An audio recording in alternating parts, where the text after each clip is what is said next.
Matchup. Jin-Air Greenwing.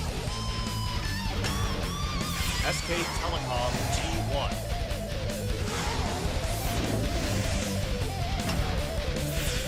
ROX Tigers. Longzhu Gaming. 2016 Coca-Cola Zero League of Legends Champions Korea Summer Round 1.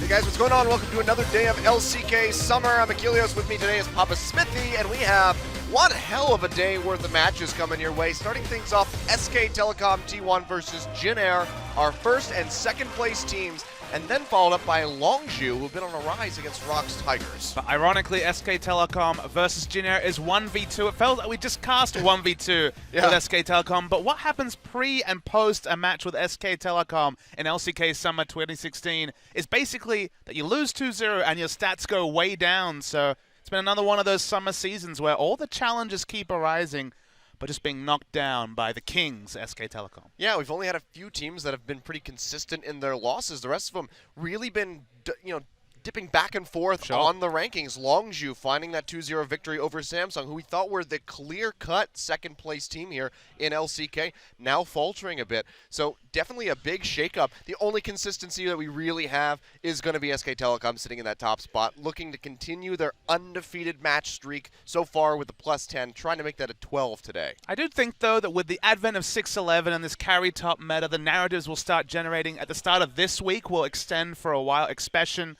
for example, on Longzhu, so benefiting a meta where Jackson and Aurelia are now competitive picks. So I feel like some of the teams have been really buffed by the big change in the top lane, and other teams like Samsung, Cuvée looked like he was struggling to find carries to answer some of those choices. So yes, 1v2 in action in our first game, and then a rising Longzhu against ROX should be a really exciting night. Yeah, 6 versus 4th there. Both of these teams really close. So Longzhu could actually surpass ROX if they find themselves with a 2-0 victory, and I think they actually tie in match score if they go 2-1 and find a win there. But of course, kicking things off, it's going to be Jin-Air versus SKT. And Jin-Air have been looking quite strong. They had a dip at the end of last split in round 2, but coming back out the gate this time, looking yet again like they're going to be outperforming our expectations for this team. Yeah, the expectations, they always seem to be low for Jin-Air. They rise above them, but it's still very much the same Jin-Air. Yeah. They've changed their lineup a few times, notably at the start of this year when they lost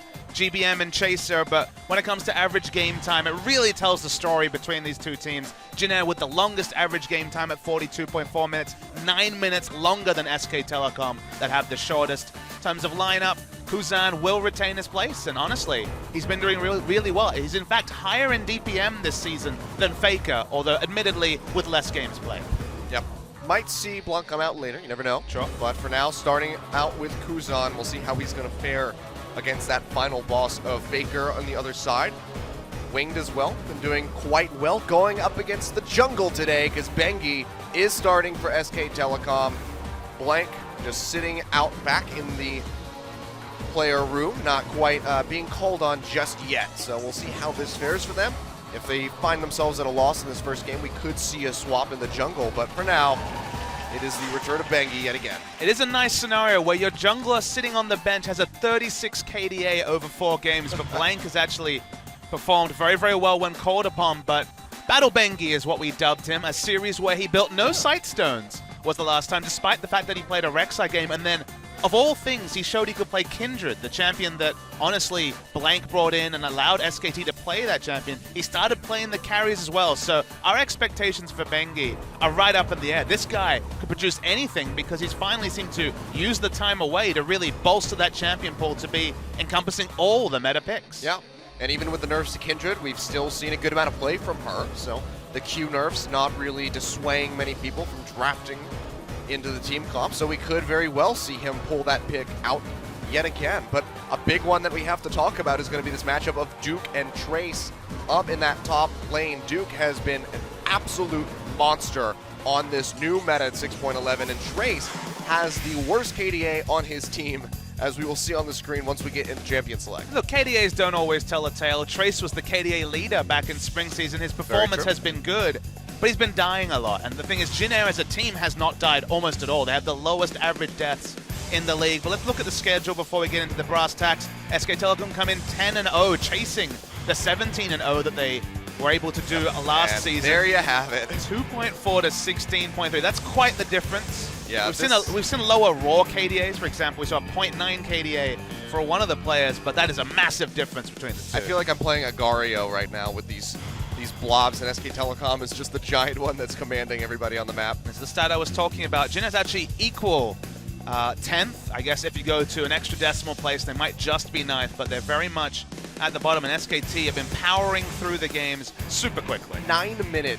average faster game time for SKTelecom. Jin Air have always been that long form game, and I have to wonder how are they going to try to keep up with the pace that SKT sets right off the bat, because we saw what happened to MVP. Arguably, Jin Air, significantly better team than MVP. They are the new blood here in LCK, but that first game was a perfect game, and they almost had as much gold as there was minutes. I mean, if you go back further, remember they played Samsung in their previous best of 3. Samsung known for their late game team fighting, another team that likes to set it up, take it to late game, and SKT dispatched and ended the game before it could ever get started from the perspective of Samsung. So big key picks, I think, are the Sivers and Karmas of the world. That movement speed that SKT have been focused on. Karma has jumped up to first pick, first ban status because she can make things happen with her AoE Mantra E, just like Sivers' ultimate, and she has a strong laning phase to couple it up with. So I heavily expect big contention for the Karma pick. Well, you mentioned the Sivir. That's going to be the first ban out here from Jin Air Green Wings. Don't want that in the hands of Bang.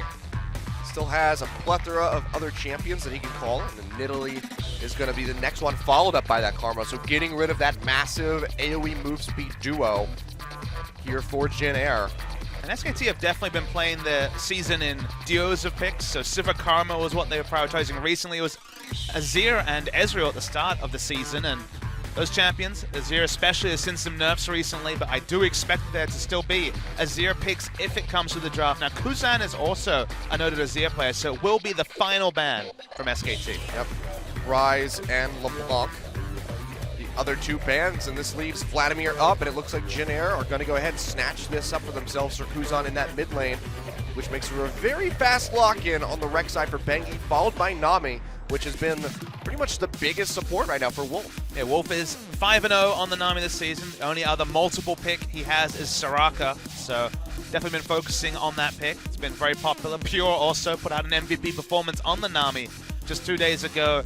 Vlad is definitely a highly contested mid lane pick, can build so tanky and get through any bad laning phase, including the Faker special of breaking out the Anivia in that lane matchup. Outside chance it's a flex pick, but the one thing you can say about Vlad is kiteable even with Ghost Flash. It's why Sivir and Karma on the same team really enable him to pop off, and both those champions banned on blue side make that Vladimir pick just with the tools that are available to support it a little bit weaker. Yeah. Wouldn't be surprised, though, if we still see the Anivia from Faker. We've seen Bengi with that pick in the past, handing over those blue buffs, even the first rotation blue buff, and then also commanding the enemy's jungle. So you maximize that Anivia with the mana return. because this is 6.11, so the ultimate does cost a little bit more early on in the game. It was like a takeaway Ezreal pick. Yeah. The Ghost Flash Summoner spell choice by Kuzan does heavily suggest it's going to be the mid lane Vladimir, and then taking away the safe Ezreal AD carry. You really prefer to take a champion with Escape against Vlad, just get out of the Hemoplague range and out of the AoE that no doubt he'll be facing. Bang already put out a really impressive performance on that Jhin. For some reason he flashed it first, but now we're back to the normal flashes. We've got to see some Amumu and Tarek before we get anything serious out of Bang. Well, they keep mixing that Trundle in there. So I don't know if Caster Jhin really appreciates being the third person on the desk with Trundles in that rotation. But it looks like it will be the Jhin lock-in for Bang. You mentioned he had an awesome performance with this champion just a little bit ago, so going to be bringing it back out. And if it's going to be Anivia, I think we'll see it in this rotation. SKT have been setting up for Duke in basically their playstyle and their pick ban. Ooh. Although, okay, we're going to see a flex pick now. Heavily expecting this to be top lane Swain, which has a lot more success in LCK than the mid lane. I thought the mid lane would be the go-to pick, but people have been making top lane work. Now, that was mostly in the 6.10 meta. Yeah. 6.11, the significant nerfs to the Ravenous Flak, the healing in particular. We saw 2 games of Swain yesterday, and it definitely didn't seem to have the same oomph from the top lane. Yeah, so game 1 was okay, and then game 2 it just completely fell apart. Probably will mean that Trundle is going to be taken sort of champion that can lane against Swain. Can be very painful in the early levels. The Decrepify gets so much value when you're trying to walk past the minion wave and get some last hits in. But interestingly, SKT, as far as we can tell, seem to be leaving that mid lane pick for last. Yep. Genera going to look for picks to answer a potential Anivia. It seems like they're pretty set on this Trundle. The question is it Bard or Braum? The Braum would be good to deny the curtain call from Bang, but looks like they might want to go really aggressive here, and they will lock it in. So Bard for Jay, and Trace with the Trundle, taking that away from Duke. And Bard can, of course, just ult to interrupt the curtain call, but it is expending an ult. Other champions can interrupt with regular abilities, so a lot more investment there to answer that, as we're looking at this last pick from SKT, expecting mid. Outside chance is going to be a top laner. Mid Leona. The dream. Leona sees some buffs in future patches, but not in patch 6.11. You stack AP and that W will just hit like a truck. No, not quite. So they're taking their time with this one. I think Anivia makes a lot of sense with the Jhin pick, because the wall defensively gives Jhin again some more of that space around the back to be able to poke in and out. Jhin is unique because he pokes in and out with his damage, not a sustained auto attacker like a Caitlyn. You can also use it very aggressively as well. Just wall them in so they can't get around and dodge those bullets nearly as effectively. It looks like it will be Lulu for Faker coming through. So going back to a pick that we saw all the time from this guy just last split, haven't seen it yet. And so when I saw the Lulu changes on PBE, which looks like she'll be getting some buffs in future patches, it reminded me about Lulu because of course she fell out the meta as Karma has replaced her, and almost like for utility mid laners. One of the reasons I actually thought about Lulu is that when you talk about a champion like Swain, who gets into the backline, who is very sustained damage, who lost a bit of his ability to be really powerful in the Wild Growth Swain. Exactly. Wild growthing the Swain makes a lot of sense. A lot of synergy between those 2 picks gives an AoE slow onto a champion who already has multiple different slows, and it's a bit of extra health to make up for the nerfs specifically targeted towards the healing. So I do like this combo, but interesting to see a return to Lulu on this patch 6.11. She still has her power, but the laning phase against Vladimir could be pretty punishing depending on the itemization from Kuzan. Yeah. See if he wants to go for that proto belt early, or if he wants to change it around, go for something a little bit more defensive. It is a very different type of Lulu comp. Of course, SKT, the best team in the world at using this Lulu mid pick, but remember, it was always Lulu Lucian, a champion who can frontline. Jhin is not known as a frontline AD carry, so this is literally a top lane synergy pick. This is all about setting up Duke to take over team fights, because Jhin is not that kind of champion. Well, I mean, we've seen Duke on this patch already multiple times, and I don't think he has a problem taking a hold of the game from the top side of the map. So it will be double teleport for SKTelecom to the TP Ghost with Kuzan, but let's get into game 1. First place versus second, Jhin Air and SKT.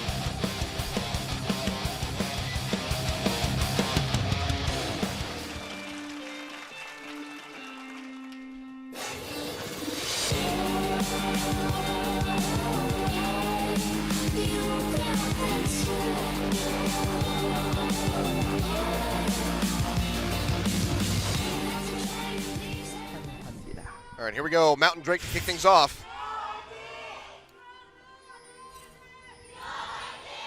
All right. We have a pretty packed audience here. The OGN East Stadium in Sangam. Even the nosebleed seats are pretty full up today, and a lot of foreign faces here too. I mean, SKT obviously have the biggest fan base of any Korean esports team, League of Legends or otherwise, but Jin Air's right up there. It's an org that wasn't around at the start, but came in about a season later than everyone else, has really stuck around, persisted. The Stealths and the Falcons once upon a time, now of course, just the Jin Air Green Wings. Let's go Warriors, press R to win. 미니언들이 생성되었습니다. That's pretty good. So you may be surprised to know, Achilles, and I guess OGN Legion, that Lulu is not Faker's most played champion. If you had to guess, Achilles, what would you say is his most played champion? Azir. It's not actually the Azir, which comes in third, Lulu second. First is Orianna, which of course has been out of the meta for a long time, but was a Faker staple. Yeah. Faker has 28 games, 19 and 9, 68% win rate on Lulu. Some other interesting fan signs that maybe OGN will get around to showing. Yeah, looks like they're getting ready to aim it up. I hope they show those on the screen. Oh, I'm ready for the Twitch chat spam once that one goes up. But looks like we're going to have a little invade here by Jay trying to harass him out. They will stop that big Raptor. Meanwhile, Wolf trying to get some work done. No team is bold enough to try and enter lane with the jungle duo after we saw Eva kill people during that. Uh-oh. Jay's just going to roam straight into mid and shove Faker away from these minions. There's a lot of people chasing level 1s at this point. Yeah. It's going to go... Oh wow, they're actually bringing in 3 members to contest this red buff. Yeah, Wing doesn't have his smite up. Yeah, this is really bold here. The reset will come through, but SKT still established dominance there, and they will be able to take away the red buff, so very nicely done. Haven't taken any of theirs yet, so there's a chance that Jin Air could push in and take the red so they don't get double buffed. But that was actually some really questionable jungle follow from Jin Air. They were trying to take their red buff on the weak side. Now, a lot of teams will try to take the Krugs into the Raptors to try and take the safe, smaller camps, and they can always kite upwards and join their jungle follow if that fails. But trying to take your red buff is super optimistic on the side of Jin Air. So vertical jungling is now finally put together, but feels like the tempo might be delayed from a Jin Air side just because of that greed. Yeah. Well, all 3 members on both sides going to be up to these towers, the tier 1s on the top side, so these should go down. And then, of course, Bengi hovering around that bottom side. SKT might be in a decent position to go for an early Mountain Drake if they don't just recall out of here. We'll see what they decide to do. Teams always have different priorities when it comes to the early Drake. It can depend on the laning matchup because Jin Air will really be hoping to baby pilot through the early laning phase. What we see some teams do is take a very fast outer turret top, then swap into the 2v2 bottom with the tier, try and force 2v2 and have, say, Cull versus tier as the eventual result, which allows the safe stacking up for the Ezreal without having to deal with massive combat stats on the side of SKT. But we can see SKT do seem to be swapping top lane. Tempo going to be pretty even here. See, Wing does push in and get that red buff. Bengi gave the blue over to Faker early, as mentioned. So even though he's now in the Anivia, still prioritizing Faker so he can get that maximum amount of harass with those glitter lances in the mid lane. Should have a very severe pushing advantage. Not till you get a couple of levels in Tides of Blood that you can really answer the minion wave. And of course, it uses health to push. So even though Vlad has good sustain now in the world post Hextech Revolver, it still is gated around cooldowns. Just going to be a general reset. We can see Duke is still on this bottom side, and Jin Air's bot lane just going to stick around down there and try to get that push moving into the next tower. That's going to be the recall for the Swain, and should just see a mirrored push onto these tier 1s yet again. So will be the delayed turret take. So in a world with no turrets, does mean Duke's going to be very overextended if he looks for harass. When you put out that Razorburst, the Decrepify to harass, it does end up pushing the waves. So we'll have to be very careful about getting ganks. Swain's so susceptible to ganks pre-6 until he has the ult to mostly sustain through most things in that regard. But just thinking more about the late game, the strength of Jin is usually proportional to how strong the strength is of the enemy's front line, and the front line for Jin Air Vlad will get pretty tanky, but obviously he's going to be mostly itemized for health in that regard. But Trace, it's honestly all about how much gold Trace can pick up, because SKT's game plan this season has been about sending top laners, enemy top laners way behind, and having Duke often 30 to 40 CS up 10 minutes into the game, and snowballing a 4-1 split push advantage. That's why Irelia and Trinity Force carries coming in is at the perfect time for SKT, because they were already setting up Duke to carry. So the question is, can they hold Trace back on the CS and ensure that this Trundle gets outscaled by Bang's damage early? Well, so far so good. He does have an advantage there for Duke, so he will be getting a bit of a lead. We can see that tempo advantage going over to SKTelecom as they are able to finish the tower a bit faster than Jin Air in this bottom side, who had to proxy a wave and wait for their next one to crash. So they will get a bit of an advantage off of that. Mid-game power spike. Jin Air on the bottom side, they could go for that dragon. Waiting to see how much of a reverse push Trace gets. Waits a long time. That mini wave will push back, but SKT's already there. Mid-game, you're going to have Lulu and Jin, who are going to be online just that much earlier than Vladimir and Ezreal. So early objective fighting should be pretty significantly in the advantage of SKTelecom. Yeah. Well, it looks like we're not going to see those signs on the screen. As unfortunate as it was. Probably a good thing. Yeah, we did have a TSM sign, so. A lot of global fans here today. There are. Oh, Wing gets caught by the bubble. Bang goes in, gets the knock up on the Unburrow, forces the flash out from Wings. Nice forward aggression here from SKTelecom. They'll get some deep wards into the jungle as well.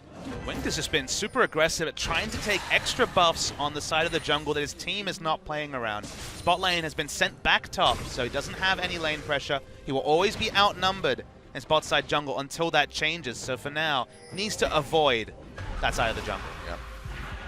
See that little red minion was left. Because I need to be careful here. Yeah, he's going to throw out the Hemo Plague. Ebb and Flow comes through to keep Faker pretty healthy. Bubble not going to connect.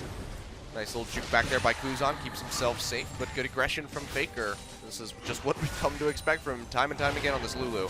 Super aggressive. No magic resist runes. We're in a world where you don't need to take cooldown blues anymore, but Faker is like, nope, I'll swap cooldown for AP. Thanks very much. No magic resist needed. Let's see though, Bengi's been playing so much with his team that he's been falling behind a bit in experience, level 4 to level 6. So Wing does have that advantage. Of course, level 6 and the Elise not going to get a whole lot compared to the Rek'Sai, where you get that Void Rush, but Jin Air grouping up as 4 people up in this top side, going to be looking for that tier 2 tower. Bengi roaming his way down to the bot, where Bang and Wolf have already put a significant amount of damage in onto the turret. They have an auto attack cancel in the bite from Trundle, and also Ezreal's ability to AoE speed up. So SKT always going to be second at taking these turrets. So you get that extra damage on the 4th shot from the Jin, but not going to be keeping up as much as the consistent damage. And now let's see which team can set up the freeze better, because this is a scenario SKT's been put in many times. Early inner turrets, early inhibitor turrets taken down, and then Duke will invariably get a massive freeze. Look at how far up Trace has to be to get any sort of CS. Now he has a couple of wards. He's also 2 levels down. Have vision around the area, so it's not the most precarious push in at 8 minutes to the enemy inhibitor turret, but just saying that out loud lets you know that Trace is in a really bad spot to pick up any CS. Well, you mentioned that he has been dying quite a lot so far this split. This is kind of just illustrating why that is.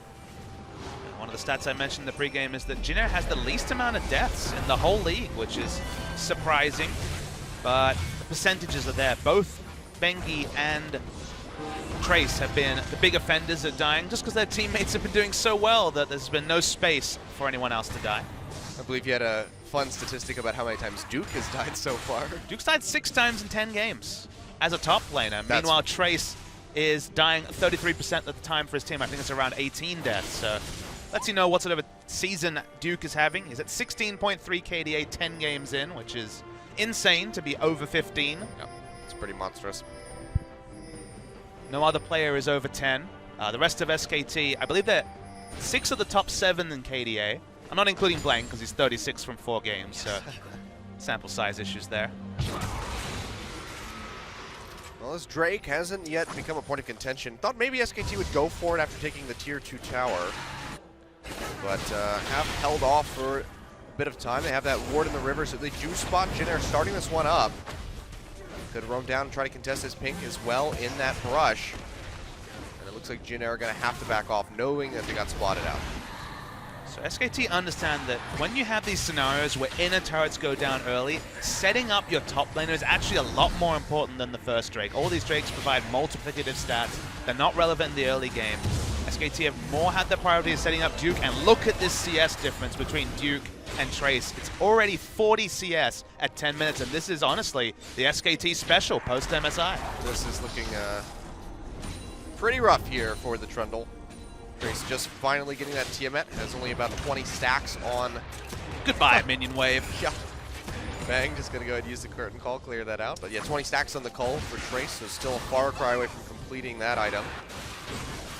So viewers will probably wonder, how does SKT do this? Because consistently we see 30, 40 CS advantage, and that's not about Duke being better at last hitting than his opponent or anything like that. It's again about the priorities of SKT. They will not go for a Drake if in some way Duke will have to give up objectives or CS to do it. And then when they do go for a Drake, it's when finally we see Duke push in the minion wave top. And that's the thing, is that finally, as Trace, you see a big minion wave and you realize, oh crap, we're either going to lose the Drake or I have to teleport. Or I have to not teleport and stay in lane and force a 5v4. And SKT's been all about giving the opponent no good decisions. It's been a choice between one sacrifice or another. Yep. And that's mostly been about getting Duke ahead. Bengi gonna get stunned up, but Jin not really in a position to try to capitalize on that one, so it's gonna be a little bit of a one-off, but we can see SKTelecom gonna move straight over to this Mountain Drake. Gonna start this one up and try to whittle it down. Wing did use the smite, but he's gonna have it back up in time to try to come for some sort of seal. Pilot and Jay hovering around this pit. Looks like they will be able to confirm it with relative ease. And Jin not really gonna try to push in and contest that objective. No teleports being used by the top laners either, so SKT gonna get away pretty scot-free with a Mountain Drake to start things off. Yeah, Duke and Trace both had abilities to interrupt their enemy's teleport, and Duke is 2 levels ahead and only a Tiamat on Trundle, so no real way for Jin to opt into that objective fight. Yeah, if Trace TP's in, he pretty much just dies. Wing gonna get caught though. Bubble coming next as well. Bengi comes over the wall, pops him up, and Wing goes through the magical journey. Looks like it just came up in time for him to make it out safely. Curtain call used by Bang, but just didn't have the lineup, so cannot find the shot.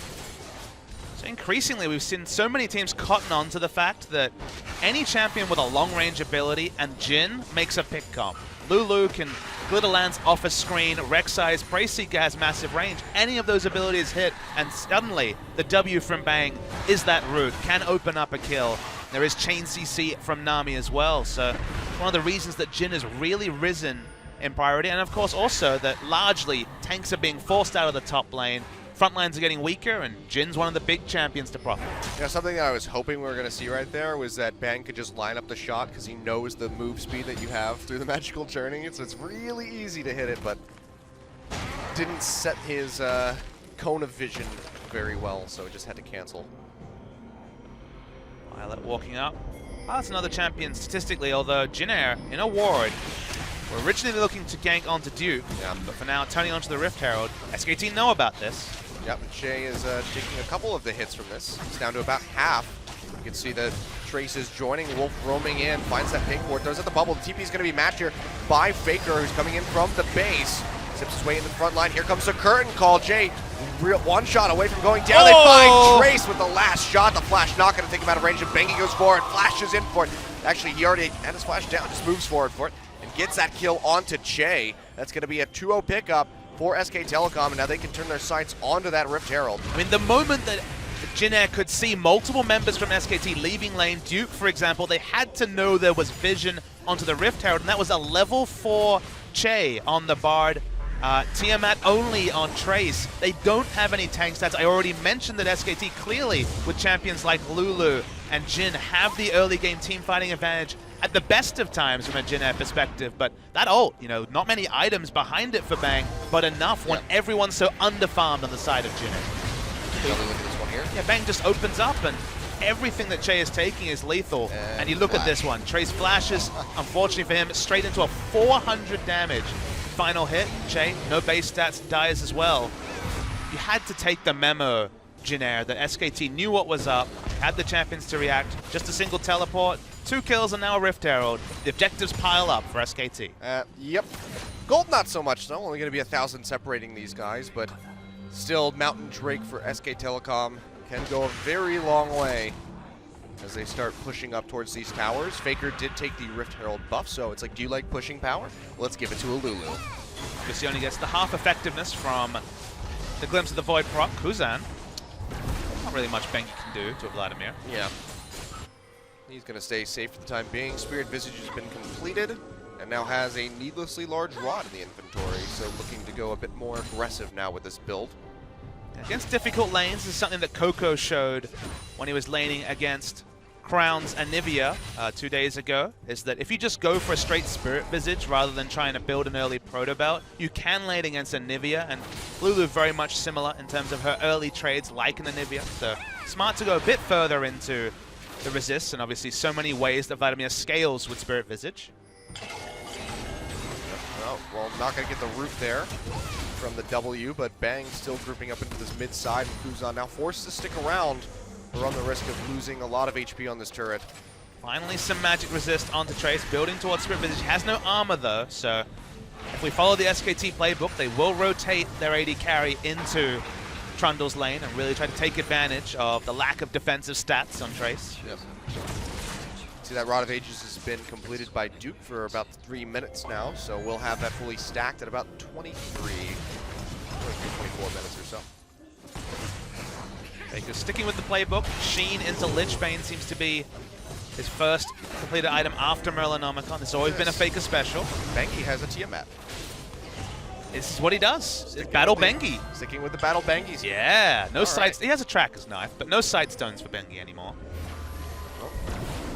Going back to that very aggressive Rek'Sai build. Nice to see.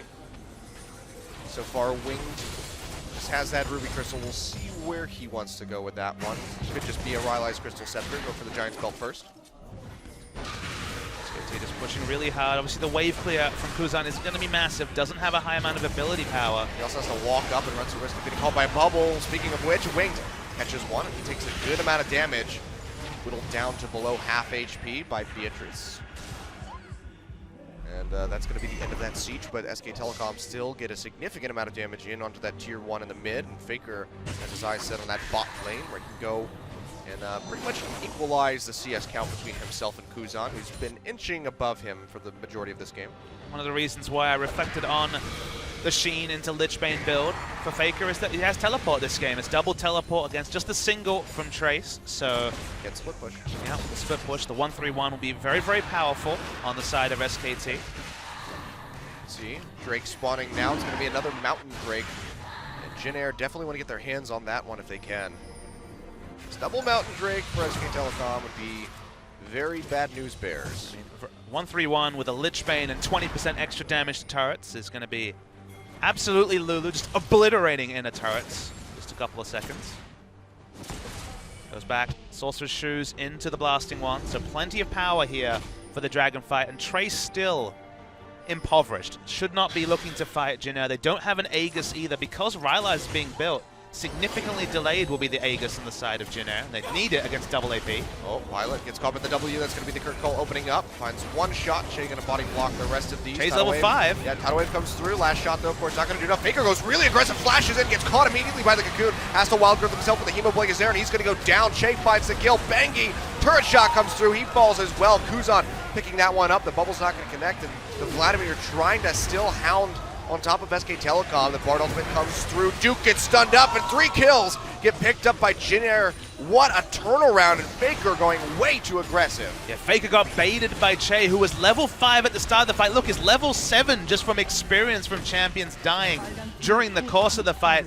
Went for the aggressive flash into an excellent Cocoon from Wing. 3 members fall, an outer turret falls, and this could be an inner turret as well for Jin Air. This thing is going to go down. Bang not able to find that final bit of damage onto Wing to finish him off, but 2 towers picked up now for Jin Air, and they find themselves with a 2,300 gold lead. What a turnaround. Let's take another look at this, because this was crazy. And it's just gifted to them. As I said, Che is level 5 at start of this fight. Pilot opens up, and when we see the 3rd hit come through, that's when Faker's like, I've got the damage, take him down and run rotation. Doesn't expect the preemptive flash from Che. Gets caught, and then they're fighting under turret. Vladimir AoE hits the entire front line. Bengi dies to the turret as well, and Kuzan, no one there to peel him away from Bang. No Lulu fighting next to this particular Jin. Nice little Bard ultimate as well onto both the turret. It means that Duke has nowhere to go. really smooth from Jin Air, capitalizing on a moment that he'd like to forget from Faker. Yeah. You can see, though, SKTelecom not going to wait around and take it slow. Still move straight back in and find themselves that second Mountain Drake. So not going to be resting on their failures. Still trying to be as proactive as possible, but definitely have to think twice about going that ham onto Jin Air, because Winged, that was a beautiful cocoon. I mean, that's probably the first major misstep we've seen from SKT in 11 games. It's their 11th game on the Rift, and they've been almost flawless in the first 10, so yeah. They are human after all. Jin Air loves to pull it long. If they get a chance to do it this game, they do have a lot of power in the late game team fights with the Vladimir and the Trundles, so this game is not decided at 20 minutes, and for SKT, that's an anomaly compared to the rest of this season. It's a good song, human after all. I do love me some Daft Punk. You a Daft Punk guy, Papa? Sure. Aerodynamics, one of my favorite songs. The older catalog is great stuff, and newer stuff's good too. I have a... They're touring soon, aren't they? Well, that's the my theory slash the rumor, because if you look at all of their live albums and their tours, they always go on the years that ended in 7. So it started in 1997. I think that's the... Is it the Alive, or is it 2007? I forget which one Alive is. It might be 2007. But so 1997, then 2007. Now it's 2017 coming up. So the pattern should consist, and it should lead to us having another wonderful Daft Punk tour around the world. The LCK patterns have held true when it comes to the Tigers making it to the final, only to get steamrolled by SKT. And SKT dominating the summer season. So those two things must be correlated, right? Daft Punk schedules and LCK trends. For sure. This be a 20-year pattern if they keep with it. I'd love to see them live so much. I was talking about this with Monty when we were at Ultra just last weekend. And he said, you know what? Avicii's okay. We want to see Daft Punk. Yeah, Ultra is a Korean music festival, for those not aware. It's a worldwide music festival. Okay, I didn't know that, actually. The main Ultra Music Festival happens in Florida. Ah, there you go, a worldwide music festival. Yeah. They stream it on Twitch. You should know this. Twitch is a pretty good platform. It is. Well, SKT, worth noting that the CS advantage for Duke is a lot smaller than it was in the early game, so credit to Trace finding farm. Has still gone pretty offensive with the build, but execution is calling against Swain Lulu. Is that pretty much a requirement? Does cut down the healing from Lulu's ultimate as well, so good investment there. There is the Lich Bane completed from Faker, so this is the 1-3-1, but it's worth noting that since there's only one inner turret left on the map that's easy to get to, i.e. the top lane, mid lane turret, so the top lane inner turret, not that easy to set up such a split push to get multiple objectives in this 1-3-1. Very hard to 1-3-1 down an inhibitor, it turns out. Yes, it is. Unless you're wildly ahead. Which, for once, SKT are not. Nope. They are going to try to close this gold gap just a little bit because they take down that tier 1 tower and already whittled it down considerably early on. 15 minutes into the game, SKT average a 2,500 gold lead. For context, number 2 in the league is around 400 gold over, so over 2,000 lead over number 2. That is... Jin Air was number 3 at around 370. That's absolutely absurd. Well, this is one of those games to start answering those statistics, though. Yeah. They were ahead at 15 minutes, but shortly afterwards, Faker's over-aggression has led to this very small gold lead for Jin Air. Trace, though, 50% of his team's deaths. That's just poor no effort, good, really. I love how yesterday with the ESC match, all of the kills, the 7 kills initially in that game were between Linderong and Songwon. I think it was like 4 and 3 for the top of the jungle. I don't understand a world where Lear is not your starting jungler. I don't know. It's not a world I want to live in. Now, SKT in a team fight still are pretty far ahead. The big story is that they have Aegis. There is no Aegis on the side of Jin Air against double AP. And the front line, while at least has armor, Trundle does not. So there is still a world where the double AP can really DPS down the members of Jin Air, and Bang has multiple targets that will take a lot of damage from his now 2-item Jin. So I feel like item-wise and, of course, power spike-wise, SKT is still in a really good spot. Duke. He missed the Grom.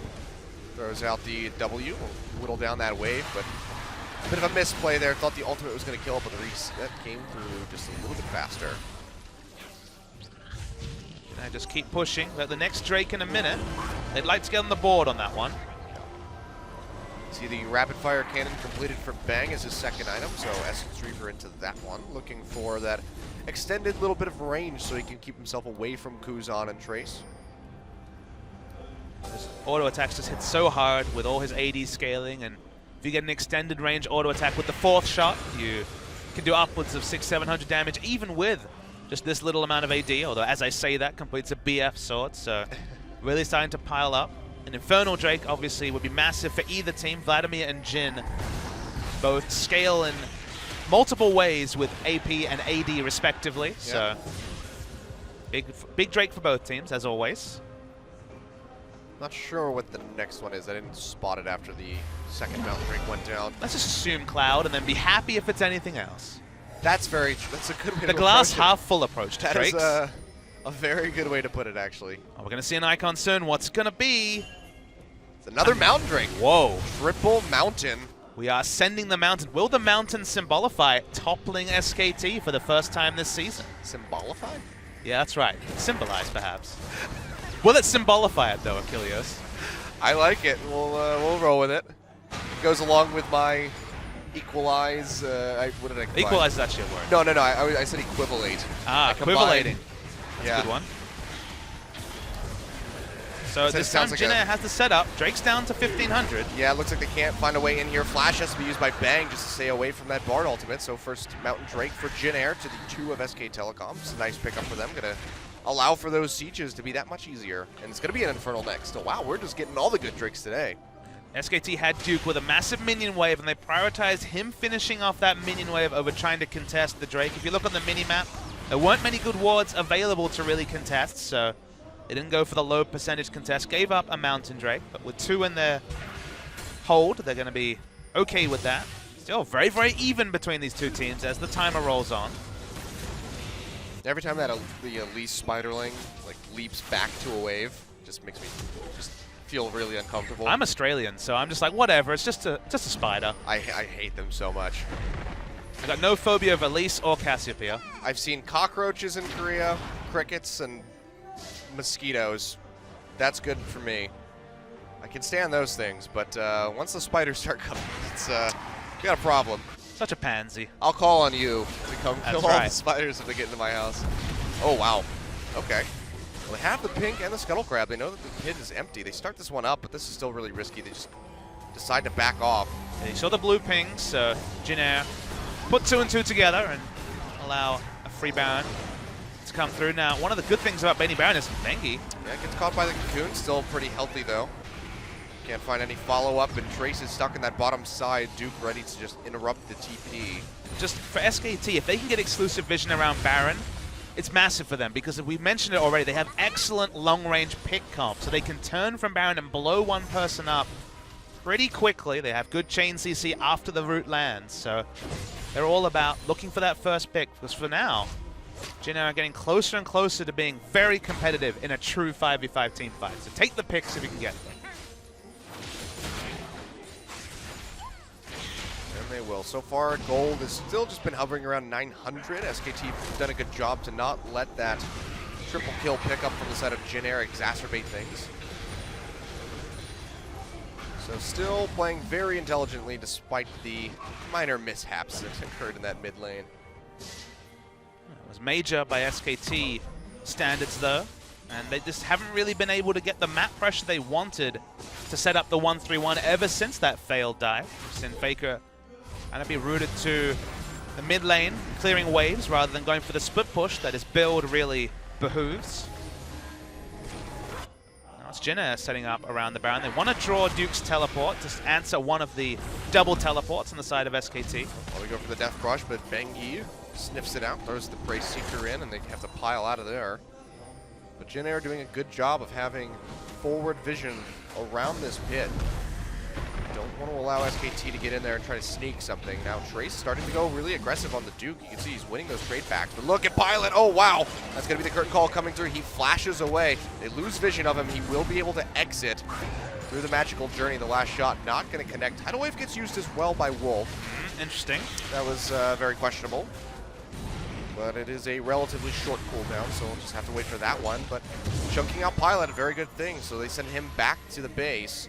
And this allows for SKT to push in, get some vision control around the Baron pit like they had just a couple minutes ago. So no two comps are made the same, and the important thing to note is that because SKT has Rek'Sai, pulling off the sort of brush bait that SKT's looking for with the Jhin isn't really an option available to Jhin Air. Rek'Sai will normally snuff out information about any of those aggressive plays. Speaking of aggressive plays, yeah, they're going for Faker. The Bard ultimate not going to connect. Kuzan comes in, throws on the Hemo Plague. Wild Growth straight onto Faker, but he's still getting whittled down so low. And look at that pop as it comes through. Kuzan finds the kill.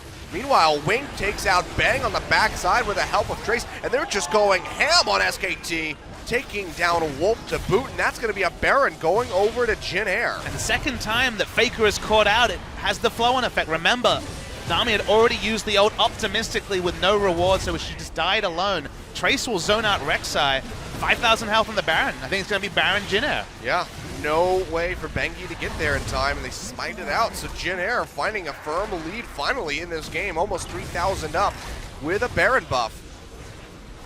That was not something I expected. The first dive and now the second play, because remember, this is Faker overextending against double Rylai's on the side of Jhin Air. This time it's Kuzan. You don't normally respect CC coming through. Yeah, just nothing for Bang from the Vladimir, but the slow is enough. As you mentioned, on the other side, we saw Jhin caught out. 3 kills swiftly over to Jhin Air. I didn't think the picks would come through because of the Rek'Sai, and as I said, I have to eat my words as SKT overextend and a punish. Well, to be fair, at least it wasn't a death brush, as you were talking about, but it was just Faker just being in the river too far forward. And then everybody that walks up to try and help him dies as well. Oh boy, here we go. TP coming in as Duke is all alone in no man's land, just trying to whittle down Kuzan, but it's not going to do a whole lot. The rest of SKT is trying to join this, but he's not really long for this world. He still has a huge amount of sustain with the wave there, but he's trying to stick around as long as he possibly can. Zonia's at the last second will regen a little bit of HP, but it's just a matter of time before he goes down, gets the never move. He's just living forever. Good God, Duke.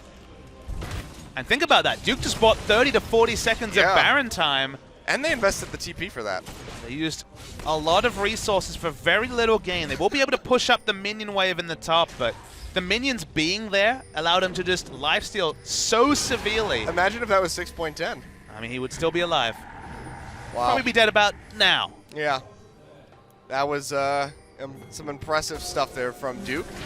But they do kill him in the end, and now he's not going to be able to answer for this Infernal Drake, the first of the game, and we can see SKT want nothing to do with it.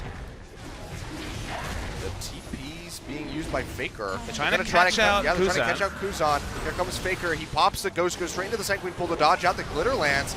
W not going to connect. The Tidal Wave does pop him up, but they can't get on top of him, so TP invested, and SKTelecom cannot come up with the pick. Yeah, Kuzan's timing on the pool was actually really important there. Faker missed the Glitter Lance and then could only got a single auto with the Tycho's Blessing, so not enough slows allowed Vlad to just push up, and it's just as the minion wave crashes to mid.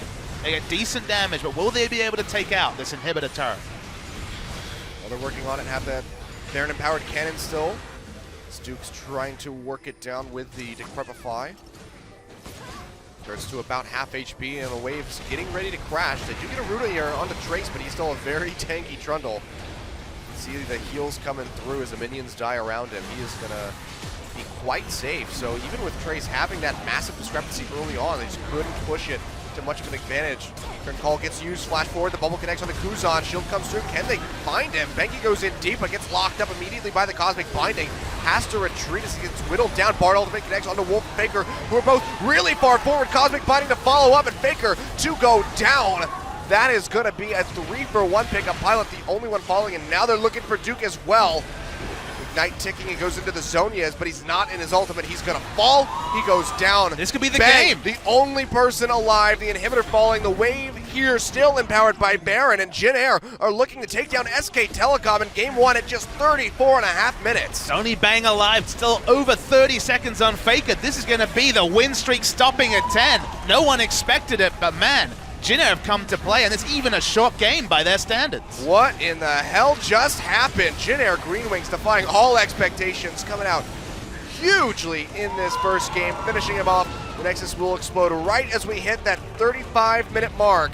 11-4, and Jin Air up a game over SKT. SKT's mid game was a real head scratcher. Faker made 2 out misplays where he was just out of position, caught, and then multiple members from SKT rolled in. It felt like those games you watch where one person dies and they roll in one by one. And one by one, Jin Air added up their advantages, and even with just a single teleport against double teleport against one of SKT's comfort comps, that comfort comp didn't come together, and Jin Air pick up the first game. Yeah, wow. SKTelecom suffering their first loss here in the summer split. Still not a match loss, but that's a really strong start here for Jin Air. We can see SKT putting their heads together, trying to figure out what happened.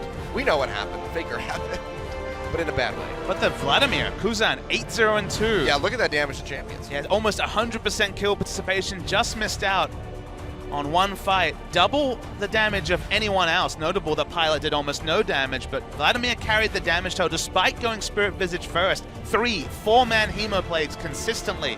Good catch onto a couple of members, and really solid victory by Jin Air. Absolutely.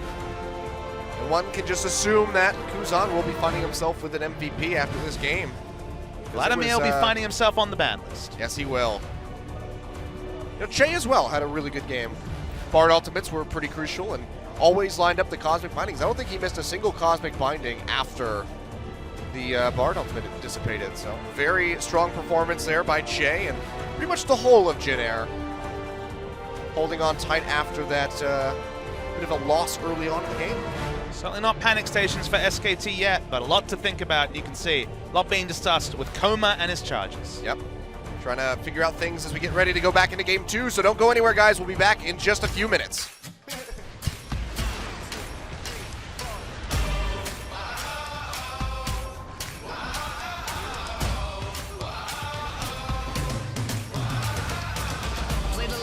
Winning. It's like 25 the lives that you bust out of prison. Something's in the air, something's in the air. It's like that feeling when you're just about to kill it. Take your last shot, you know you're gonna hit it. Something's in the air, something's in the air. Whoa. Something big, I feel it happening out of my control. Pushing, pulling, and it's grabbing me. Feel it in my bones like, oh, whoa.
We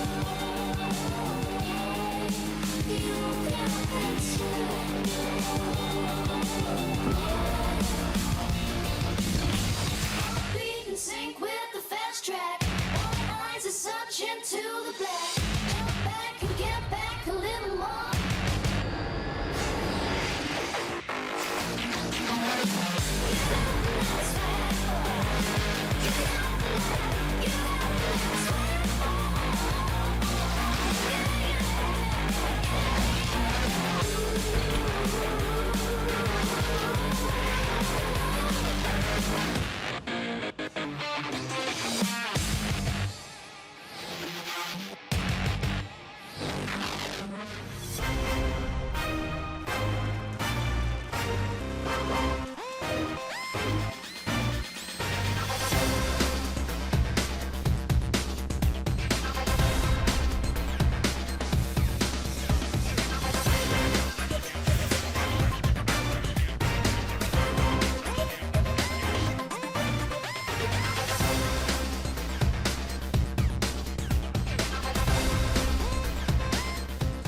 Welcome back. Your MVP from the first game is Kuzan. The deathless game of Vladimir, 90% kill contribution, and man, did he do damage. And that was actually SKTelecom's first loss since the semi-finals of MSI Game 1 against Royal Never Give Up. 16 games in a row they had won subsequent to that, and all comes crashing down after plays like this. So significantly Faker sees a level 5 Che, he's level 12, so he thinks I'm going to instant kill this person, but the reactive flash and just the on-point cocoon from Winged sets up the first load of kills, and till that point, SKT have played the same controlled League of Legends that we'd seen them play all season, but twice Faker is caught out, the objectives and kills picked up stack up for Jin Air, and in 35 minutes, it all comes tumbling down for SKT T1. Yep. Hold my beer, guys, I'm going in, was the mantra of the game for Faker. But yeah, Kuzan doing a good amount of damage in these fights, and SKT just not looking like they're on the same page in a lot of these engagements, banking way too far forward. Wolf and Faker come up a little bit too late, get caught out by Bard ultimate. They turn in the mincemeat, basically. Kuzan didn't even have a starting place at the start of the season when they preferred Blanc, the guy who'd been really owning it up in solo queue, but his DPM numbers are high, his carry performance and DPM numbers both going to go way up after that Game 1, and now we're going to see SKT tested, and let's see if they change their draft. I heavily expect Vladimir to either be taken away or banned because Kuzan put in a real good performance and vindicated first pick Vladimir even without a Sivir and Karma to help him out. Yep. Now, how do you think that this would have gone if they had gone for the Anivia instead of the Lulu? Do you think that would have changed anything, or do you think it was just innately the play style that SKT brought to the table here was the big catalyst to their failure? 100% I think the Anivia pick would have been a totally different game. Again, when we saw SKT run Lulu, it was Lulu Lucian, it was frontline AD carry, and that's where the suite of speed-ups, shields, and ultimate provided from Lulu are best used. There was a scenario where you get the Ravenous Flock ulting Swain into the backline and pop him up, but how many times do we see that in that game? 0 times, because instead, they were picked out, they were too aggressive, they never actually set up the teleport flanks that the comp could provide, and didn't have the backup synergy of frontline their AD carry because it's Jin, a champion who wants to be in the backline, and they were kind of caught in 2 minds 3 times, and then the game was over. Yep. Well, it's going to be similar bans, as we can see. LeBlanc and Nidalee from the side of SKTelecom. Final ban will be Vladimir, so not looking to play it for themselves, just take it away. And then Karma and Sivir on the side of Jin Air. Question is, do they want to ban the Azir? Because that still could be a first pick snatch up for SKTelecom. But what about that little Rise pick, Kilios? There is a Rise, that's a good point. So this is actually Jin Air in a pretty rough spot. Which do you ban? You ban Rise. I think you ban Rise. And they ban the Fioris. They're going to choose to take one away. Okay, so I see you, Jin Air, playing all sneaky, trying to net themselves something. SKT will take the Rise, so this should just be the Azir going over to Jin Air. And now, if you're a stats buff, you start to get worried if you're a Jin Air fan, because in his career, his 4th most played is Rise. 18 games, he is 15-3 on Rise. And his Rise play is the stuff of nightmares. Whatever the meta, whatever the numbers, he blows people up with Rise and 20 damage off his Q. and a bit of extra cooldown in his ult will not change things for Faker. Yeah, that's a pretty good stat to have. Kuzan will be taking a Zir, and we can see Winged, after a pretty good performance on the Elise, is just going to be comfortable to snatch that one up for himself. So the question is, will we see Rise in mid or in top lane?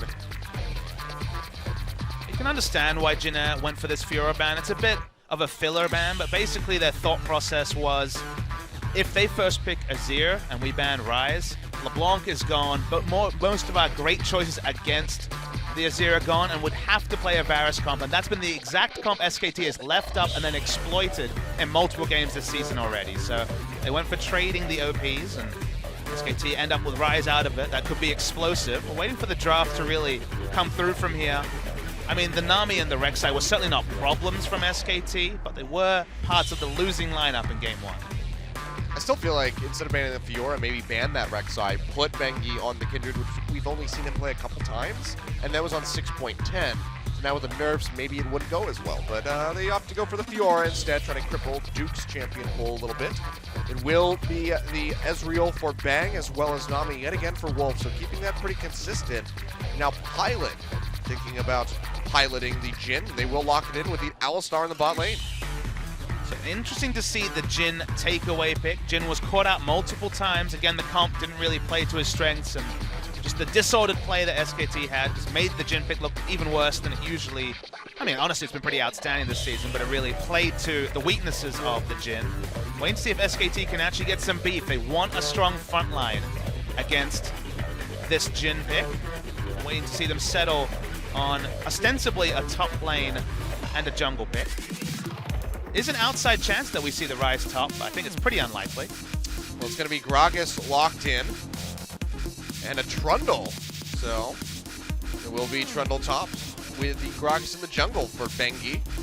They go for insta-lock on the Gnar as a last pick. So Trace will return to the Gnar that he's had very polarizing performances on. I've seen him routinely lose Maokai versus Gnar matchups as the Gnar and win the Maokai side of the matchup. So his Gnar play has never really inspired confidence. SKT pivoted. They were going to just lock in Rek'Sai, but the moment they saw Jhin, they jumped to the Gragas. It's a very long-range ultimate to interrupt the curtain call. Trundle also can pillar to interrupt the curtain call, so they picked two champions. Trundle was probably always coming in, but it's definitely a pivot from Rek'Sai to Gragas to have an extra answer for the Jhin. Well, we know Duke's Trundle, and we know how good it is. Going up against this Gnar could be a little bit interesting, because we don't see him a whole lot these days. Every now and then he comes out of left field, but Trace will be going back to that pickup and has to stop Duke early on, because if he gets a lead, he is going to absolutely steamroll everybody in that top side of the map. Really interesting and really a treat to see Faker's Rise on 6-11.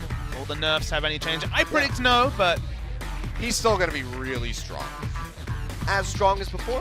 No, but still really strong.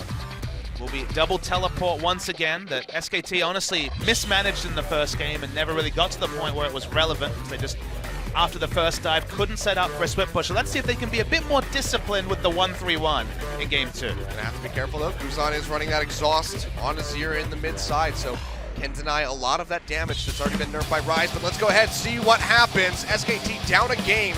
Jhin Air looking to beat them for the first time in a matchup. Let's get into Game 2.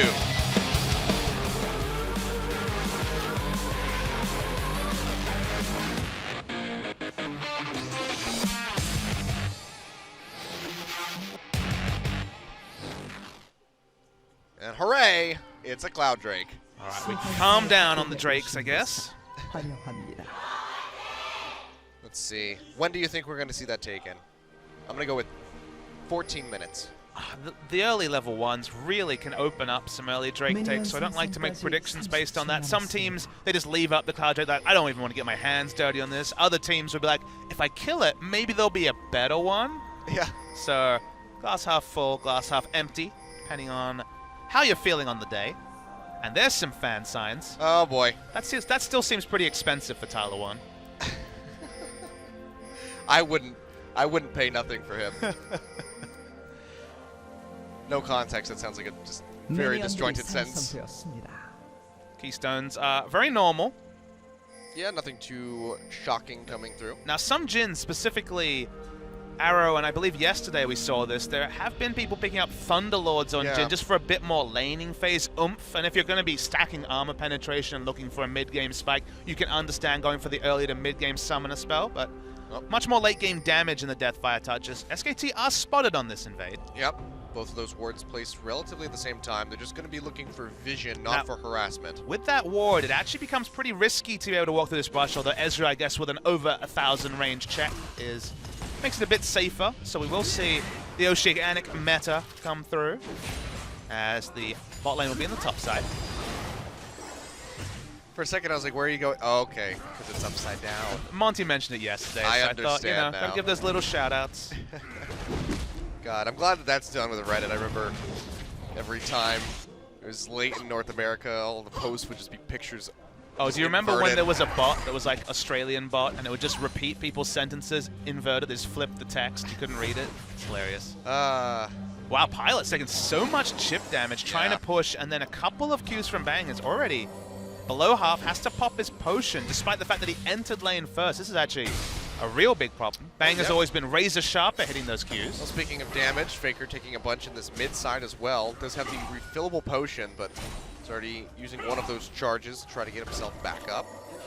Shay, not sure what he's taken first. I would guess it's been the Pulverize. He actually hasn't taken a spell yet. Oh, okay, yeah, he's holding on to it. Yeah, I just saw the... Usually if you're trying to push quickly, you take Triumphant Roar for the AoE, but that forces you to only have at level 3 your trio of abilities that really make Alistair relevant. At level 1, really doesn't do anything. Yep.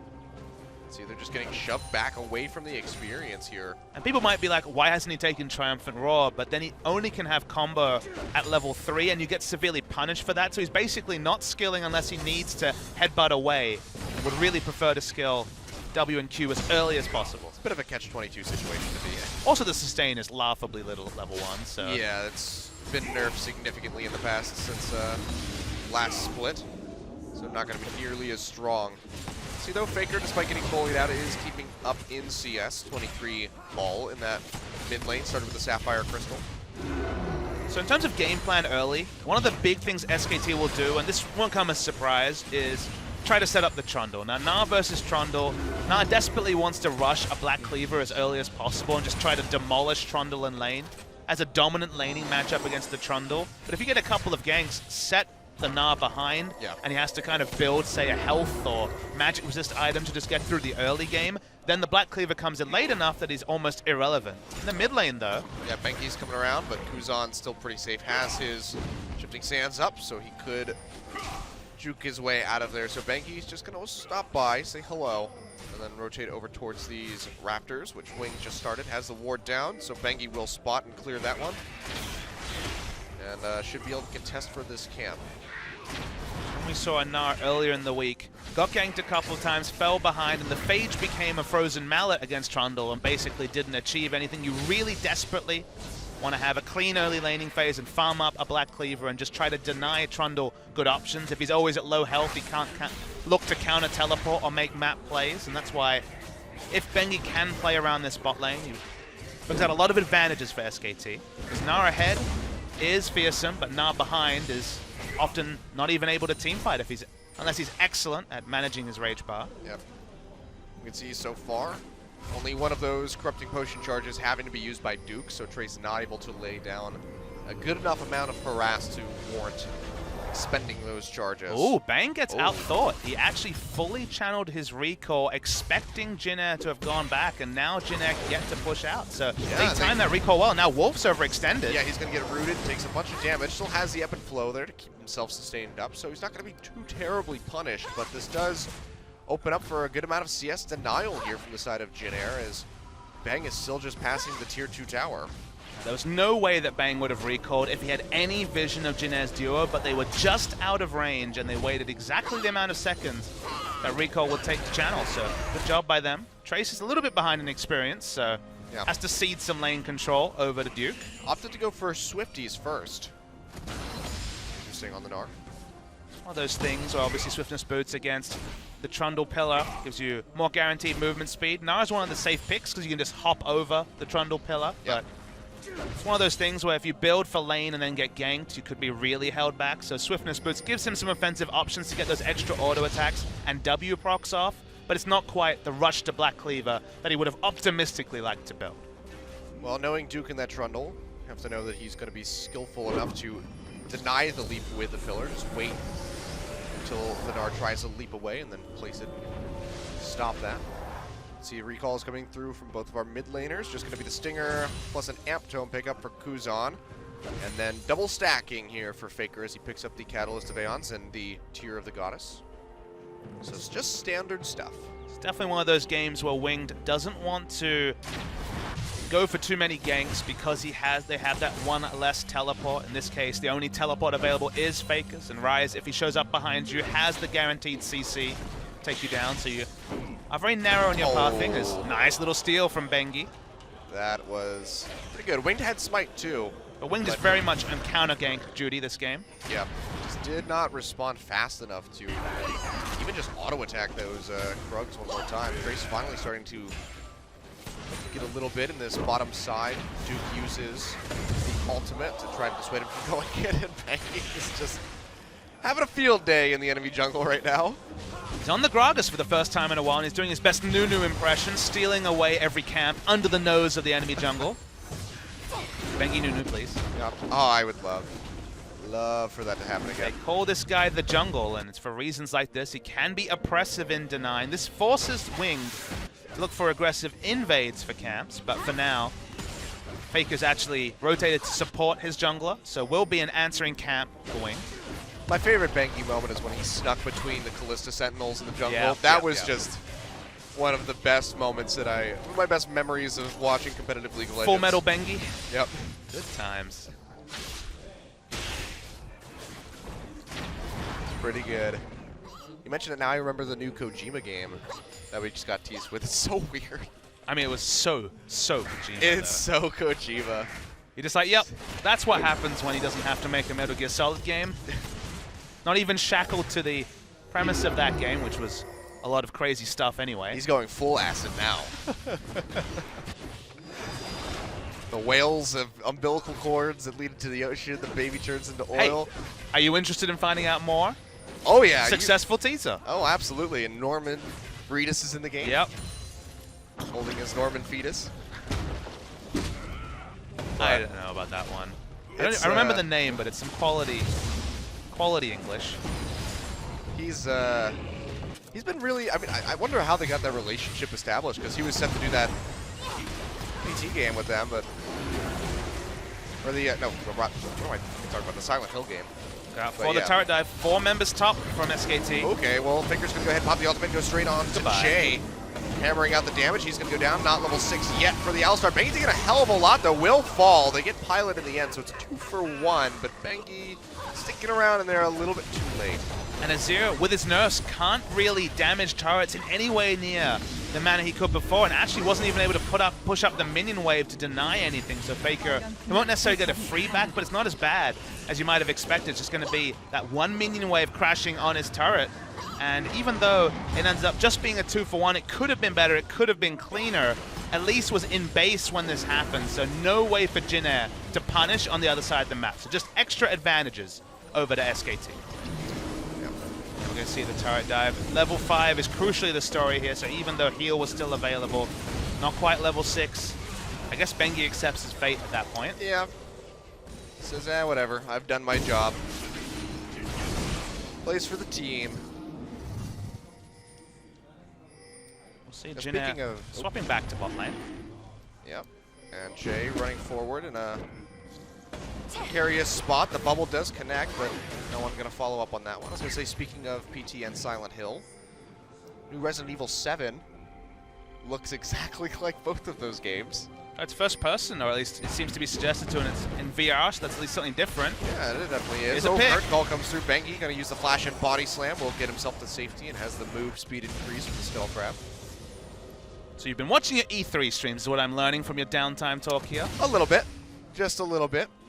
There's a couple ones that caught my eye, but I gotta say, the biggest thing that really got me excited is Breath of the Wild, the new Legend of Zelda game. Be a good one, that's for sure. Going different. Everyone's going open world these days. Where's my League of Legends open world game? You don't get that. Oh. You get. I need more rune. I need more lore. You get Nexus Siege mode. That's what you get, Papa Smithy. I don't play any of those modes, though. Yeah. I only play the ranked mode. And I'm a bit sad about the ranked mode also. I was gonna say, which ranked mode do you play? The one that's dead or the one that's very much I dynamically queue on my own, okay? Well, I'm sorry. Trace, though, going up here has to blow the flash. Bengi does have the casket, knocks him into the tower, however, so he will not get in range.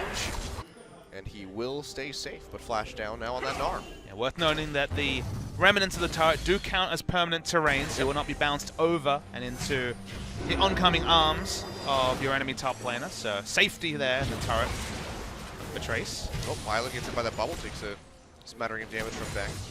This will still be the Black Cleaver rush from Trace. You can tell from his items, even though there's no phage yet. It's going to be significantly delayed. First item not looking likely till about 18 to 20 minutes into the game.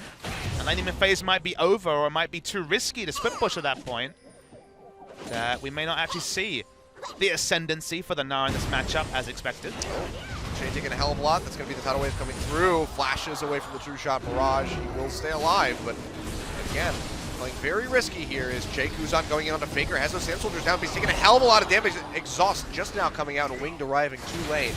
He will have to back off. Faker is still looking like he wants to play forward, but is going to think better of it. Kuzan was really late on the exhaust. I guess he was trying to force Faker to overextend as Elise was coming in, but in the end, he does trade his exhaust for his life because Faker doesn't use a summoner on the whole side, so neither was wholehearted in their attempts to kill the other, and the end result is a summoner down for Kuzan. And more minions denied here by Faker as he starts to get a little bit of a lead. He will be able to recall. TP is getting ready to come back up. We'll see. Yep, he's nearing that Archangel's. His tiers got to be pretty decently stacked now, probably about a little past the halfway point. Maybe. Ever since being chunked out of Kilios, you can see the real story in the CS numbers of the bot lane. 50 CS plus advantage in the duo is something we almost never see because of the litany of lane swaps, because of the save 80 carry picks, but Alistair's laning phase is a lot weaker than it once was. Even at level 6, you don't have quite the same pressure walking up, and Pilot needs someone to be able to walk up on his side. It's not the Alistair, and thus really big CS advantage for Bangs. That 2-item power spike from the Ezreal is going to be online even earlier than usual. Yep.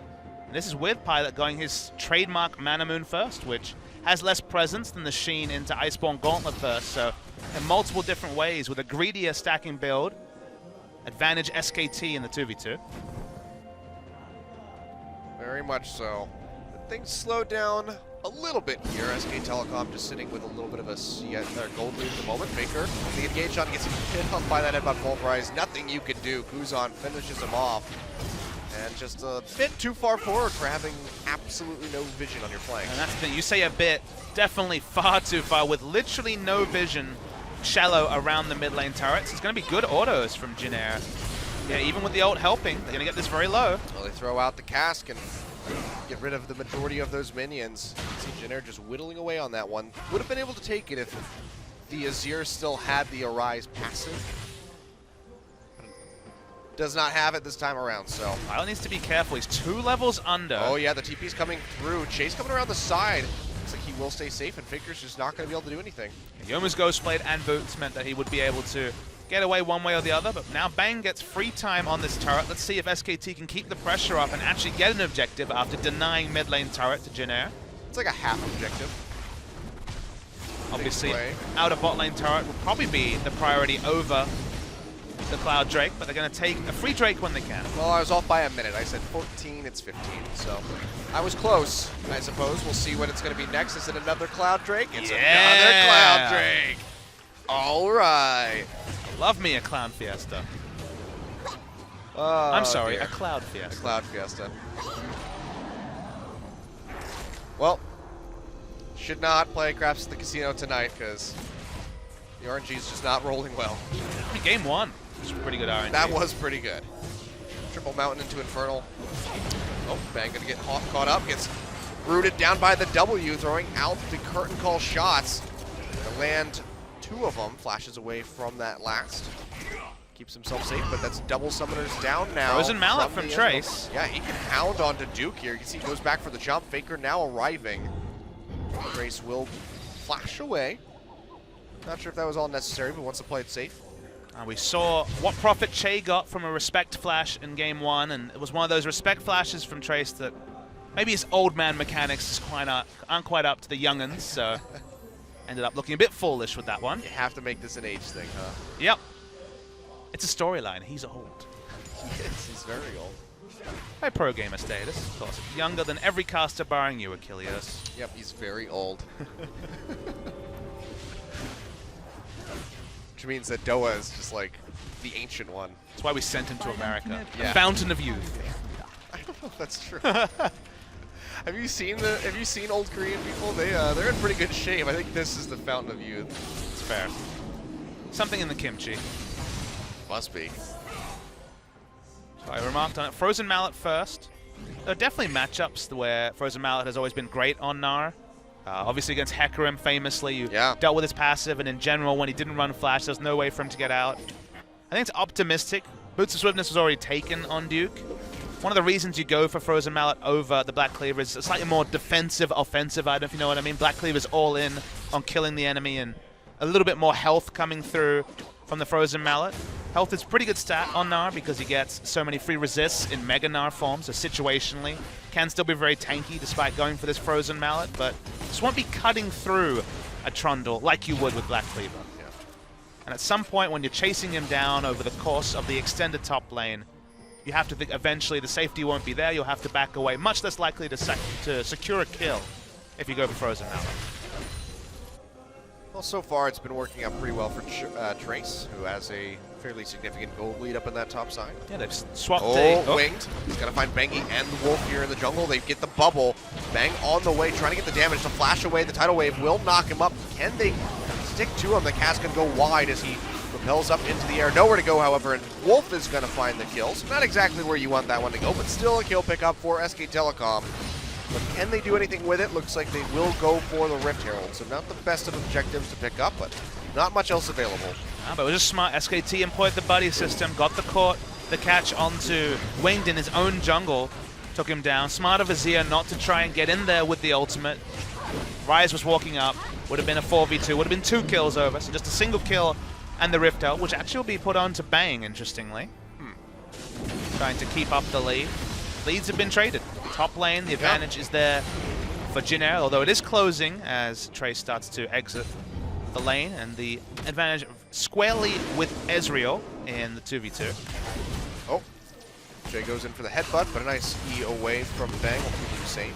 And interestingly, Trace is going for all the hammers. He's going to be going for the Black Cleaver and the Frozen Mallet, so that's a very offensive build, and will be situationally super squishy in Mini Gnar form. No armor or magic resist to speak of. Yeah, super squishy already, and you're going up against a Trundle with Subjugate. Wing, though, getting caught out by that root from Faker, who's taking a hell of a lot of damage from Kuzan, but Kuzan goes way too far forward, takes the turret shots, and goes down. Bangy finding the kill. Trace on the run, already uses the hop, gets caught up by the bubble, has to use that Gnar ultimate to knock him back, but Faker goes in with a flash, roots him down, and takes him out. That's Trace going down at 2 for 0 so far. Curtain call popped. Bangy taking a couple of those shots, but Wolf is going to body block the rest. And SKT, Faker's not even done yet. Walks in onto Pilot. The bubble won't connect, so they won't continue the chase. But 2 kills picked up there for SKTelecom, and a hell of a lot of damage about to come through onto this turret. They didn't even have to invest all their members. Bang never left top lane. It's just Kuzan being far too far overextended. Even with Flash, didn't find a time to use it. Only managed to get the Emperor's Divide out as he died. That honestly, not quite as stark as the failed turret dive in game 1, but this is Jin-Air this time, and Kuzan going in too aggressive, taking the E, getting caught by Bengi coming over. They had vision of that brush, but didn't play around it. And then Trace gave his life because of the overextension from Kuzan in much the same way that Bengi did because of the overextension of Faker in game 1. Yep. See Faker, flash in front of the tower, you're fine. Flash beyond the tower, not fine. Come up and make a huge play there and finally get a pretty solid gold lead at 4,021 minutes. Bang gonna try to steal away the red. Does he get it? No, he does not. Small thing I want to cover is coming back to the build from Trace. Health is the big stat, this big defensive stat in both Frozen Mallet and the Black Cleaver. Actually, no, it's not. Is there still health? Black Cleaver? Yeah. It still is. It has a phage.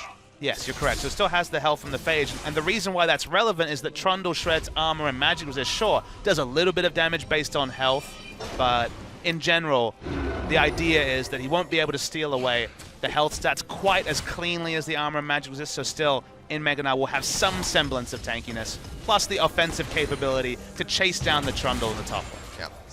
Well, Duke's resting on that Frozen Heart at the Glacial Shroud rather, so it could be a Frozen Heart or the Iceborne Gauntlet. Probably going to be the latter. Match the chase potential of Trace with the Frozen Mallet. There's actually been a shift towards the Frozen Heart increasingly on top lanes, and he's against Azir, Gnar, and to a lesser extent Jhin, so I think Frozen Heart probably going to be the pickup here. Could be. We'll see where he wants to go. The Ruby Crystal in his inventory not really telling much for us. I said Frozen Mallet, I meant to say Iceborne Gauntlet. Yes. That's where my brain was going. Finally, okay, we break the curse of the Cloud Drakes and we get Infernal for our third. Let's make it fiery, Achilles. But I mean, hey, double Cloud Drake, Faker's gonna go fast. I mean, it is relevant in that he's out of combat till he hits the root, and then from then on, probably doesn't need the 30 movement speed anymore. He'll get from bot to mid in like a second and a half faster now. Yeah. Rotations. Jhin Air kind of licking their wounds. They're almost 5,000 gold behind. Bang is almost Flame Horizoning Pilot. And this all from Jhin Air getting to lane phase first, but getting poked out so severely that the potion had to come down. Che held onto his point, so he didn't have heal to stop a scenario like this, and it's further extended. Jhin Air have been giving their empty farm, A-lane farm, mostly to Trace and Kuzan, which means that Pilot on a mid-game snowball build is behind, which lets you know that the late game isn't going to really be any solace until everyone is at 6-item territory. But look how far behind he is. He's level 10 to Bang's 13. Has the Yomu's Ghostblade and a Dirk. Bang is almost 3 items completed. The Blade of the Rune King just a couple hundred away from being completed at this moment. Pilot is not in a good spot right now. And unless they can hold out like Jhin Air loves to do, they probably aren't going to come away with a win. And awkwardly, if it is to be either the Maw Malmortius or the Duskblade as a second item for Pilot, those have been the two favorites recently that build out the Serrated Dirk. Yeah. The big issue is going to be that a Chain Vest from the Gragas and soon to be an armor item by Trundle basically answers what is supposed to be mid-game power. This build should already be online at this point or slightly earlier, and it being delayed means there's very quick, cheap answers to stop Pilot from being relevant to much later in the game. Yep. See, they do have that Aegis on wing, so trying to deny some of this damage from Bengi and Faker. But not going to be doing a whole lot until they can get the Locket. You can see that Tier 1 mid does go down. Faker sticking around on the top side, looking to pressure out that Tier 2 as the rest of SKTelecom, Sun Duke are just grouped up in this mid lane. Feels like the late game is in the advantage of SKT as well. Ryze, Ezreal, and the Trundle should be able to do work. So buying time for Pilot to get these items I don't think behooves Jhin Air, but what other option do they really have? Yeah. Pilot of all AD carries has the largest share of gold post 15 minutes. Jhin Air, despite the fact that he doesn't put a lot of damage, give Pilot a lot of resources. This has been one of the few games where he has been the one held behind, and other members of Jhin Air have actually been able to pick up the farm. Yep. Well, Faker, his build really starting to come online, has that Void Staff. Seraph's Embrace is fully stacked up, so he's going to be hammering out the spells.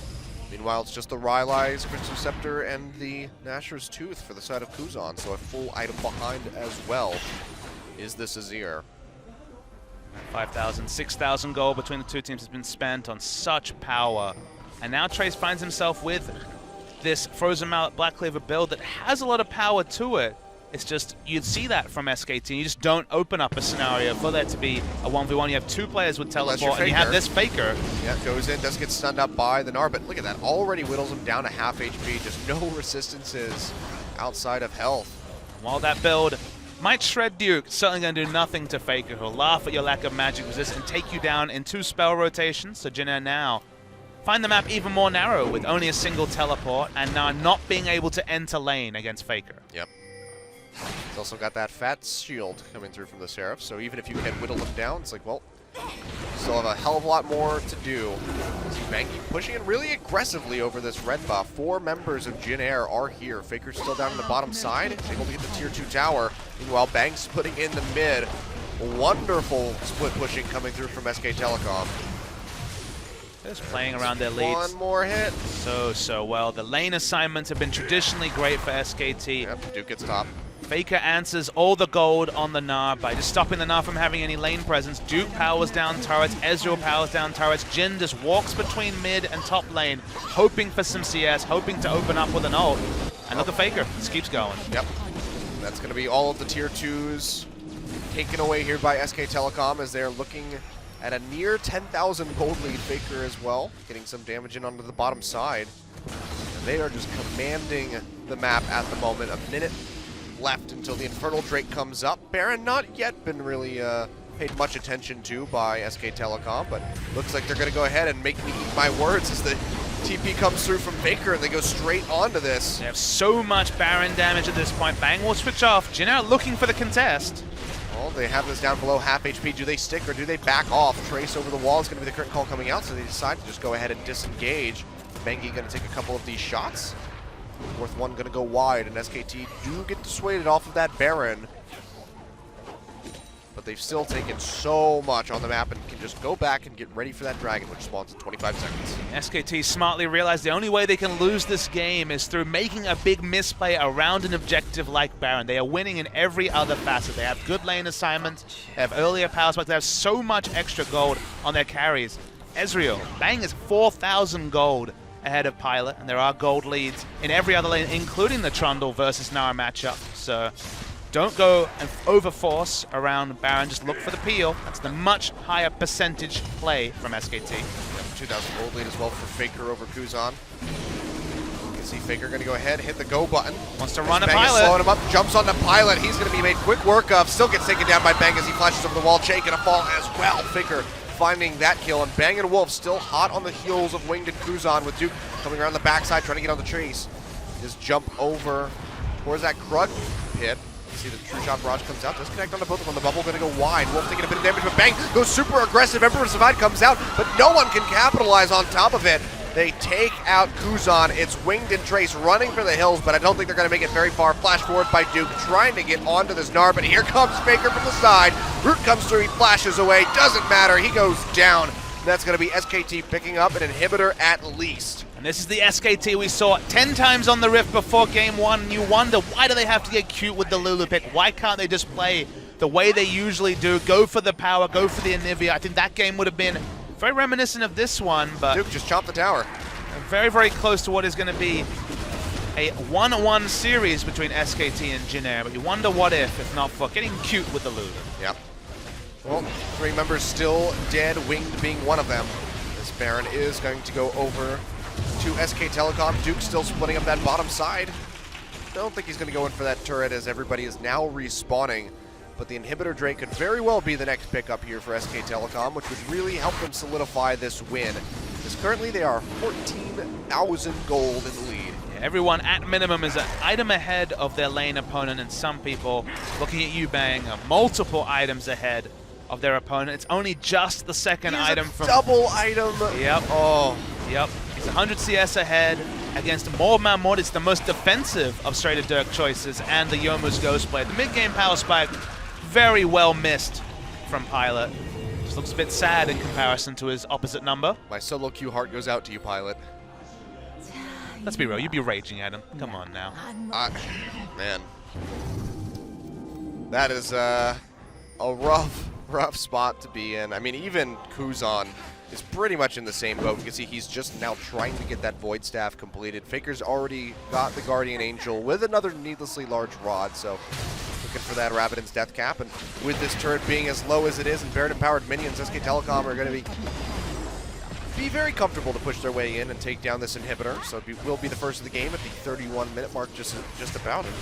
SKT are looking pretty poised to close this one out in the next few minutes. You just take a step back. We're only 2 kills away from a perfect game for SKT. No turrets, no dragons for Jin Air. Very true. You see they're going to go in, find Shay. He already pops that ultimate. Tidal Wave comes through, will pop up Trace and Kuzan. Bubble going to go a little bit wide as Shay jukes it out. But now that's going to be 2 inhibitors following the bot and mid.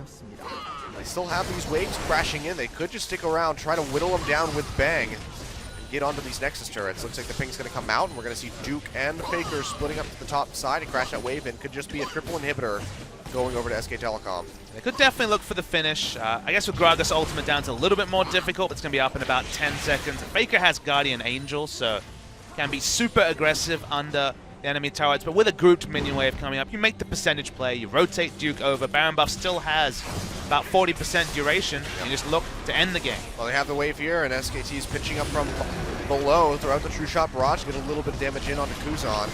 Turret's getting whittled down slowly yet surely. Duke not able to find an opening to get in there, but the Super Creep's now pushing in onto the Nexus Towers. It's going to draw Jin Air back, and the turret falls down. Inhibitor to follow, and this is looking really grim for Jin Air, who might be losing this game before the 35-minute mark. Benki goes in, finds Jay. No ultimate available. He goes down. No flash either. Pilot trying to just walk his way out. Has to pump the Yomu's Ghost Blade. The pillar interrupts him. He gets knocked up by the Tidal Wave. Hex Trigger gets popped. Can they finalize the kill? They do. Bang with one last Mystic Shot. Finds it. Faker gets knocked into the fountain, but it's still not enough to take him down. Uses that Seraph's Embrace shield. It will kill Bang in the end, but does not matter. Both Nexus turrets down. Nexus exposed. It's going to fall. 32.5 minutes. SKT with a 12-3 victory, tying us up, taking us to game 3 here. And Jin Air just not able to collect themselves in this match. Just in triumphant fashion, SKT dispatched Jin Air from the Rift on game 2. Just 3 kills separated them from another perfect game. Would have been 2 in a week. Now that's a record I don't think has ever been done before, but not to be this particular game, but much more confident SKT. Played to their draft, didn't make any silly mistakes. This time Kuzan actually the one who got caught under the enemy turret to really open up what was a lot of mid-game snowball from SKT, and no one knows mid-game better than Pilot this game. Went for Yomu's Ghost, but wanted to double down with a couple of straight Dirk armor penetration items, but was so far behind his lane opponent that this Jin wasn't even tickling. There was just a breath of air from the Jin every fight, and SKT shrugged it off and shrugged off Jin Air. Yeah, you can see right there, Pilot doing almost no damage. Meanwhile, Bang on the Ezreal, 28,000, beating the next best person, which was Faker, by almost 10K. Casually did the same as the top 2 from the opposing teams. That lets you know that Bang had a day out. Was caught out on the Jin. In fact, both Jin games have gone pretty sideways this series, so we'll wait to see if it is going to be a contested pick in the 3rd game. Well, Coma looking significantly happier this time around at the end of the game. Jin Air this time, no smiles on their faces, realizing, crap, they're still really good. We'll be back on the blue side in game 3. Can they find a Vladimir? Can they pull a rabbit out of the hat? They still are poised to potentially hand SKT their first best-of-3 loss in a long time in game 3. I mean, even taking up that one game was a huge feat, but we'll see if they're able to do it when we come back for the 3rd game.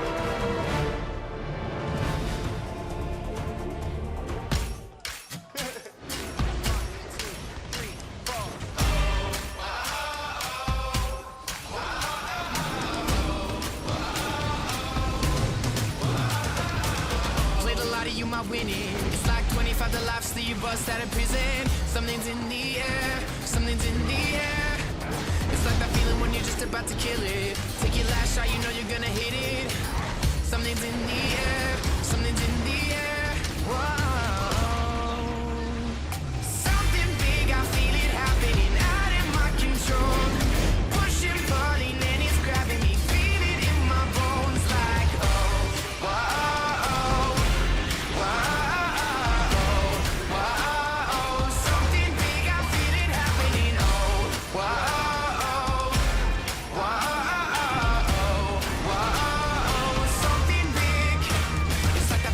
About to win the medal.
Beat in sync with the fast track.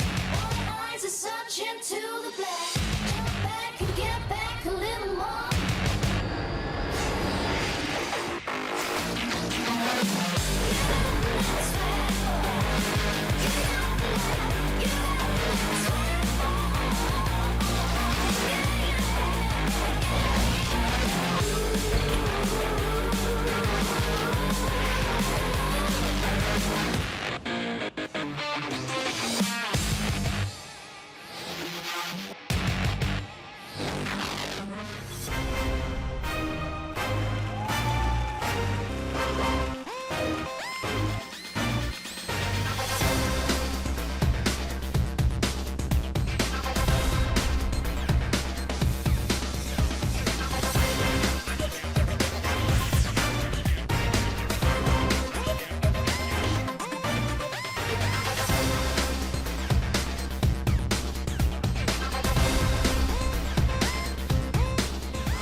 Welcome back. Your MVP from that second game is Bang, 417, 92% kill contribution. Of course, playing on the Ezreal, his staple champion. And that will bring him up into a third place tie with Ruler and Beyond. Duke also stealing votes away from Bang, but it was a really well-played game from Bang. The fact that they entered lane 2v2 with Nami Ezreal second and managed to set up a scenario where you Flame Horizon your enemy AD carry, of course with support from Faker and other supporting cast as the game went on, but he was winning lane hard alone in a 2v2, and from there it was classic Bang on Ezreal. This guy razor sharp at hitting the Mystic shots, and the moment one of those slows hit, whether it was to Blade the Ruin King or the Rune Prison, the rest of the CCs hit for SKT, and this was a very, very one-sided game. I mean, you can see just how aggressive he is. He's over the wall, then flashes into the face of Kuzan. I mean, when you have an extra Hex Drinker, Last Whisper, Blade the Ruin King on your enemy, a couple of extra levels too, this is how aggressive you can be on Ezreal. And Bang, very smart at knowing his limits, pushed them to the max and got SKT straightforward victory. That he did.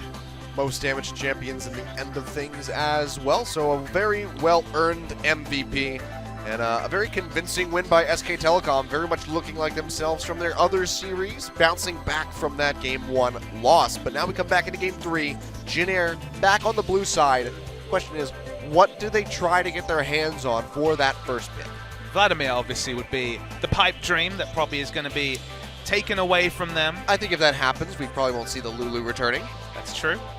Good point. Anivia probably would have rounded out that comp really well. So there are a lot of questions for Jin Air, and that's the thing, is that SKT lost a game and they bounced back. And SKTelecom has always been that kind of team. Even since they first debuted, they were famous for losing the first 2 games of a best-of-5 and coming back for the reverse sweep, or losing the first game and then getting the clear victories from there. So there's no surprises that SKT have that veteran shock calling, have the ability to bounce back. What about Jin Air this season? Because they haven't really found themselves in too many positions like this, especially with how they got a fairly straightforward win and then were basically demolished by SKT in Game 2. I mean, even with Jin Air's success so far, earning themselves a second place spot, they have only beaten the lower tier of teams. Africa Freaks, CJ Entus, ESC Ever, and Longzhu. A couple of those teams have been on a bit of a rise, but they beat them while they were at their lowest point so far in the split. So even with them being second place, we can't judge too much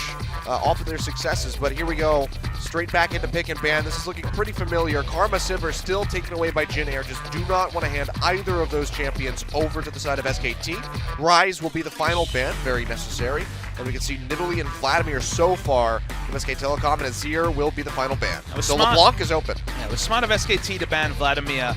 Second rotation for them. They didn't want a scenario where either Azir, Rise, or Vladimir popped over at first pick, and this is a champion that rose up in terms of priority during the Champions Spring Final and may actually beat first pick worthy in this series. We've already seen Jin struggling heavily. Lucian has largely left the building after his latest nerfs on 6-11, so Ezreal is a viable first choice. Well, there's still a lot of other power picks, the jungle pool as well, but with Elise and Rek'Sai both available, Kindred also, they're happy to select Ezreal first pick for Pilot. Yep. He did have a pretty good game on that in the first. When Bang was playing his Jin, which sort of just fell flat, but we could see this time Bengi going to get his hands on the Elise. Played Rek'Sai and Gragas so far, so just going to be doing 3 different ones as he rotates through the pool. Kindred nowhere to be seen quite yet. And Nami for Wolf going to be keeping it very consistent 3 games in a row. Was Kuzan going to default to something like Victor is my question for Juno, despite the fact that Victor's very much back in terms of play rate. His win rate in Champions this season has been very low. It's about 40%. So, been a bit of struggle street for that particular pick. I'm really not a fan of picking Graves into SKTelecom as a team. The jungler needs to farm up against the team who likes to take the game away in the mid game. But there's a lot of jungle picks available, Kindred included. Winged is an excellent Graves player. He will return to the well. If Winged can make a big play at level 2, where Graves is actually very powerful, maybe he can make it work. Otherwise, I would have favored the Rek'Sai, one of the more standard jungle picks from Jin Air. See though, Lucian, one that's been passed up throughout this entire series, getting a bit of a hover there, has lost some of his power with this recent patch, so the length on that piercing light is going to be shorter, as is the Ardent Blaze. His passive change didn't really affect anybody, because... Oh, baby. Here we go. So it's going to be LeBlanc lock-in for Faker. Going to take that one blind, knowing that Shay probably would have rotated it here. Certainly a bit of a murmur around the crowd when we saw the LeBlanc locked in. And if you follow solo queue, Faker's been playing a lot of teleport LeBlanc. He has played teleport LeBlanc in competitive before, but has been pivoting away from the Ignite Summoner spell. So this is definitely a pick that he's always got the mechanics ready to go on. Famously in his career, 14-2 on the LeBlanc, the first loss. Everyone will never forget the 5th game of the MSI final last year. Yeah, that was some damn good bait. Talia's finally enabled this week. We saw our first Talia hover, the Dream. The Dream is probably dead. We'll see Alawi before we see Talia. That's probably true. Alawi's been out a lot longer. Talia eventually will hit the Rift, and Faker Talia sounds super interesting to me. But seems like the Koreans still just aren't very impressed by Alawi. That's true.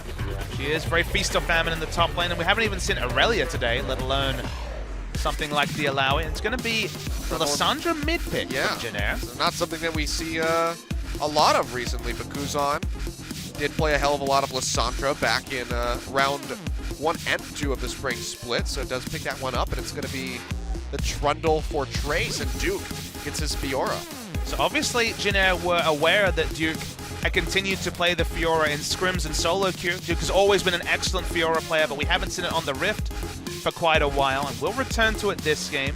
The famous matchup we were more used to was Lissandra top versus the Fiora, that Fiora was able to outscale the moment she could get QSS during a game. Speaking of QSS, we have a battle of the 2 top laners who've been most buffed by the removal of non-CC status effects from the true. QSS. No longer can you QSS the Grand Challenge or the Trundle Ultimate. Yeah, Kuzan back on Lissandra. An oldie but a goodie, but a very safe choice into, I mean, one of the great terrors of any mid laner in competitive play, Faker's LeBlanc. Good pick composition here from SKTelecom. Have the Cocoon, the Enchanted Crystal Arrow, plus the Bubble and Tidal Wave there from the Nami, as well as Disengage for that ultimate, but going to be going up against that Thresh that can very easily snatch up an Ashe. Wave clear isn't magnificent for a 1-4 comp. Every comp with Fiora ends up being a 4-1 comp unless you have a Lulu in the mid lane, but they have Ashe. Again, they have some decent wave clear, and if Faker gets lane pressure and kill pressure onto Lissandra, that wave clear, any wave clear worlds go straight out the window. Yep. See where he wants to go for that build. Could be Pistol Scepter very early on for Kuzan, but here we go, guys. Game 3. Jin Air looking to take down SKTelecom and give them their first match loss of the summer split. Let's get it right into it.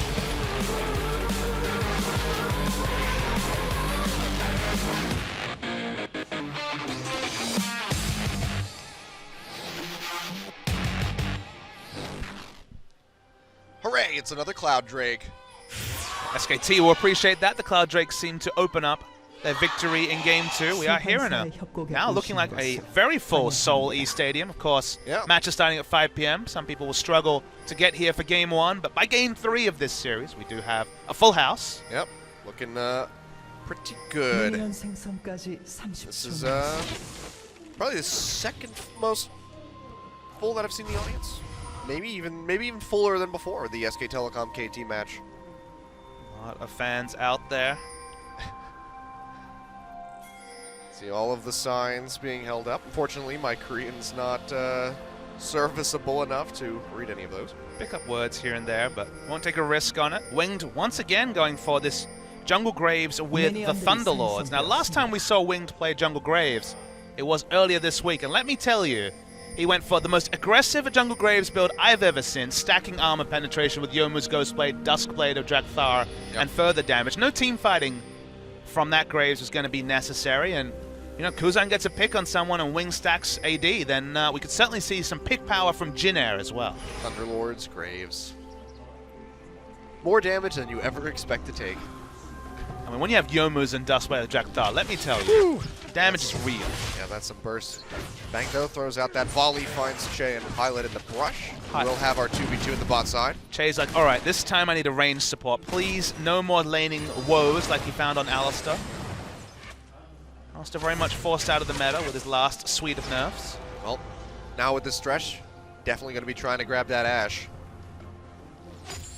Bang notable, despite being a long-term player who's played in Champions for over 2.5 years now, for only playing the 3 games, I believe it was, of Ashe. Has never put a lot of time into this Champions, trying to grow his pull with Ashe and utility AD carries in general. With carries up top, it makes sense to have initiation from somewhere, and the support role will, sorry, the AD role would do that. Trace trying to push that early advantage. Standing up with the Corrupting Potion, just shoving Duke off of these minions as best as he can. I tell a lie, 3-0 on Ashe, so 3 games ever. Duke on Fiora. Duke is a Master Fiora. There's a couple of Master Fioras in this league. Someday Smeb and Duke all have been excellent on this champion. Was the only carry in a tank meta. Now in a carry meta, still finds some play. Cuvée tries. He plays it, and they win sometimes. That's all I'm going to say. Maybe not because of his efforts, but... Cuvé's the big question mark for Samsung. He's the guy who I think really heralds their struggle, in that he needs to pick up something that fits the current meta. He was really struggling against Longzhu a few days ago. Yeah. Ruler's been the shining light so far. Rookie's just shining light. That can sometimes be a problem, and they just need a supporting cast from Crown. Certainly is that, but Cuvée needs to find his speed on this patch. Yep, recall comes in from Kuzan, just going to go ahead and use the TP. Get straight back in, so it does have that Null Magic Mantle. Looks like we will be seeing the Abyssal Scepter first item. Whether or not Faker wants to mimic that, we will have to wait and see. One of the reasons why the Fiora was the right pick in this draft, because you see Trundle, you don't want to pick a tank. You'd obviously rather go into a damage dealer. If it was a mage, it would have been triple AP on the side. And it's also Elise LeBlanc already, so it was already pick burst AP damage. So you would have definitely seen heavy magic resist itemization. So going for a physical damage carry, one of the ones that makes sense is this Fiora. I think Aurelia actually would have been an excellent pick against the CC from Jin Air, but passed over this time by Duke. Yeah, not going for it. The Trace did use his teleport just now. Called got double longsword. Will rejoin this top side. Faker taking a hell of a lot of damage. This goes in onto Kuzan. Kuzan's first purchase. That's one of the things I want to say, Kilios, is didn't go for a second Durance, went for Null Magic Mantle, and it's really helped him in these trades. Yeah, it's very evident there as he just keeps coming out on top in HP. Wing does get a little bit of invade there over Banky. Will find himself with a CS lead. Faker still sticking around. Kuzan not in a position to dive, doesn't have that level 6. So Faker will be safe for the time being to pick up these little bits of CS, but you can see he is already falling behind. Gonna have to blow the teleport to get back and try to pick up this wave. Actually cancels the TP. Good pathing from Winged. You saw Kuzan had to overextend to push that last minion wave into turret. Elise was cheating towards the gank in the mid lane, but backed away. So it was there for the counter gank if it happened, Wing.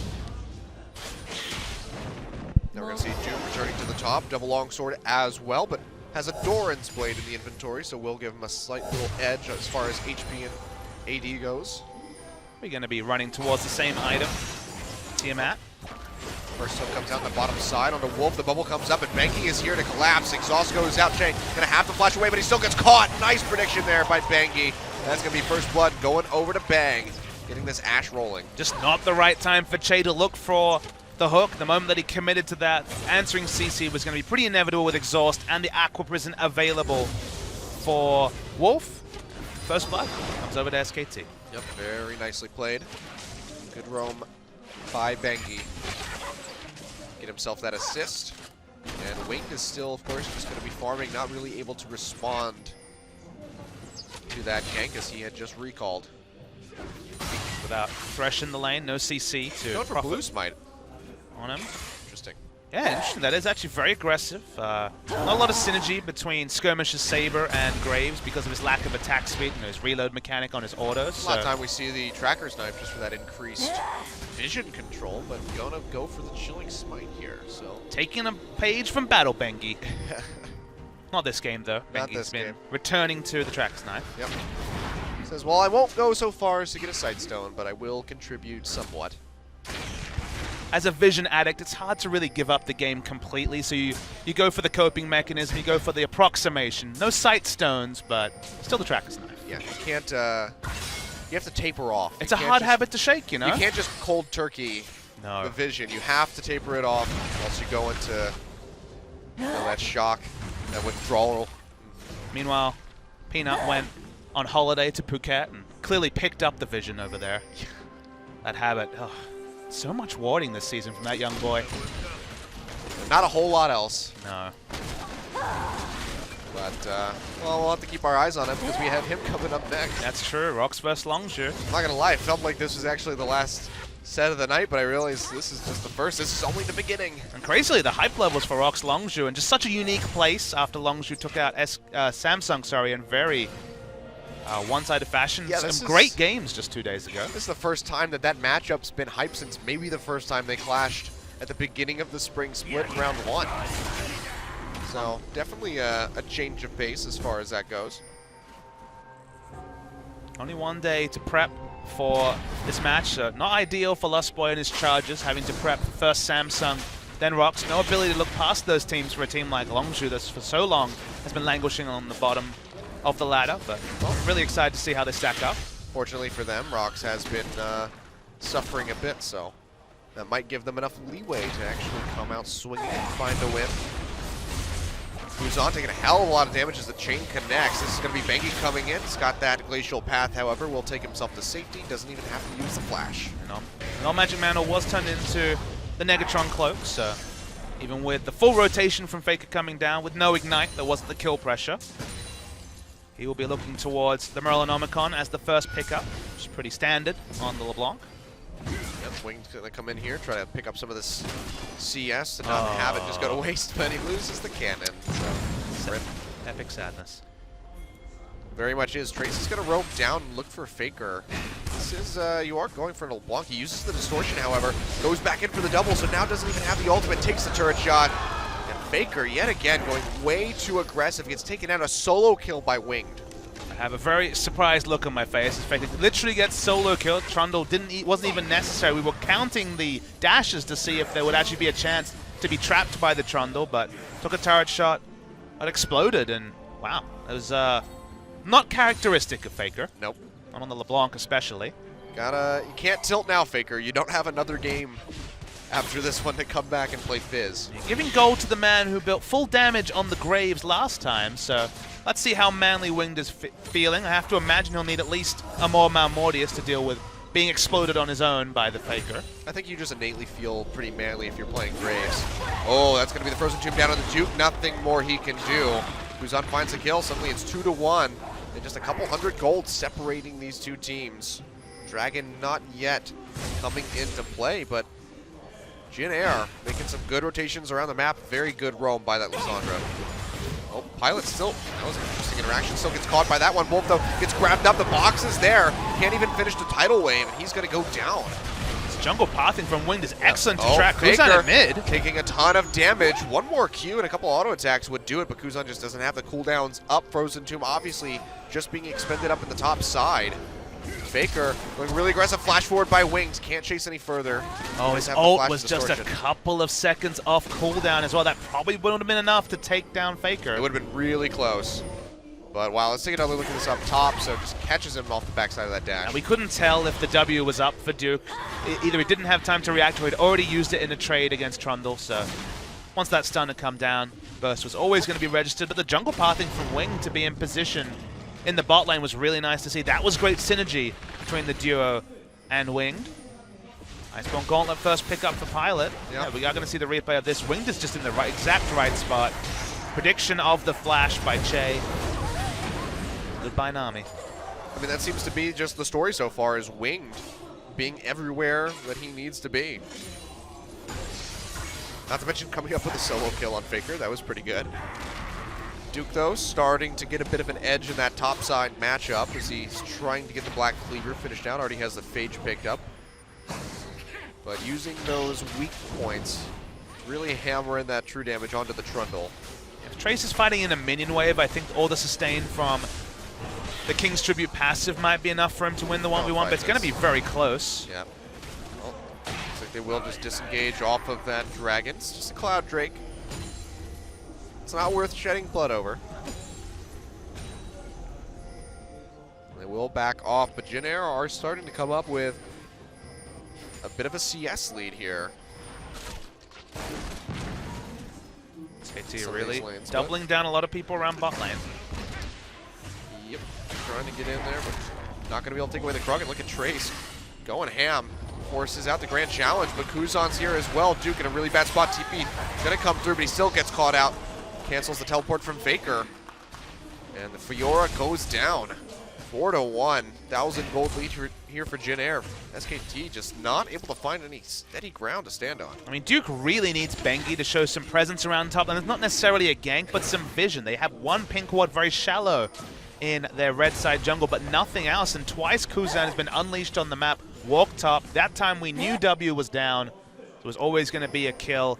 Faker's teleport just not being able to channel fast enough. There's no way for them to answer that. And this is just, honestly, bad jungle pathing from Bengi. He needs to provide help in what is a snowball top lane matchup between Trundle and Fiora. Yep, there's a 4-man investment on the bottom side of the map, but they can't even find a dive to go for. So they all just have to back off. Bang does have a little bit of a CS lead, but we can see now Pilot has completed the Iceborne Gauntlet first, has that tier stacking up, so he's going to be able to kite away this Fiora and this Elise who just want to get on top of his face. The jungle pressure, so the lane pressure in bot lane to allow for this red buff steal. Ash can also send an arrow, so Bengi lying in wait. He's getting hit by that red minion. Will find Wing, catches him with a cocoon. He gets popped up into the air, but that's going to be the Lantern down. They can't chase him, and Winged will make it out alive. And Bang doesn't send over an arrow. May have been flashed over. We'll never know, but do not secure the kill with that. Really interesting that he didn't just throw that out. All of the chain CC. And he could have denied that Lantern take. Bubble will land on the Pilot, but the hook comes out. Wings here, but they don't go forward onto Wolf. Bengi's taking away the Cloud Drake. Looks like he will be able to secure this one unless Wing can throw the collateral damage for a steal. It's a little bit of a reset. They don't have vision in the pit quite just yet. Smoke bomb comes down, they will be able to take this one away, but it's a very minor pickup. It's not going to do a whole lot to stop the bleeding. There was a green ward, so they had vision of the dragon down to about 1,500 health, but their charges just didn't have the cooldowns or the items ready to contest that one. Well, Faker going to get grabbed up here by that Frozen Tomb. He snaps back into the middle, but Winged one more auto attack will take him down. Faker dying for the second time this game. Just not been playing this one so well. It was off his own mistake. The death was very needless under the enemy turret, just trying to harass a Graves, and then from there, the snowball has been real. LeBlanc is still a snowball laner, and is really struggling in this game. Yep. Bengi's going to try to hold on to this mid tower. It's whittled down to about 30%. Top lane, the lead is growing for Trundle. Oh no, Bengi gets grabbed up, the box comes down, Kuzan takes the Lantern to come forward, he's going to get popped by the Thunderlord's Tidal Wave all too late. Bengi just walking into the face of danger, and he pays for it dearly. I mean, both teams with a pick coming. Both teams, when we're talking about the Thresh Lissandra and more obviously the Elise LeBlanc, Jin has just been better, and Winged is making this Graves pick work. He has had so much more map pressure than his opposite number. Double dash was used by Faker once again. They waited for it, they got it, and Faker's dead. Yeah, he is. Oh boy. Well, now we can see the scuffle on the top side. Duke flashing away, but here comes Wing on the backside. And look at the damage. The Thunderlord's Graves doing work. That's going to be the tier 1 tower going down in the top side. And Jin Air are really starting to stretch a gold lead now, as they are looking close to 3,000 up. 16-minute mark, and SKTelecom just scrambling to try to do something, but there's just nothing that they can take. Every time Winged hits a lane, his purchase for being there is rewarded. There's pick power in multiple lanes, but his laning, and specifically his movement around the map, has been so great to watch. You can see blue ping, Graves was there, and knew exactly what was happening there. The insurance of sending Kuzan over as well. He can't even get involved, such as the speed at which they take out the Fuhrer, and again... Oh, jeez. Yeah, meanwhile, on the mid side, Kuzan got caught up by that. Enchanted Crystal Arrow is able to flash away with a Glacial Path to take himself to safety. The hook from Chain not going to connect. We'll have to get a replay of that one to see exactly how this transpired, but all in all, no one going down. So maybe we won't have a replay. We'll see what happens. Again, Duke needs help. He hasn't got it at any point. He's now had 3 deaths because first the mid laner, then the jungler has come top, and Bengi has spent the whole game on the bottom side of the map, babying the bot lane matchup, while Graves has had his way in every lane. Yeah, Winged has been doing wonders right now for the side of Jin Air. Definitely a different game compared to the last, where Bengi was able to just invade onto his face with the Gragas and take away multiple camps. Games like this make you wonder why we see not that much Lissandra, because when Lissandra is unleashed on a map, you get just devastating games like this, when you have a snowball matchup, show up, no W available, it's always going to be a kill onto that Fiora. I just find it so interesting that Faker still went for the Morella Nomicon instead of the Abyssal Scepter to help mitigate some of that damage. It is worth noting that both Trundle and Lissandra have a lot of self-healing mechanics, so cutting down the healing is very relevant, but not having a Negatron is really meaning that he doesn't have lane pressure when he's against his opposite number in Lissandra. Lissandra just has the advantage in the 1v1. Yeah. Not to mention, she, with her Abyssal Scepter, is already reducing what little magic resistance he has, so she's just going to be hitting him for pretty much true damage. So, very rough spot to be in for SKTelecom. The question stands, how do they get themselves back into this one? They try and slow the game down. They do have double teleport available right now. Their CS numbers, especially given the texture of this game, are actually quite good. Only the Fiora is significantly behind. The rest of the members are either equal or slightly ahead. So it's not panic stations just yet. It's just been a lot of free gold over to Jin Air in unnecessary fashion, which has kind of been the story. We've flip-flopped between SKT making mistakes in Game 1 and Jin Air overextending in Game 2, and now we're coming back full circle. Yep. So far, the only objective being taken by SKTelecom is at tier 1 on the bot side, plus the Cloud Drake, so not going to count for a whole lot just yet. Push coming in on this mid side from Jin Air's 4 members are nearby. Faker goes in trying to pop Wing, but he dashes away from the distortion, so he will retain at least half of his health. But this at least gains SKTelecom a little bit of ground in that mid side. It's still a minute 10 till Dragon, so harder to punish these recalls from Jin Air with an objective. Only Pilot is alive, has Iceborne Gauntlet and the ultimate available, so should be able to help with the wave clearing. Kuzan doesn't need to recall either. Oh, well, let's see Herald. It's built a couple of times from Lissandra's with the Rod of Ages second, Abyssal Scepter for laning phase, and then Rod of Ages to have some relevant stats in fights afterwards. It seems greedy. Obviously, the payoff will only be around 33, 34 minutes. Yeah.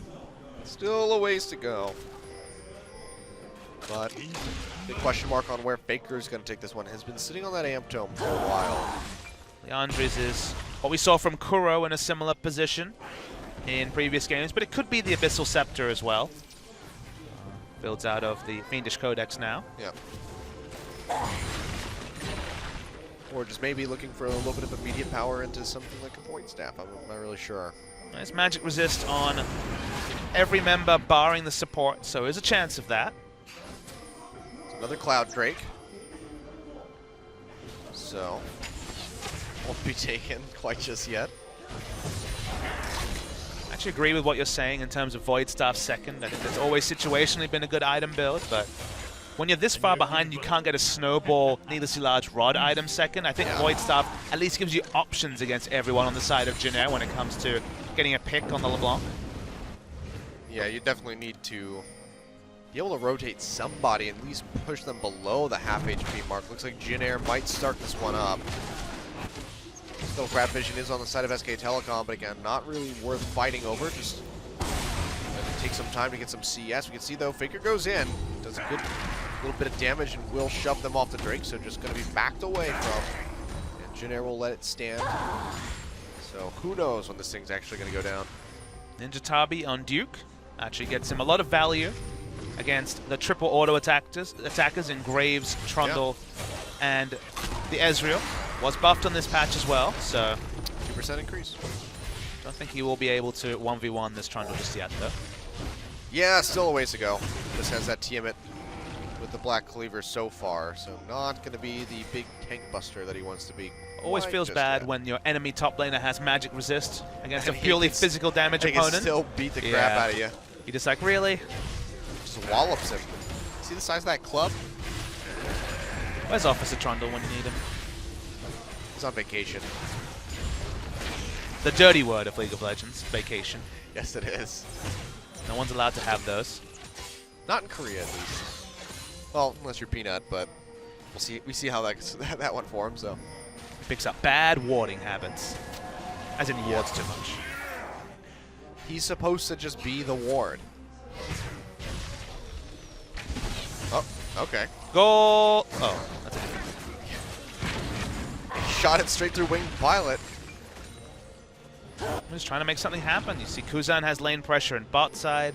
Trundle has the run of top side, so Bang looked for an aggressive arrow, but nothing to be found. Nope. Out of Ages will pay off around the 32 minute mark, for Lissandra. Look at this. Trace is just going to try to brute force his way onto this red buff, even through Duke. He's 2 levels up, so yeah, he should be able to take this one. Jinair, in the meantime, going to go for this Cloud Drake. Benki and Faker waiting in the jungle, but just opting to not fight for it. What's it going to be? It's going to be an Ocean Drake. So 2 clouds and an ocean. Winged keeps piling on the CS, 17 up. And with all the early kills, is clearly in a nice snowball position for himself. Will soon be the more Mordia, so will allow him to position aggressively against Faker and Bengi. In more of that team fighting build that we've come to know and love from Graves players. Yeah. Well, SKT, as you mentioned, certainly slowing things down, trying to stop hemorrhaging objectives as best as they can and get these lanes caught back up. Bang is still in a lead as far as the AD carries are concerned. Faker very much, probably the largest disadvantage right now, other than maybe Duke. Actually, yeah, definitely other than Duke. Wolf, though, gets caught out by that hook, and look at the damage coming through. The arrow not going to connect, but here comes Kuzan, pops him with the Frozen Tomb. Will be able to take out the Nami just like that. Duke trying to go aggressive onto Trace, but the rest of Jinair are getting ready to collapse up this top side. Completes the grand challenge. Trace just flashes into his team. And Duke goes over the wall. Not a whole lot of places he can go, so he's going to have to try to execute, but he's still a full HP Fiora. Oh, TP. Looking for the teleport. He's got the TP. Oh, Kuzan missed the AoE of the W. Wow. What a terrible Lissandra. That was actually a pretty big mistake. Could have just gone. Oh, yeah, that was pretty good. Wow, he comes right back in for Trace. What were you doing? Trace, oh my god, just hands him the kill on a silver platter. But the balls to just re-enter lane after making the defensive teleport and straight up kill Trace. I need a replay of that one. That's great. That's the last thing that I expected to happen. That's the last thing Trace expected to happen. Clearly. Wow, that was really good. Now Duke actually might be able to get that tier 1 tower as the one in the mid goes down, and SKTelecom finally picking up some objectives. It's still pretty beefy, but there's 15 seconds on Trace and no one to answer, so he should be able to take this one out. So wow, nicely played by Duke. And that lets you know that the item timings right now mean that, especially if he's away from a minion wave, Duke has the ability to burst down this Trundle. You'll notice when the first fight was happening that Trace flashed out of, it was again away from a minion wave, away from the King's Tribute and the Ravenous Hydra lifesteal. And if you're just fighting away... Alright, so here we go. So Kuzan, so he's going to miss this barrel. Oh, yep, barely misses that one. If he had walked up, he would have been able to interrupt it, but assumed that Duke was teleporting right on the edge, and Duke just literally walks into lane. Trace walks towards him. Yeah. I don't think he was watching his screen that closely. Okay, well... It wasn't even like a sneaky, like I'll go around, I'll come through the bush and I'll find you. It was just, hey, how's it going? Bengi though, they caught out by that frozen tomb, but Wolf is there to back him up with the ebb and flow, and Bengi is still decently tanky on that Elise. Another Ash Arrow goes to the Nether Realm. Did not hit anyone. Bang. Come on, Bang. The Negatron Cloak did a lot of work for Bengi, so yeah, that's one of those situations actually is more important than just burst not killing someone, and that Bengi can be like, wait, this burst isn't actually, taking out a lot of my life bar, and it gives you a bit more confidence going into future fights before something like a Void Staff is finished for Kuzan. It's pretty negligible. See though, it's going to be the Zonia's completed here for Kuzan. Finished the Rod of Ages about 5 minutes ago as well, so we'll see that completed in about 32 for the stacks. Bang's still sticking well ahead of Pilot on that CS figure, but just can't make these arrows stick. I'll have to track to see how the extended trades between Trace and Duke go. Remember, this game was all about setting Trace up to carry. He got a lot of help from his mid laner. Didn't get any kill involvement himself, but was able to get a significant experience lead. But we just saw Duke, over the course of 2 extended trades, win the 1v1 matchup. It's a very extended 1v1. Kuzan, though, has that Frozen 2 back up, goes straight in on a Faker who just double distorts out. Should be able to get out with his life. The arrow comes through, actually connects, and Kuzan, from downtown in the mid lane. True shot barrage, and Faker's just like, God damn it. The screams of the SKT fans literally transitioned right into the screams of the Jin Air fans. That was a good little, double crescendo. Yeah. A roller coaster ride. Oh! Squeals all through Seoul East Stadium. Now they're going to try and push this mid turret. Now they get a good amount of damage in here, but Wing's taking a hell of a lot. Pilot getting slowed up. Shay gets popped into the air. They don't have the arrow quite just yet, but they're still able to confirm the kill. The TP just now coming in from Kuzan. Looks like he does cancel it. So not going to be joining his team, but another kill picked up here for SKTelecom, who are holding on by a bit of a thread at this point, but they're still taking the necessary steps to get themselves back into this game. When it was 7-1, they were certainly holding on by a thread, but the last 10 minutes or so have been pretty much exclusively SKT. We got to the moment... We'll call it a rope. Sure, they've got a rope. They certainly seem to be using it aggressively, given that Duke now is able to split push out this outer top lane turret. They've won the last couple of skirmishes as well. Big story is that Winged hasn't been around for most of these skirmishes, been more of an onlooker. They haven't been able to make proactive moves around the map with the Lissandra, and things are starting to steady for SKTelecom. I'm sure Faker wishes that was an escape rope. So you can just be like, all right, get me the hell out of here. Not everyone can have a Thresh come by and throw a lantern. Well, you always need an escape. Pokemon taught me that, at least. Bengi's decided that he is the bush face checker, because Nami cannot do that as a ranged support. Went for Guardian Angel as his second completed item after the jungle item and the Rylai's. That is official title, the bush checker? Yeah, he's the bush checker. As an Aussie would say, bush checker. But I try not to use that voice too much on broadcast. Why? Oh, you know. Because you want people to understand you. That's what I'm going for. I have a large American audience that less aware of that Aussie accent. Oh, well, Pillar going to go on the wrong side of Bengi. Knocks him a little bit further away. Dragon started up. Again, it is the Ocean. Will be taken away by Jin Air. SKTelecom just want nothing to do with this one. They have Duke splitting up in that top side. It is the last of the Drakes before Death Brush. The Elder Drake. Death Brush. Arrow comes in, finds Kuzan. Flash away by Jay. Keeps himself safe. True Shot Barrage taking a little bit off of Bang. They're not able to find any opening. Duke roaming over, just going to go back to that top side and try to get some damage onto that tier 2 tower. They're trying to make moves. They do not want to send Trace into the 1v1 that he's slowly losing against the Fiora, so they want to make a 5-man pick. Oh, here we go. Winged gets that X-Trigger pop, gets rooted down by the chain, but Faker taking a ton of damage from that collateral. Will have to back off. Trace does get an answer split push, but loses half the HP of the inner turret on the left side. Kuzan doesn't have teleport. Oh, chain comes through. It's a bit of damage. Tidal wave goes straight into the zone. He has the bubble already used. Can they follow up here? The chain comes through, roots him yet again. Double chain.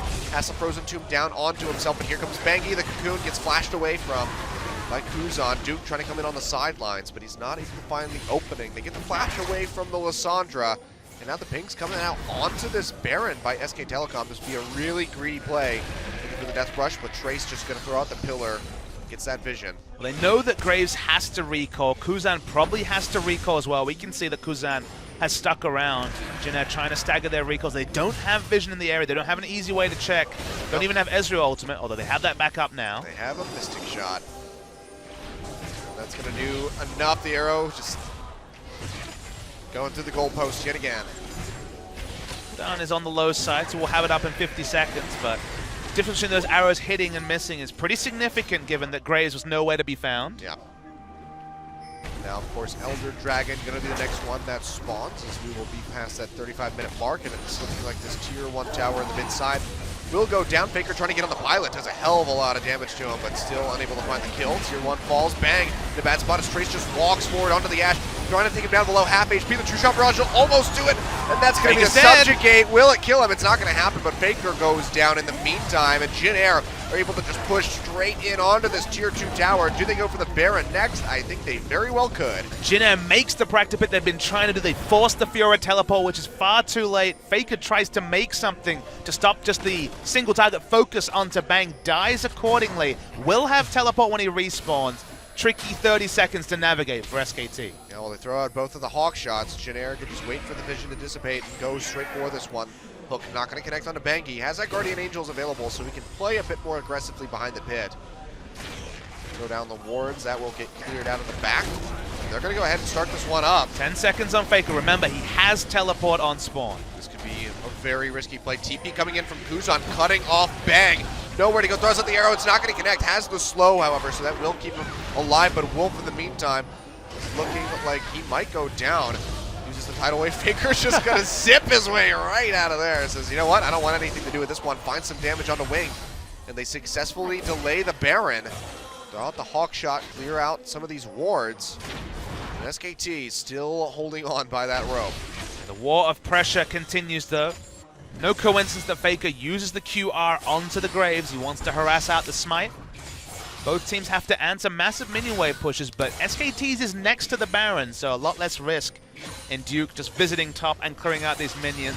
Funnel does have teleport, but we already saw what happens if in 3.5 seconds one of the teams with their pick comps can get a kill before that teleport even registers, so still an element of risk entering bot lane if you're Trace.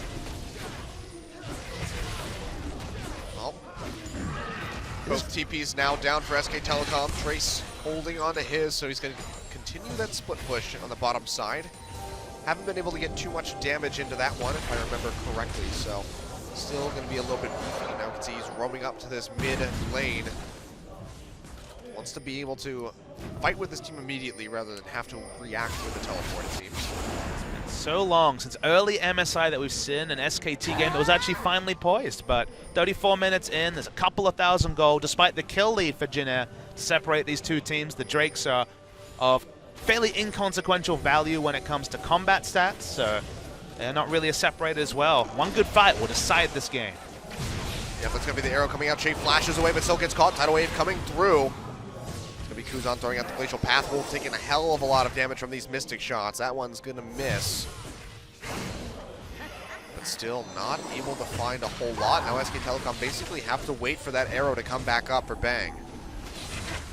Continues to split push. No, we'll be grouping with the team now. There's still all ultimates up on the side of Jin Air.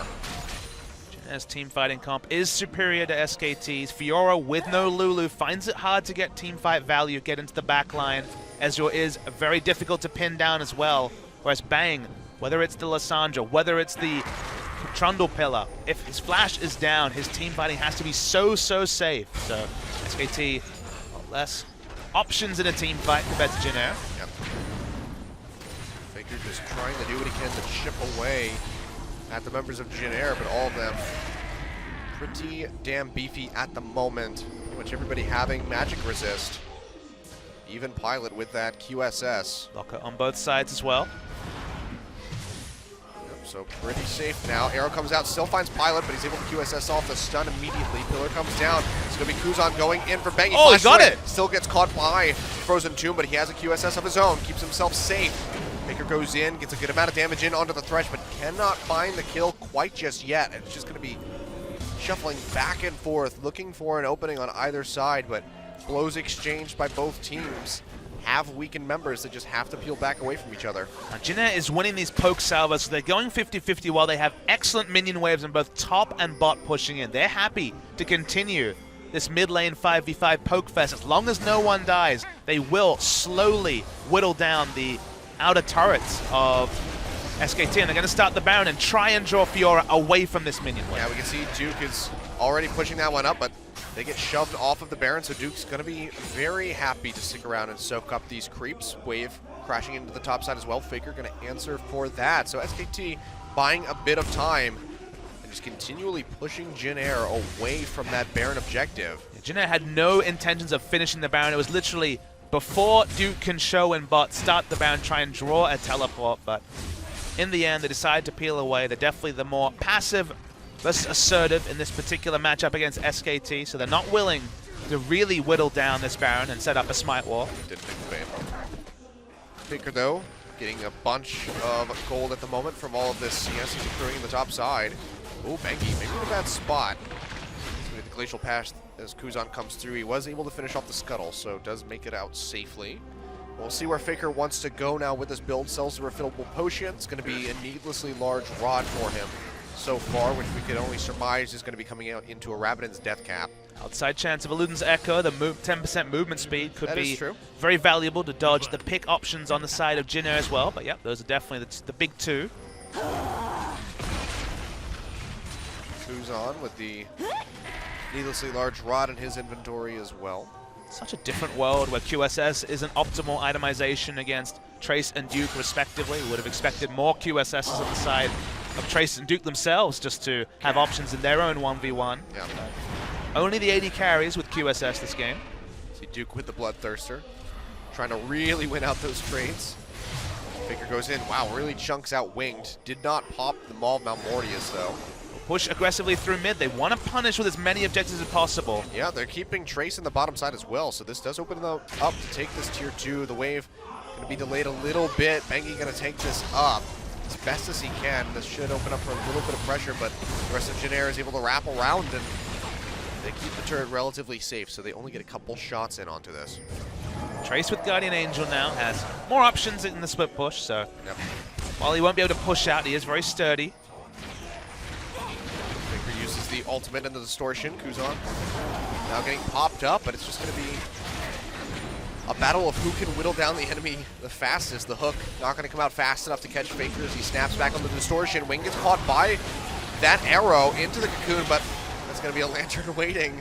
Shay always available to pull his teammates to safety. And now we can see Trace throwing up on that top side. It's going to be Wing popping the Opus Ghost Blade. Yeah, that's going to be the box coming down. They find Faker, and he is going to fall. Wing taking out the kill, banging in the front line, taking a hell of a lot of damage. Still has a GA available. Should he go down, the subjugate has been used. They try to siphon that out. Duke going in, throws down the Grand Challenge on the Tracer. They're going to get a good amount of damage in, but on to Bang goes Pilot, and they take him out. And SKT are just falling apart. Duke able to take down Shay, but it doesn't matter. This is going to be a 4-for-1 Wolf, the only member left alive at 40 minutes, and Jin Air are going straight down the mid lane. They're going to try and finish the game. They have a lot of turret taking damage. Even Trundle has an auto attack. They have it. I think they might have it, you're right. This will be the first series loss of SKT after their first game loss in game 1. Still 30 seconds on Faker, only Wolf alive. Yep. Now Trace just tanking up. This turret as a wave crashes. They get that armor reduction. They take down the first Nexus tower. They're going to take down the second one, and Jin Air Green Wings are going to be the first team to take down SKTelecom T1 in the summer split with a 2-1 victory. What an insane series from Jin Air. Game 1 was a bit of a head scratcher. Game 2, that was standard SKT. But in Game 3, specifically Winged, he went for the Graves, didn't even have the options of an Elise in an early game, but he was always in the right spot at the right time. And even though eventually SKT got the Fiora rolling, it was too little, too late. In a different game where Fiora was well on top of the Trundle, I think SKT could have had the pressure in the mid game. But the Ash arrows went wide, the hopes of SKT went wide, and Jin Air, this is massive for their season because they are now entrenched as the second team in the LCK. Yep.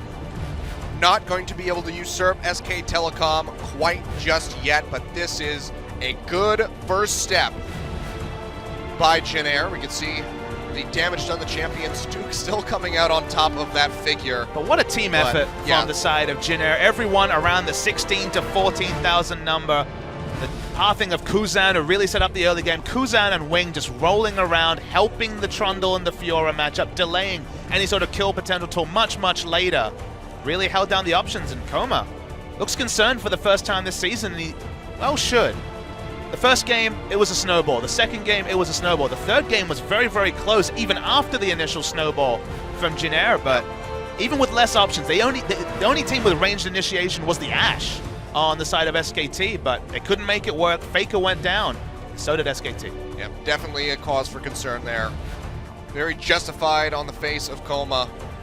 See SKTelecom kind of just rubbing their chin, saying like, hell, not really sure what happened. But Kuzan on that Lissandra in one hell of a match. I can only guess that he's going to be our MVP. We'll find out in just a sec as we get ready for the interview. But yeah, this is a really good look for Jin Air. Their next match is going to be against MVP. But remember the Jin Air style. Remember their Robin Hood name of robbing from the rich and giving to the poor. That's their worry. It's a trap game for them against MVP. They have always been a team to take away wins from the top teams in the league. Can they just steady their season with a win over MVP? But speaking of MVPs, you predicted it correct. I don't think it was on a Lee Sin. That's a bit of a mistake over there. Yeah, that would the mid lane Lee Sin. I'm all about that life. I want to see that one coming out. But yeah, going to be the MVP on the other L Lissandra. champion. Yeah, looks like we're going to have a take two. Yeah! There we go. Kuzan with the Lissandra. Didn't die a single time in that game. And my God, what a performance from this guy. 400 MVP points now. I think that's going to tie him for first place. It will indeed, and it's just crazy that this guy couldn't find a position starting at the start of the season. Had a good spring split. They went with Blanc, which honestly worked pretty well for Jin Air, but maybe it just awoke a fire in Kuzan to really rise him to the next level. Because since he's come back into the team, he has been outstanding. Yes, he has been. But, you know, we can talk about Kuzan a lot in this game, and he did perform really well responding here to the catch on Bengi. Stopping that back was huge. But big shout out, of course, to Winged, who played the hell out of that Graves in this match, rotating around the map, always where he needed to be, and really helping to enable the success from Kuzan. Because, I mean, solo killing your mid laner's opponent is a really good way to also help him get ahead. I mean, again, you speak the word help. It was a bit of help from the turret and just over-aggression from Faker. 2 out of 3 games, this wasn't traditional Faker. This a game on the LeBlanc, one of his famous champions, now goes down to 14-3. Yep. It's the 3rd loss on his trademark champion, and well-deserved victory for Jin Air because there were a lot of mistakes once again from SKTelecom. Yep. You know, it's funny, I just realized on my champion select sheet, I actually wrote Faker as the champion in for Faker. Well, Faker lost today. And Faker did not play like Faker, so that was a big mistake there by me. But we do have an interview with our MVPs here coming up in just a second as they get set. I believe we have Steven here for the translation. Oh, sorry.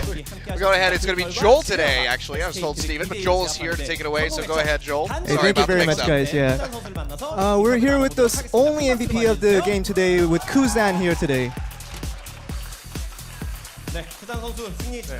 Congratulations on your win. Give us a comment on the win.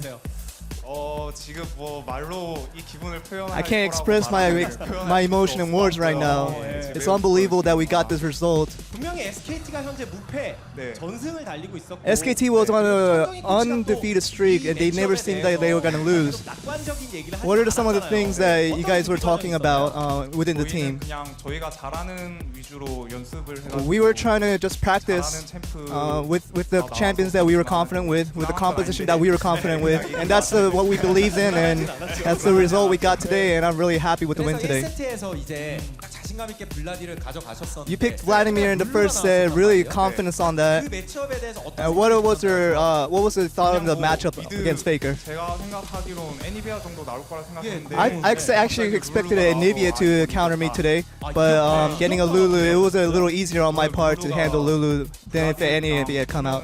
블라디가 더 좋은 것 같아서 I believe Vladimir is better than Lulu in a matchup, and I took advantage. 그렇습니다. 역시 승부의 분기점이었다면 이 경기 승부의 분기점이었다면 그 미드 근처에서의 We talked about the one of the key things to have led to your victory was that second mid turret 어떤 콜이 that went about.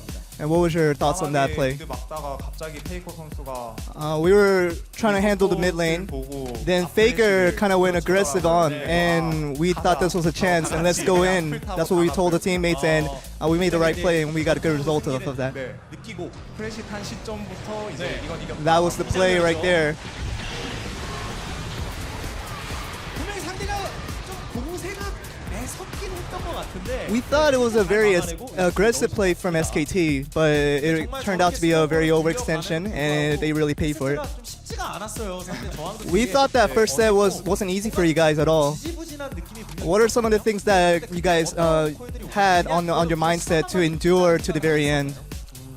아니요, 그냥 뭐 각자 라인 막으면서 We were just trying to do our part individually, get our lanes, always trying to protect our lanes and just do our part, and doing that one at a time. I think that got us the win today. 안 던지면은 저희는 그냥 후반까지 무난하게 갈 것 같아요. We were just focused on the late game and believed in that, and I think that turned out to be a good result. 쉽게 무너지는 느낌이 있었어요. 네. 분명히 뭐 SKT가 강팀이기도 해서 We saw that teams going up against SKT has a loss of confidence going into the game, but you guys were a little different today. What were your thoughts on that? 경기는 다 있고 이제 새로운 We always try to forget the past, and whatever SKT has done in the past, we forget about it, and we try to just focus on today's game, and I think that was a good mindset we had. 바텀 듀오 선수들이 고생을 좀 많이 했었어요. 네. We saw that your bottom lane was struggling in the early game. 게임 끝날 때까지 했거든요. I think they were struggling in early game all the way to the late game. 정글이 네. But our jungler 저희가 좀 was trying to protect the bot lane, and I think that was really helpful in getting the victory. 이즈리얼로 쳐왔어요. 이즈를 저희 After losing to Israel in game 2, you took it back on game 3, and how was it? 바텀을 무난하게 할 것이다. I think getting Israel in the game 3 was really good on our part and was really helped us secure the win. 대표 챔프 같은 네. 리산드라로 맹활약하는 장면 보여주셨어요. It was one of those games that you play Lissandra, one of the 롤 챔스 기준으로는 top picks that we see from a lot of games, but not necessarily in LCK. What were your decisions on the pick? 아예 안 했거든요. 그냥 버리는 I actually haven't practiced too much on Lissandra before this game, 좀 좋아가지고. but trying to counter LeBlanc, I thought Lissandra would have been a good choice, and that was my choice, and it turned out to be very good. 네, 대단하신 것 같습니다. 예. 그 지난 경기에서 또 승리 인터뷰 때 페이커 선수 During your last interview, 그렇죠. 네, 끝내보겠다고 you discussed that you can have a dominance play on Faker, and in result, you really got that. 네? 이렇게 돼버렸네요. I just kind of said it just for the fun of it, but it really turned out to be this way, and I'm kind of surprised. 그리고 오늘 또 트레이스 선수의 역할도 굉장히 컸어요. We thought Trace had a big part in your win today. What are some of the things that you did to build up confidence for Trace? 자신감 있는 모습 보였었나요? 아니요, 딱히 게임 안에서는 그런 모습을 보지 못했어요. We didn't see that much confidence from Trace that we see from usually. 부장 선수가 풀어준 걸로. 말씀하신 것처럼 3경기도 초반에 거의 터뜨리는. The third match, we were kind of surprised that you guys basically blowed up the game very early in the game. And what was some of the things that led up to that?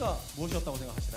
저희가 아직 운영 쪽으로 약간 미흡해가지고 I think one of our weaknesses in our team is operating the game and trying to carry it to the late game. So luckily, getting that advantage in the early game, I think it really did help us. 그런 점에서 그 운영에 발맞추기 위해서 오늘 윙드 You talked about the operation part. 굉장히 또 잘한 것 I mean, we think Winged was a key figure in doing a good job in that. What kind of things would you like to say 세 to 번째 Winged? 경기는 윙드 형이 잘한 것 같아요. I think Winged played very well in the third game. 제가 Although he plays very well in every game, but 만났었거든요. 그때도 윙드 형이 그레이브즈로 and I'm always impressed with his Graves play. I've seen him play many times, and today it was no different. 네. 그러면 뭐 세 번째 경기에서 주요 영상이 We have a highlight from Game 3. Let's look at it and have a further discussion. 이런 식으로 계속 진짜 르블랑을 You were really harassing LeBlanc in mid lane, trying to pick him out, and 여기서는 뒤에서 트런들이 오고 르블랑이 and Trundle was coming from behind on that one, and he didn't need it. 동선을 잡기도 어려워. Graves finished him off before he even came. 선수가 아슬아슬했던 장면이 많았죠. And there was times that we thought you were going to be cut off, but you made a very narrow escape. 약간 숟가락이 느리더라고요. Oh, I was it was kind of slippery on the fingers, and I made a little mistake, but I was luckily able to get out.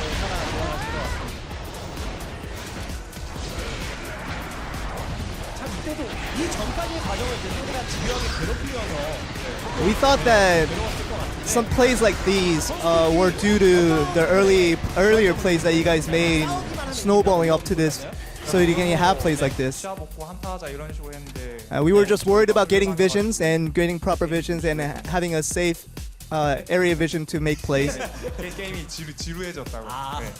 예, 충분히 화끈하고 되게 재밌습니다. We thought it was a very entertaining match. 골챔스 경기에서 가장 재밌다는 얘기가 하다예요. 아 진짜요? 예, 모르셨습니까? 네, 저는 당연히 모르죠.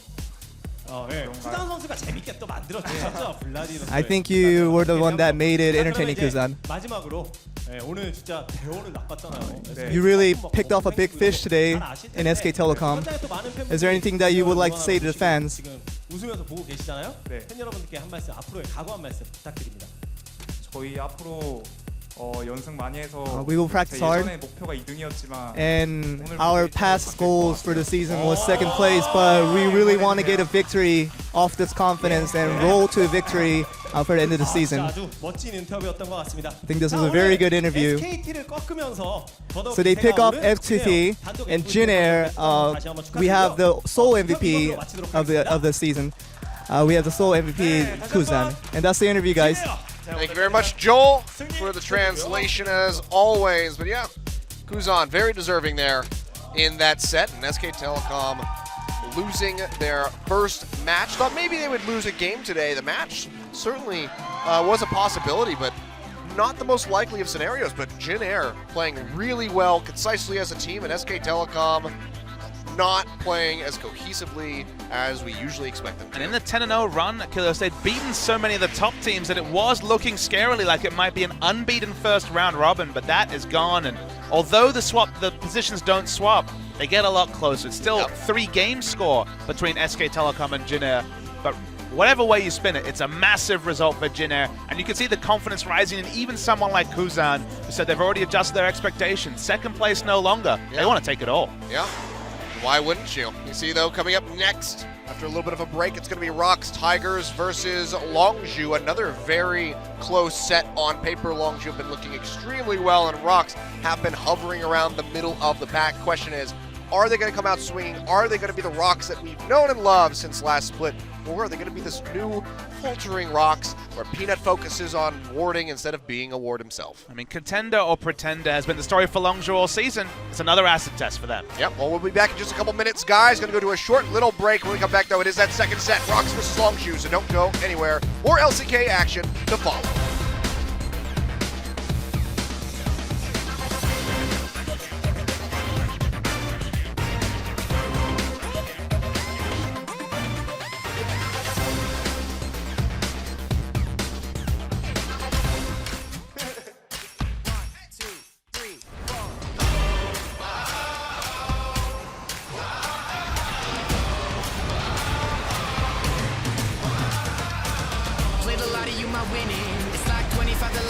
bust out of prison. Something's in the air, something's in the air. It's like that feeling when you're just about to kill it. Take your last shot, you know you're gonna hit it. Something's in the air, something's in the air. Whoa. Something big, I feel it happening out of my control. Pushing, pulling, and it's grabbing me. Feel it in my bones like, oh, whoa, whoa, whoa. Something big, I feel it happening. Oh, whoa, whoa, something big.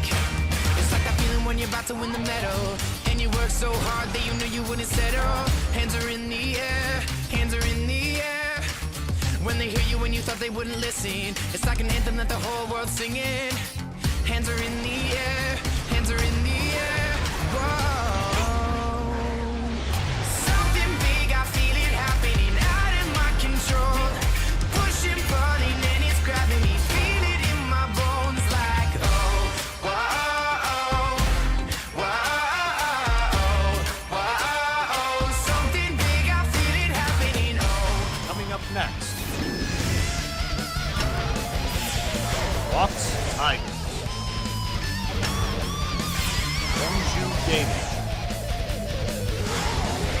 2016 Coca-Cola Zero League of Legends Champions Korea Summer Round 1.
today's matchup.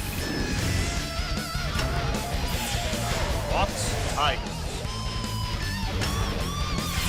Longzhu Gaming. 2016 Coca-Cola Zero League of Legends Champions Korea Summer Round 1.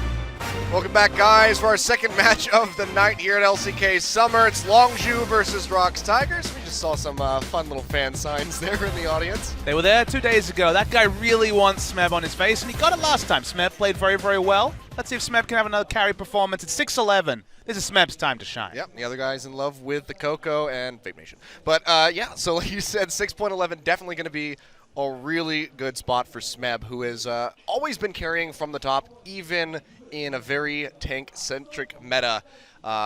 His Poppy especially comes to mind, stealing away Barons, solo killing people. The guy is a monster, has been faltering heavily at the start of this split. His Swain performance definitely comes to mind, as well as his Fizz. But this time, with this new patch, with Aurelia and Jax coming out of the woodwork, I think that we will see a lot more from Smeb and a lot better performances as well. If you guys missed our first matchup, of course, Jin Green Wings did manage to take down SKTelecom in a 2-1. They net themselves a firm spot in second place. SKT still going to be resting above them with a +3 match score comparatively.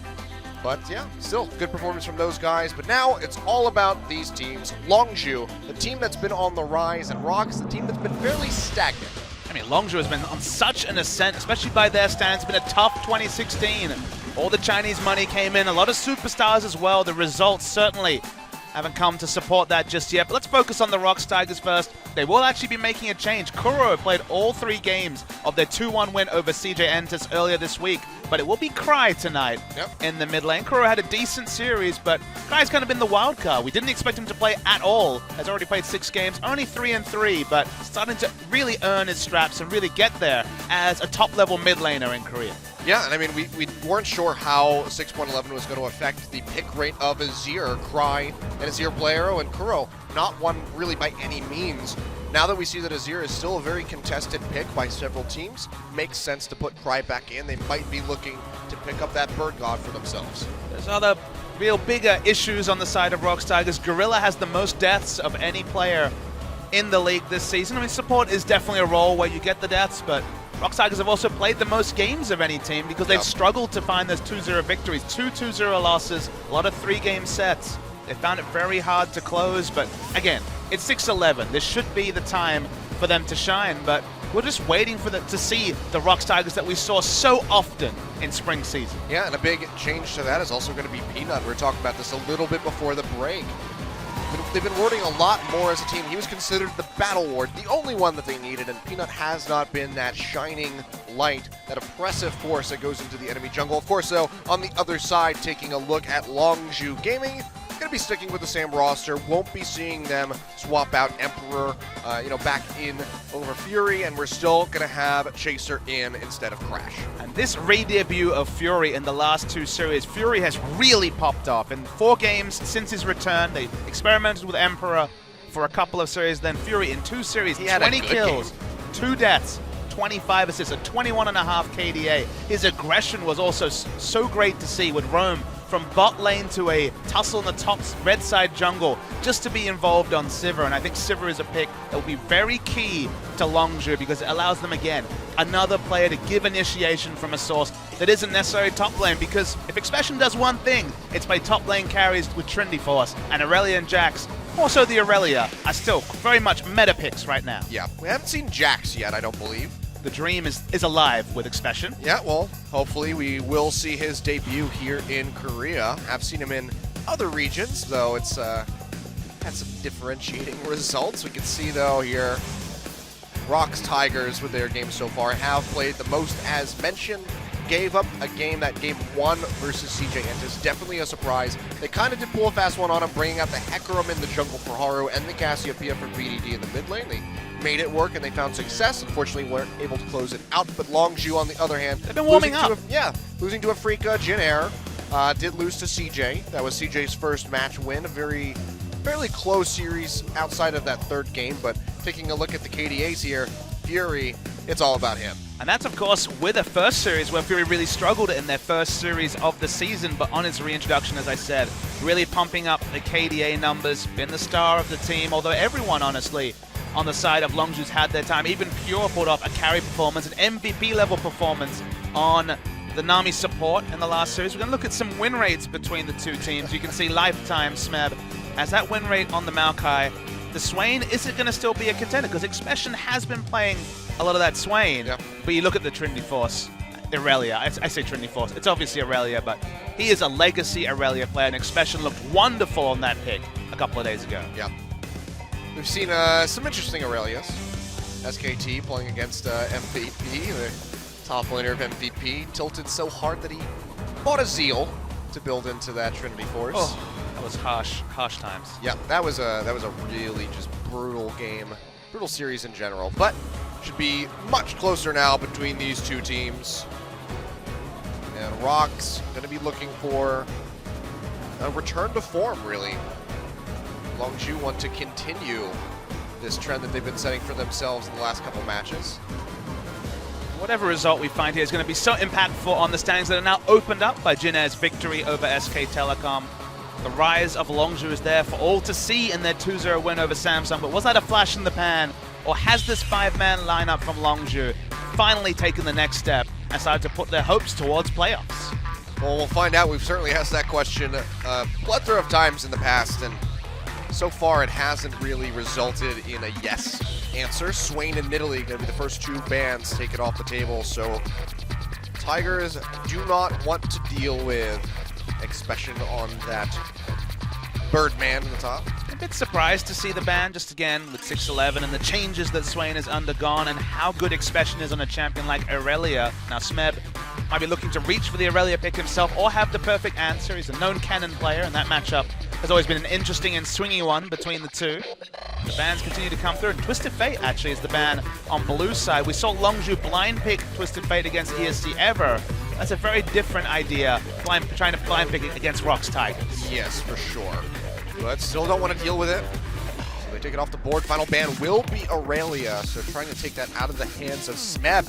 And Arise goes through, and they are going to snatch that one right up for themselves. Heavy price, true flex pick between Smeb and Cry. Probably expecting it to be mid lane, but outside chance at top. But speaking of champions that are available, Swain, the sustain mage, taken out. Vladimir, the other sustain mage, very much available, and Coco's aggression on this Vladimir pick was so impressive in Game 2 against Samsung. Altered a low health Anivia, then Ghost flashed after Crown just to get a Q to finish it off. So I really like what he was doing with the pick, so probably going to be the mid lane Vlad from Coco. Yep, and it looks like we might have our second Graves of the night here with Chaser as a long hover, but here we go. The kryptonite of ROX Tigers. We saw Haru pull this out, and it did wonders for him in CJ. He's not going to play it. I don't know. He might. He doesn't have Ghost to summon a spell. That doesn't matter. He can always change it. Oh, he has Ghost now. All right, it's gonna. Nope. Oh. All right. You're a troll. Thank you, Chaser. Chaser, you can see him smiling on your screen. I didn't expect that to be the Hecarim. The Ghost faked me out. Cocky little. The 1 second Yasuo was definitely a potential disaster, but they pivot over to Elise. A lot of magic damage, although, already with the first two picks. It's not Mickey playing the Yasuo, so it's okay. I mean, Mickey's Yasuo, some days Yasuo. Yasuo hasn't been doing a whole lot of winning in Champions. No, he has not. But it will be Elise and Vladimir in the end of things. We can only expect that Vlad to go over to Coco, and it's going to be a very aggressive lock-in Elise in here for Peanut. Now, Karma picked up, so they have a triple flex going on. This could be a mid Karma with a top Rise, or a mid Rise with a support Karma. So could flip those around a little bit. We're not going to see the Jags. Oh, just lock it. I'd love to see the Jags, especially the most famous Jags, most played champion of all time. Top 3 is the Jags, so certainly no stranger to the pick. Nami, Fiora once again put in a great performance. I think Nami will certainly come through. I think it's worth leaving top lane for last pick, unless you want to go for a really risky AD carry like the Twitch specifically. But when you see these 3 champions from ROX, you're tempted to pick the Jhin, but either Jhin or Twitch certainly are food to an insect kick from the Lee Sin, so always an element of risk picking the champions without the natural escapes against that Lee Sin. Yeah, it looks like they might just go for the Lucian. Sivir also available, but they will lock that one up with the Nami to finish out our bot lane. So looking for that top, I guess we could say potential top given the Vladimir, but more than likely going to be the top lane there for Expression. This meta it only makes sense to last pick for him. And now going over to ROX Tigers, you mentioned Kennen earlier on. Looks like we might be seeing it. There's so much magic damage already that there's a big risk that Locket would really be lights out to some degree against ROX Tigers. I love watching Smeb on Kennen, don't get me wrong. It's one of my favorite champion picks in the league, but I don't know if this is the scenario for it. Physical damage would be great if they could find it, and certainly would fulfill that with the Fiora. They're playing around with this idea. We did just see Duke play Fiora into Trundle, which is still available, and it didn't go so well. So Smeb on almost exclusively Rumble duty in that series over CJ Entus in the last 2 games at least. Yeah, we'll be locked in yet again, so going to be giving this one a shot, which does leave our rise to the mid lane for Cry. Karma as support for Praise Ashe. So blind pick Rumble. Question is, can he play it better than Bang? Blind pick Rumble is risky. Irelia is one of the best matchups, but it's banned, of course. Gnar, okay. So our second Gnar of the day as well. Going to be looking to kite him around as best as possible. The build from the Gnar will be interesting. Hex Drinker, you'd have to think. I don't know about more Malmortius, but it could still try to be Black Cleaver and a Spectre's Cowl, but Rumble's very powerful after the latest round of buffs, but so much magic damage on the side of ROX. Only Ashe for the physical damage means that you get the Locket fast enough. Of course, Lee Sin will do some decent base values, but Ashe the true damage dealer in that particular equation, whereas on the side of Longzhu, Hemoplague, Gnar, be some really interesting engages from their side, and it could just be a Black Cleaver off between Fury and Expression. We're going to get one of those engages where Coco throws down the Hemoplague a second after Expression Gnar ulties everybody out of it. Don't worry, they'll still die to the 10% bonus damage culling. That's true. That very well could happen, but definitely going to have to keep our eyes on Peanut coming into this match with this Lee Sin. Definitely going to be looking to play pretty aggressively. Get rolling early on. We might see a more 80-centric build coming out from him, Warrior Enchantment, and perhaps you know, just take off from there, get some really heavy damage dealing items, maybe a Tiamat, something like that. Right, on his staple of Ashe, with scaling from the ROX Tigers, but as we said, a lot of magic damage. This is very similar to the comp that Longzhu played in Game 2. Let's see if Coco can go off on the Vladimir again, because he was the big carry in Game 2. Yep. Well, a lot of people to keep our eyes on. We'll see how this game is going to develop. It's like going to go ahead and get straight into this first game. Longzhu versus ROX Tigers.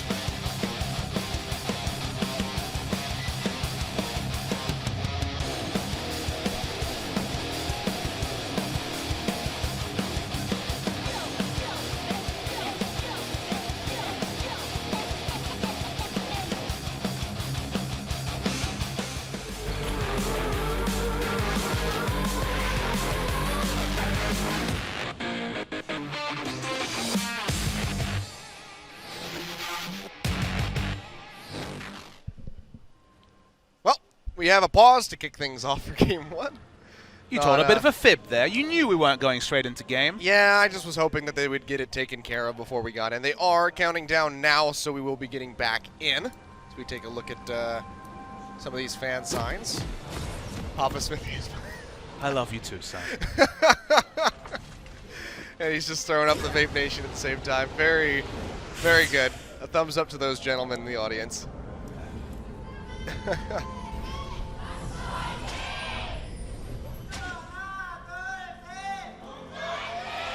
Oh, pretty divided crowd here. Checking out some of the Keystone Masteries. 소환사의 협곡에 Expected to 오신 see 것을 the further of battle on Gnar. Again, there's been definitely a movement towards this. Gnar was always one of the champions more likely to take it over something like a different mastery, just because Grasp of the Undying, not a melee champion. Not maybe strength of ages, but still just going for that fervor to get the passive stacks off as quickly as possible. Worth noting that top laners don't always see that many cannons, given how lane swaps and denials can go. This is true. Just like supports taking Strength of the Ages, it's a bit too risky. If you double jungle, you'll get some of the HP that way. True stuff. You don't really want that to be your reliable strategy. We can see, though, we will have a bit of that going on at the moment. Smeb doesn't go for Thunderlords, which is an option on the Rumble. Went for the Deathfire Touch, so even more burn for things like the Equalizer. And honestly, Equalizer position, Naba, Rage, management. I feel like the top laners will have a big say in how teamfights go because both of them have teamfight changing ultimates. It's just all about managing them and really setting them up well. Smeb just getting that Flame Spitter ready as the Krugs come up. We'll just start things off here with Peanut down on this bottom side of the map. We're going to have a mirrored take by Chaser and Expression, who are over at the Gromp. And it will just be, will just be the Gromp and Krugs taken away by both of the bot laners. Should we see an invade stop one of these buff takes, but instead there's the mirror take, as we see the minions actually breaking pretty well. That's actually 2 melees that died, which means that Longzhu have to hold back. It's already level 2 for Prey. Yep. Gets that one pretty early on. Always awkward to be in the beta position against an Ashe, but that's what happens when you don't hit level 2 first. Yep, and now Gorilla with his Karma is going to be able to sit really far forward and just chunk down Pure, who's already starting to nom on those biscuits. Fun and interactive lane phase against level 1 Karma. Just kind of get owned. Yep. You're also seeing something different that now can happen with Rumble. We touched on it a couple times this week, but if you're new to a recent patch Rumble, it's worth noting that he now does full damage to minions. Used to be 50%. Used to be 50% against monsters as well. Then we saw the introduction of the Jungle Rumble from Score. That lasted a little bit. It was good fun for a little bit, but now with the cap taken off the minions, you can actually push as Rumble, which is something he could never do. Has a terrible last hitting animation, very, very slow wind up. Yeah. And in general, could get pushed in super easily unless he altered a wave, but now can push waves, can hang back, has a lot more options. And all the legacy Rumble players licked their lips when they saw the changes, and only Smeb has actually ventured onto the LCK stage. Yep, definitely used to feel really bad when you had to rely on that E to last hit. Much more comfortable for him now. Especially when they nerfed it to 35 damage, and it was like, I can't do this. It's pretty much impossible to actually do this. See, they're just keeping Expression shoved up underneath that tower. Chaser not going to make his way down bot quite just yet. There's still a ward sitting in the river there for Smeb, so he will spot the Elise if she decides to roam down that way. Peanut going to get spotted out by that ward on the ramp. You will notice a Doran shield start for the Vladimir, even though he's against Ryze. And it's not so much about the autos, but of course most of Ryze's harass is the Q, and you do reduce damage from single target spells. The Overload was nerfed also recently, so it's going to be that much more sustained trades, so happy times for Coco. Yeah, plus the passive regen on top of your transfusion, so going to be a pretty good spot. Itemization for Vlad will be interesting. Because he was facing an Anivia, he went full Spirit Visage. Will we see a move away from that, dissenting and going back for the Proto Belt, something more aggressive, or will it still be the Spirit Visage? Doesn't have an exhaust, so maybe you do need to fully invest in the Spirit Visage to navigate some of the all-ins from Ryze. See, so just going to be that Kindle Gem for the time being, get himself that CDR plus tidbit of HP. Means nothing at Kilios, it's always the Kindle Gem. Yep. And of course it's just going to be Cry going for the Tear of the Goddess first. Doesn't that fit pretty well? Yeah, it does. He should stack passively faster. And if he starts losing, he can just buy 5 tiers, and it's fully lore appropriate. Yeah. Yeah, the more you lose with a tier in your inventory, the faster it should stack up. It's a fair point. Or if you're a Mumu, it should stack up very rapidly. Sadly, W is a toggle, so Crying doesn't actually give tier stacks. Riot plays. Yeah. Feels bad. I mean, if you're having a moment with a tier on your team, it also feels pretty bad. Don't even try to justify it. No, I had nothing. I was just going to say solo queue. That's all I got. Or dynamic queue. I just call it challenger when I'm talking about the top level now. I'm like, in the challenger ladder, because calling it the solo queue ladder just... I think Twitch chat doesn't like that very much. I don't think they like a lot of things That's very much. true. They're very strong-willed, though. I give them that. Expression doesn't give himself a chance to go for the bounce, so just takes a Flame Spitter for free. Smeb lost, or missed both of those rockets, which could have been a little bit of a game changer had he been able to land those. Expression would have been chunked out pretty low. But not going to go for it quite just yet. And he will have a little bit of a CS lead. Expression going to get back about 3 here, but doesn't really have much of a position to try to deny. Smeb can just speed himself up with that scrap shield. Does invest in Spectre's Cowl first. I imagine Phage will still be the item completion. Maybe this means no Hex Drinker, although again, against Rumble, Rise, and the Karma, there is some validity in going for both. Yeah, definitely could see that one coming through. So you get Black Cleaver and you kind of just run all over the Rumble, and there's not much you can do. Yeah, shouldn't be the Frozen Mallet like we saw. That's the first item in that first matchup. Feels like 2012 when you see Hextech Revolver on a Rumble, but obviously a very different item now. Yep. Protobelt's been Smeb's choice, which I think is interesting. He likes fire a lot. Fury gonna have to dash away from that tether. Peanut comes up but doesn't fully commit, just goes straight back into the jungle. That red buff on the side of Longzhu's jungle is getting ready to respawn, so he's in a prime position to be able to take that one away in the next 45 seconds or so. Now the moment that Peanut hits 6, and Prey as well, top lane is basically free kills all day, because you Ash Arrow into kick away from turret into death on probably Nami, but also likely Fury as well. So expect to see the pathing continue around the top side for Peanut. He is level 6. They're both very squishy. Prey is level 6 as well, so this is the part where you get the hell out of it. Yep. And this is smart of them. They realize, oh, I see a level 6. Pretty confident that Lee Sin's on our side of the jungle.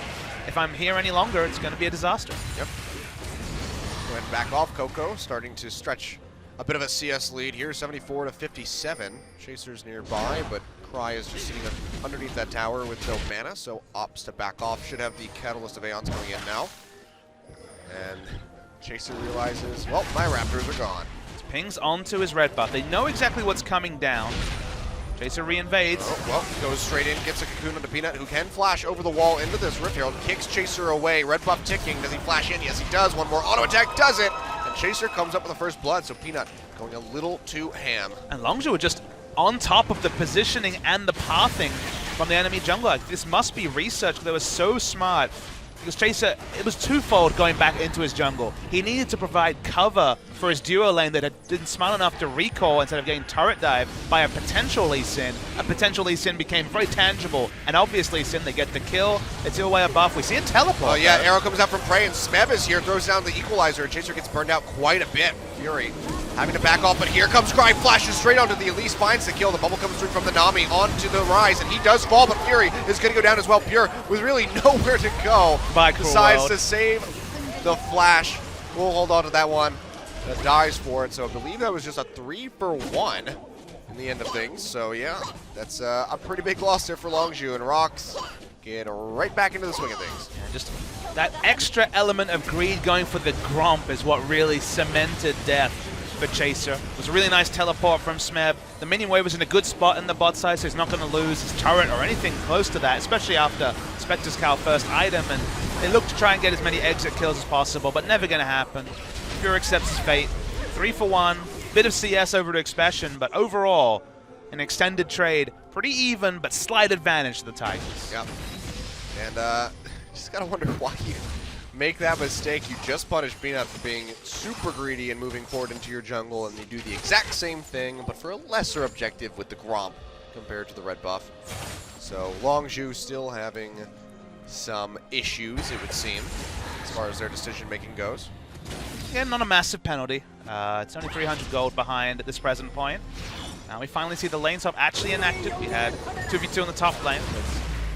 Now Smeb with Protobelt feeling safe enough. Doesn't have flash, but Protobelt probably enough to get him out of most bad situations. Yep. Still has a pretty firm lead over Fury, as does Prey. 15 CS up, 17 for Smeb. So looking like he's doing pretty well for himself. Expression has been pretty much by himself on that bottom side for a while and is really catching up in the CS numbers. So that's going to be good for him. Is the Phage coming in? So Black Cleaver will be the first completed item by the look of things.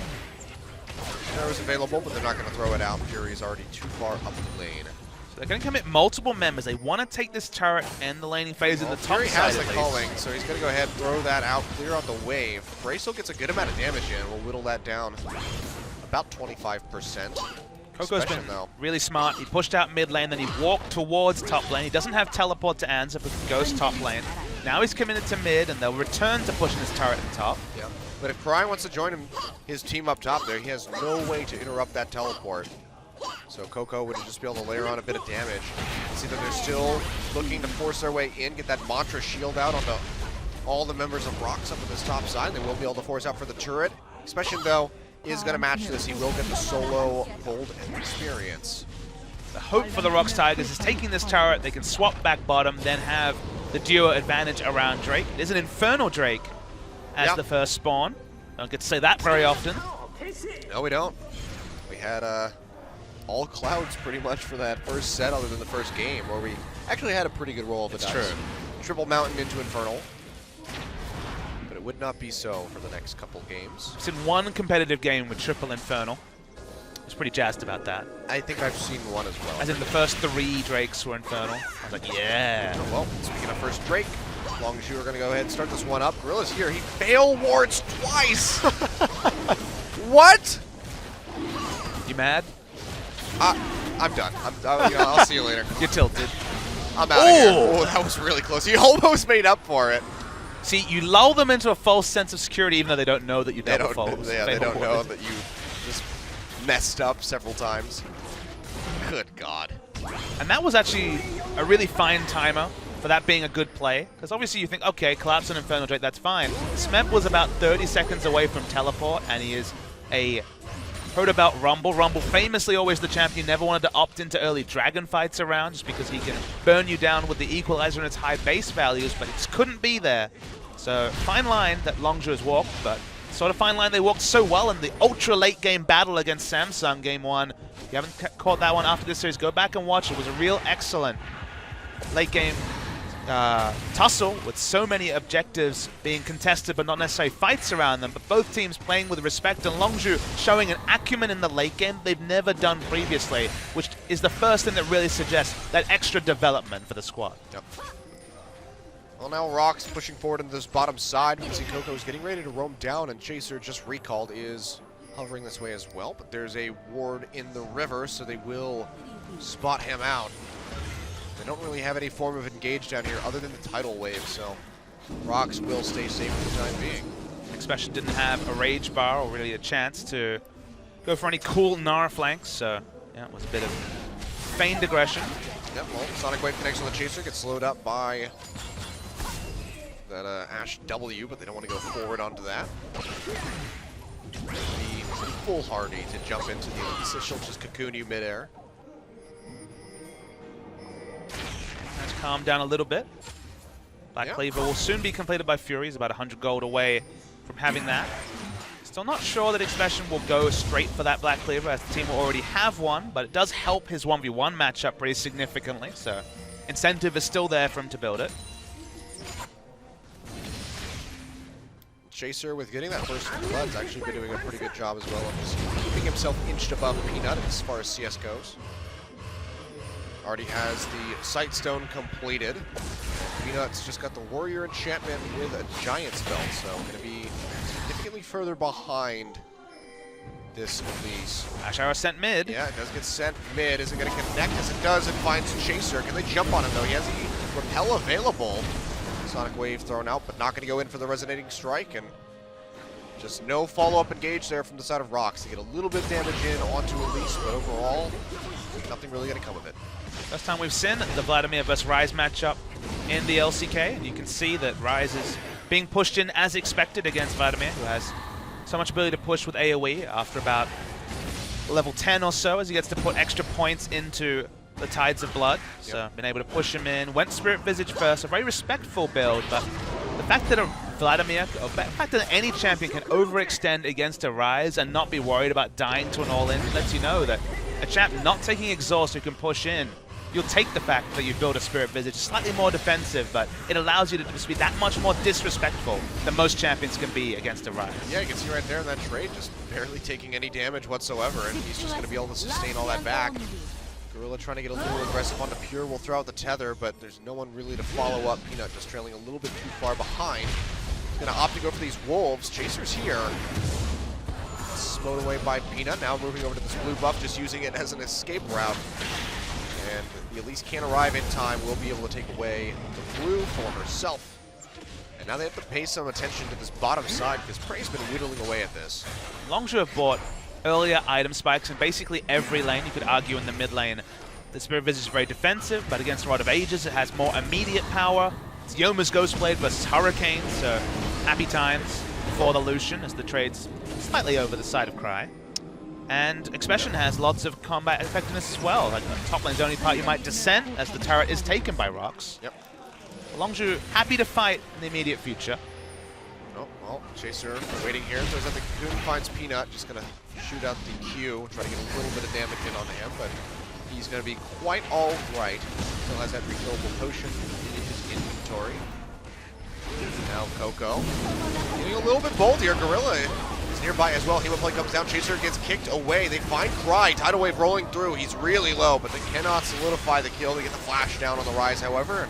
Coco only had to use the Ghost. That's right. Ghost for flash trade is excellent. Now only teleport available for Cry. Expression's going to rotate in. They want this outer mid lane turret. And Cocoon onto Peanut, getting a little bit of damage. Now Expression arriving, having that range.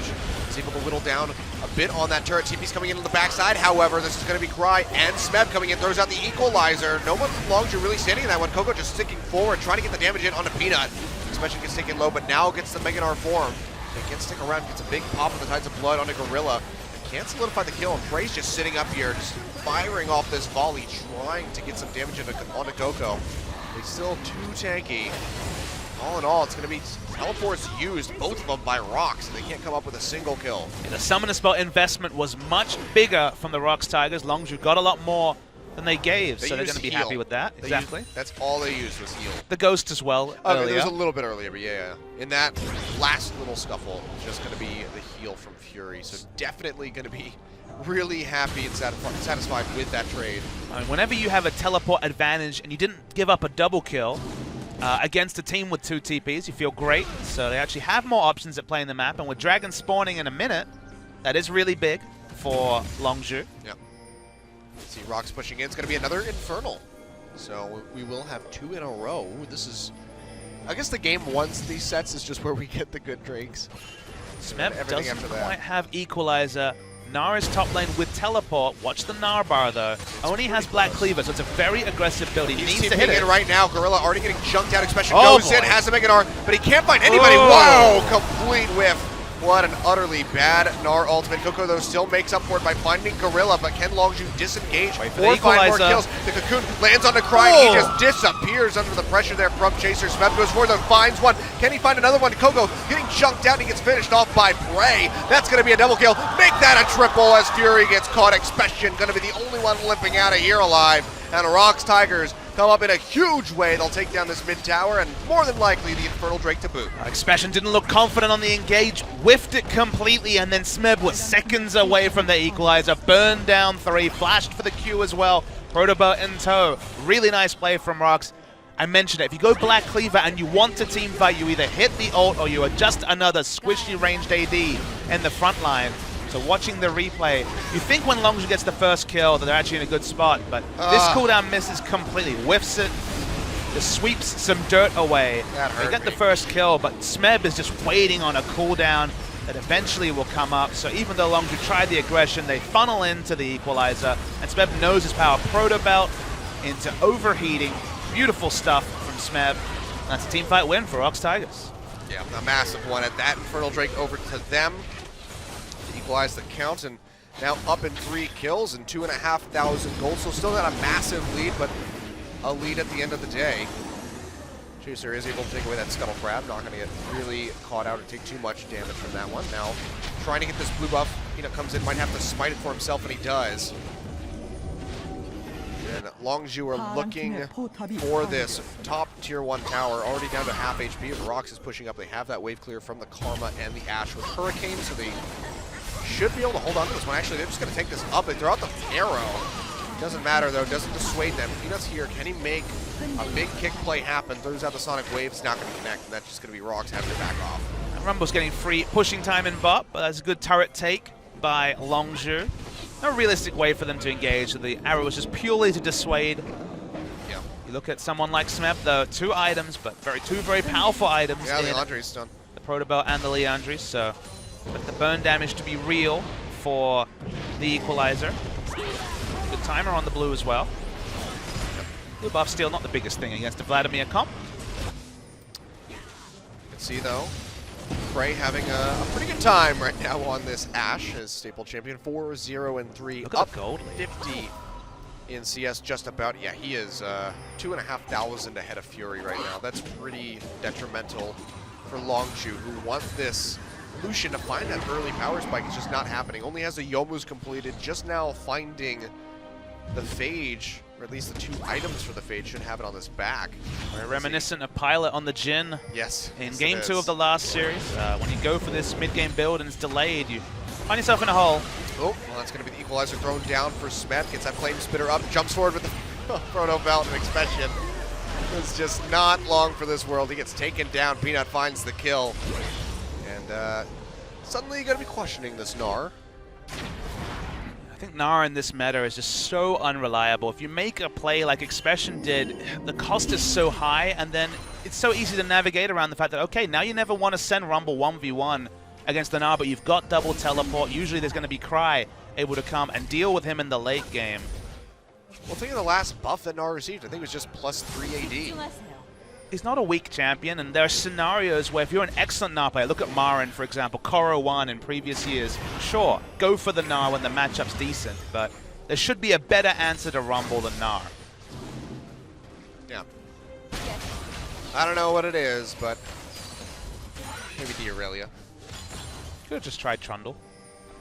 Yeah, I think that probably would have been a bit more consistent. It's not a fun matchup for the Trundle, but it's navigatable. Yep.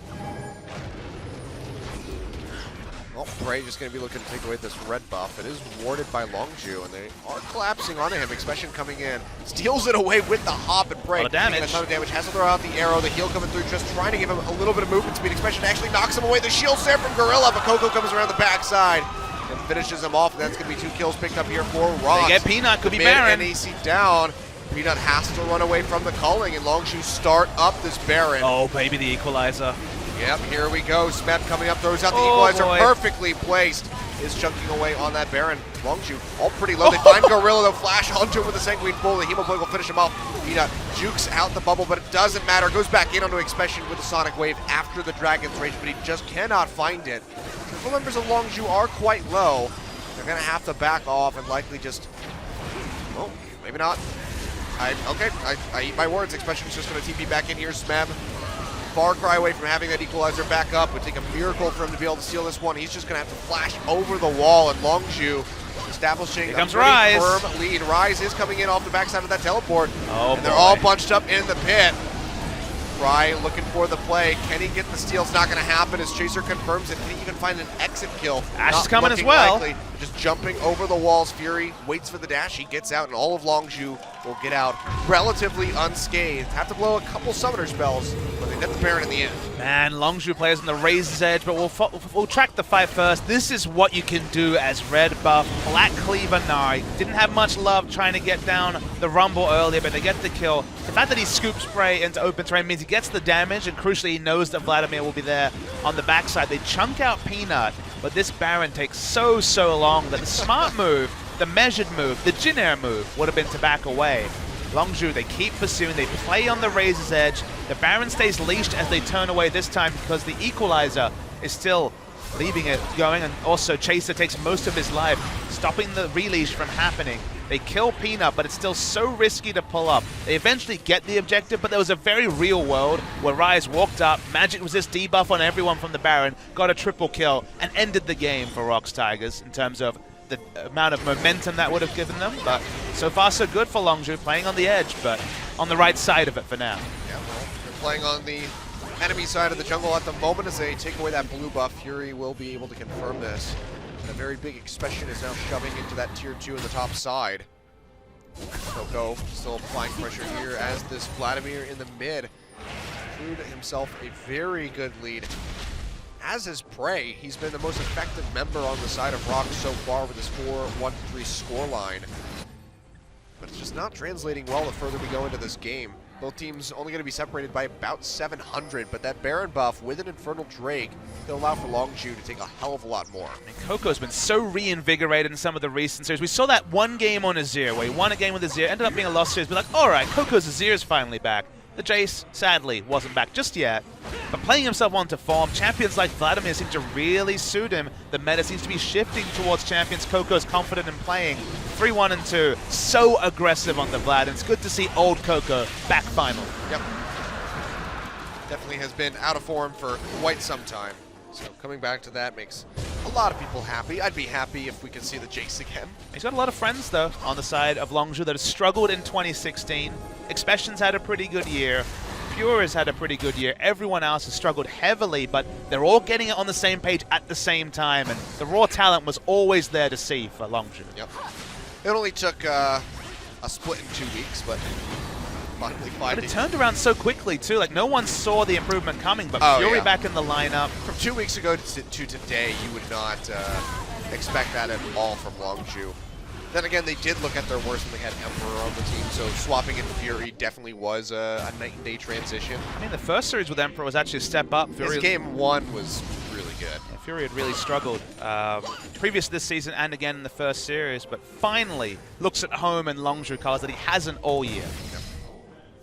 Well, still just 1,000 gold separating at 27.5 minutes. This is any team's game at the moment. Expression really far forward, gets kicked in underneath the tower.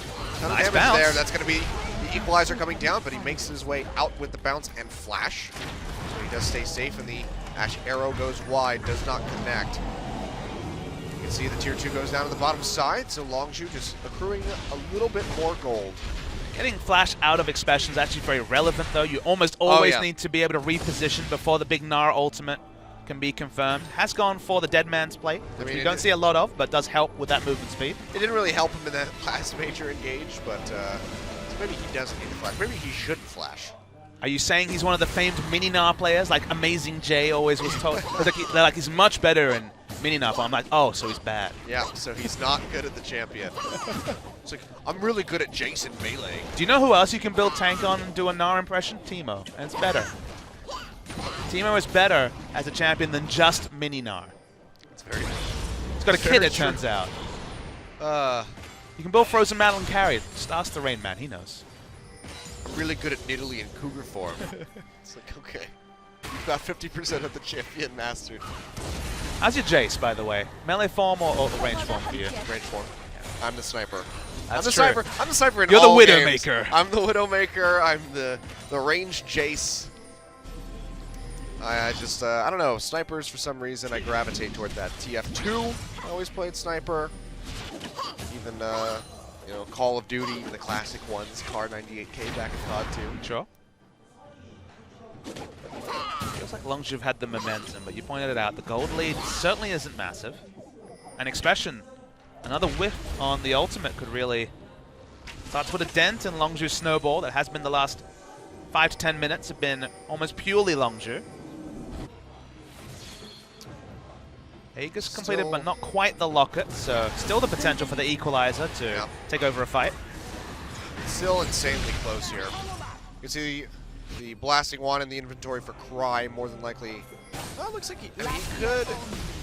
Oh wait, no, it doesn't build out of that anymore. I was going to say he could go for the Abyssal Scepter, but probably going to be in the inventory for the Void Staff, which could definitely help him out a lot in these big trades and help turn the tide for ROX. You can see just this tier 2 in the mid getting whittled down slowly yet surely as Coco is just allowed to sit so far forward with the safety of that second control. We want to keep the pressure on and contest buffs, but looks like red buff will go over to Prey as intended. All of the slow. Only flash down on the map, a Peanut and Expression, and honestly they're two of the biggest playmakers, so they're pretty relevant flashes to be down. Yeah. Prey is getting ready to flame Horizon Fury in a little bit here. It's about 30 CS out of that mark. Blue buff up. ROX should be able to confirm this one with relative ease. They do so. But it's good to see Longzhu contesting all of these buffs. Some teams will get a big lead and then somehow the enemy teams get their own blue, get their own red. So far, Longzhu have exact timers, although it's a little bit less relevant this world, but are at least moving around the map as they should. Just not actually managing to push anything, so it's been much of a lull since the last bit of action. They're at least poking their head in at some of these objectives. Not really in much of a position to go for it, but looks like the action will stagnate for a little bit. So we just wait for this Baron to spawn in about 5 seconds. Vision control very much in the hands of Longzhu. We just look at that top side of the map. It's lit up like a Christmas tree for these guys. 3 pinks sticking in the river around Baron. Lets you know they have almost supreme control of that area. Chain vest on the back for Expression. Probably going to be Guardian Angel next if I was to be a betting man. Yep, there's the Negatron to basically confirm that. At least 2, so for as much power early as possible. The same build Chaser went for. Rylai's into the Guardian Angel just to be allowed to dive aplenty. We see Cry going down to the bot side to manage his wave, get it pushing back against Longzhu. Coco going to be doing the same up and top.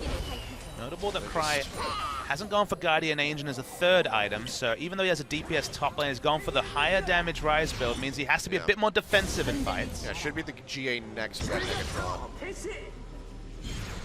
But Coco's actually just sticking around up top, keeping everyone pushing. Longzhu just tiptoeing around the Baron, looking for an opening. They know that Cry has that TP available, so they're not going to turn off that.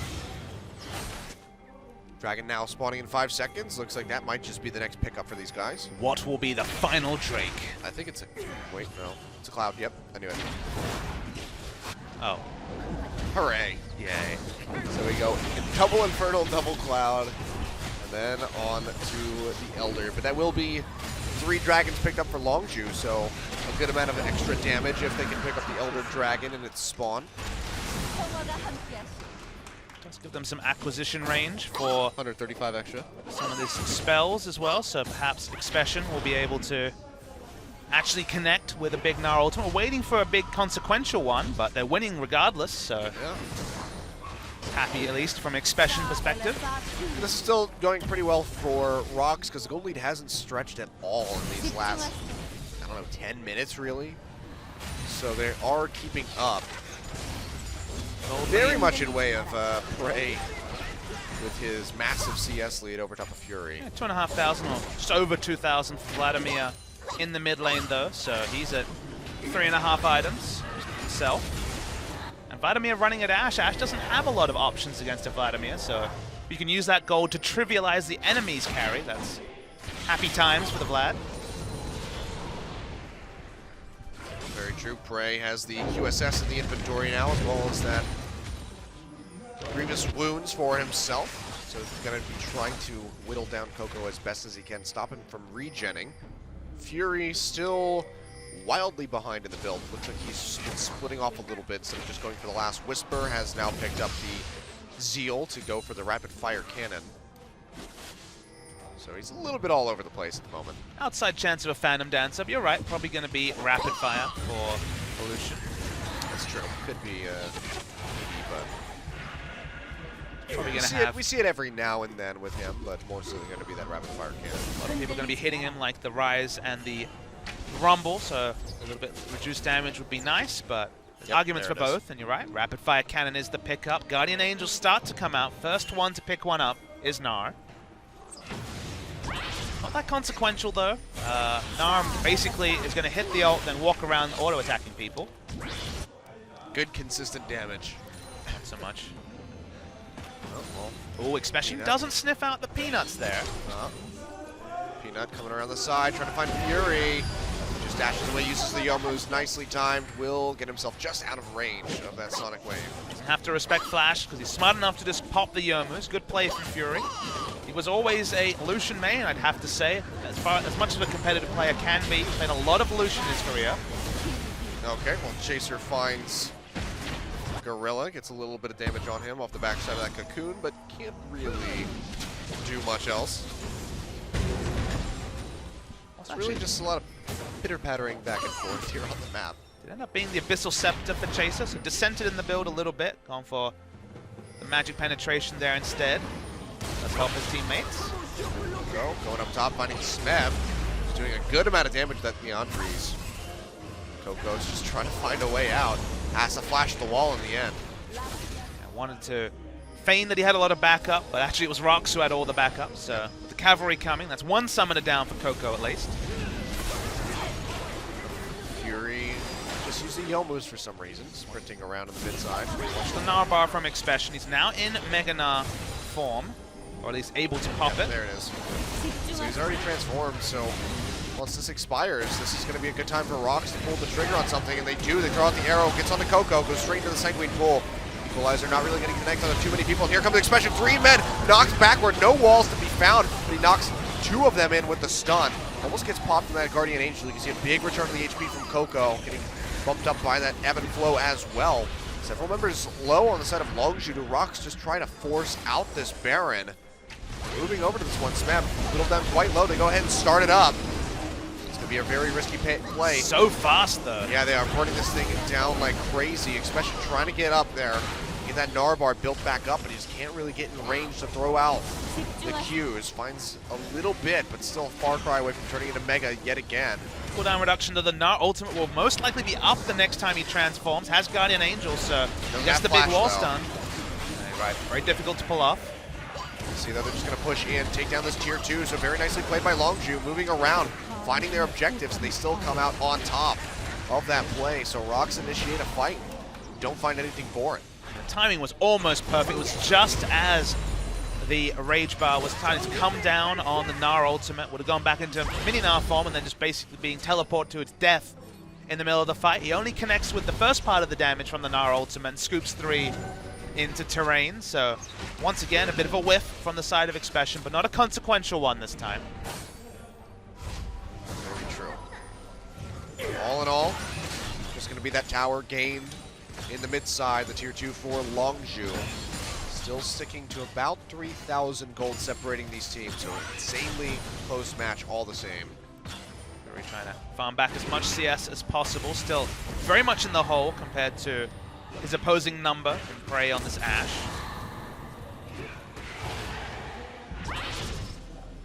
It's a cheaper build, but that's about it. Yeah. Coco sticking pretty far ahead at the moment, has that needlessly large rod in the inventory. See where he wants to go with that one. Probably just going to be the Rabbidan's Death Gap, if I had to take a guess. Feels like ROX has been less assertive than usual in starting fights. This team was always great at finding initiation from every role, whether it was prey on Ashe. There was a Nocturne game that was very memorable from Peanut. Yeah, especially Gorilla. Just hasn't been able to do a whole lot. Peanut will be able to take away that red buff with the Smite. Karma, a very different type of champion. Oh, okay. Wow, Protobelt Flash. It's going to be flash for flash there, so Chaser's down, Smebs as well. And now ROX pinging on to the tier 2 in the top side, but they know that Longzhu have this fast track on the Elder Drake, so they have to back off. Looks like they might just try to trade this one out for the Baron. This is a 3-buff Elder Drake going over to Longzhu, though. People would rate the Baron stronger in this position. If it was multiple Infernals, I think you'd take the Elder Drake. This is actually pretty much a line, but I give the slight advantage to Baron. Equalizer sent out to check. Well, they do take away the Elder, and the Baron does go over to ROX, so now they're going to have those empowered recalls. Big consideration between these buffs is the tight window for Elder Drakes. 1.5 minute buff. True. Usually have to back after taking it to either purchase or regen up. And the ROX will have, of course, the much faster recalls, as you mentioned, with the empowered recalls. So if you can kite out this buff and then use the Baron, certainly win the heads-up trade. So interesting. We've seen this a couple of times this week.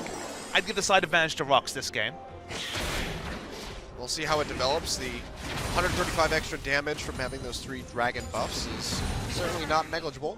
You just track it. It's already at 40% duration, so 60% left.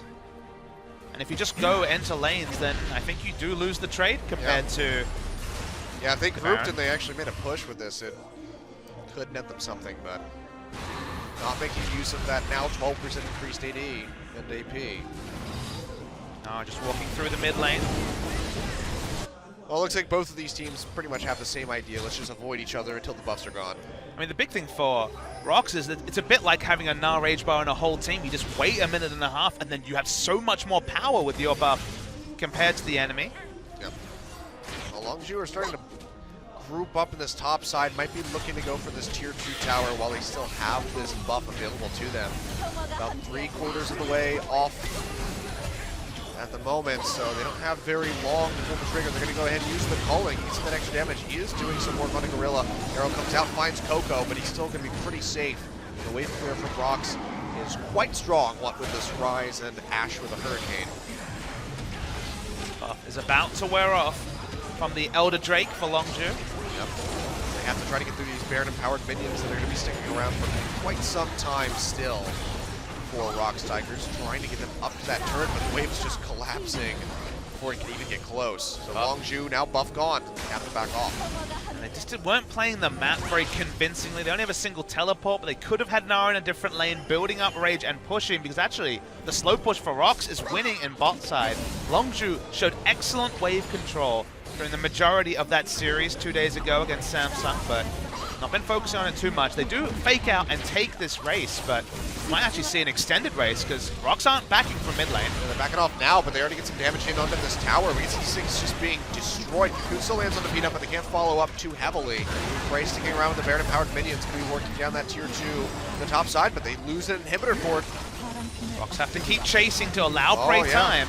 He can certainly burn through that turret quite quickly, especially looking for the engagement that gets flashed away. He's going to lose that Mega Gnar. Tether not going to connect. Prey finds the mid. He might get more. He might be looking for more. They're going to try to recall, but ROX is just going to keep pinching in onto them, trying to deny this one. Expansion going to go ahead, use the teleport, but they interrupt him. He can't go back. It's going to be just Prey sitting on the Nexus towers with the Baron-empowered minions. He finds one of them, and ROX disengaging, trying to keep away from Longzhu as long as they can. Looks like the recall will come through from Fury. Can he do enough? TP being used by Smeb. They're just going to try to finish this one right here at 42 They're going to do it. It's already exposed. Fury who's down ROX Tigers. Beautifully played. Deny the backs from Longzhu and take them down with the back door from Prey and the TP from Smeb. Wow, what a way for that game to end. The Tigers outfought Longzhu. They waited out the buff, and then they set up this scenario. And you could see Longzhu were all at sea. The excellent shot calling they showed in their last series was entirely absent, and ROX outthought Longzhu. In large part, they were outplayed by them for big parts of that particular game, but they outthought them when it mattered, and the veteran status, it really counted for ROX Tigers. Wow, what a way for that game to end. ROX continuously fighting on the back foot, trying to find a way in, couldn't get past that wall that Longzhu just set up for themselves. And they said, you know what? We won't try to kill you, we'll just stop you. And Prey just shoves down the mid lane and ends it with a little bit of help from Smeb. I mean, the back foot was actually a big story because the 4-man unit in mid that wanted to disengage couldn't from that top side because of the Karma speed. We didn't see the decisive engage from Gorilla, but just having the Karma, ensuring that there was no way for Longzhu to actually back off far enough to channel a recall, let alone a teleport, counted the most. And this is one of those games where damage numbers, they really didn't count for too much. They were very even on the side of Longzhu, but it wasn't about the damage to champions, the damage to turrets. Now that showed you the true victor. Wow, I suppose a bit of a misspoken phrase there from me. That was not a backdoor. No. That was very much down the front door. Kicking down the front door and just taking everything that you want. Breaking and entering there from the side of Prey and Smeb. But wow, what a way for that one to go down, and now Longzhu kind of feel pretty disheartened after that. ROX Tigers, looks on their faces feeling pretty good. Need to come back in here, look for that 2-0 finish, show that they are still a very concise and definitive team in their play. Magnifying glass on Longzhu. Can they get over the potential tilt of a loss like that? Well, we'll find out when we come back for Game 2, back in just a few minutes.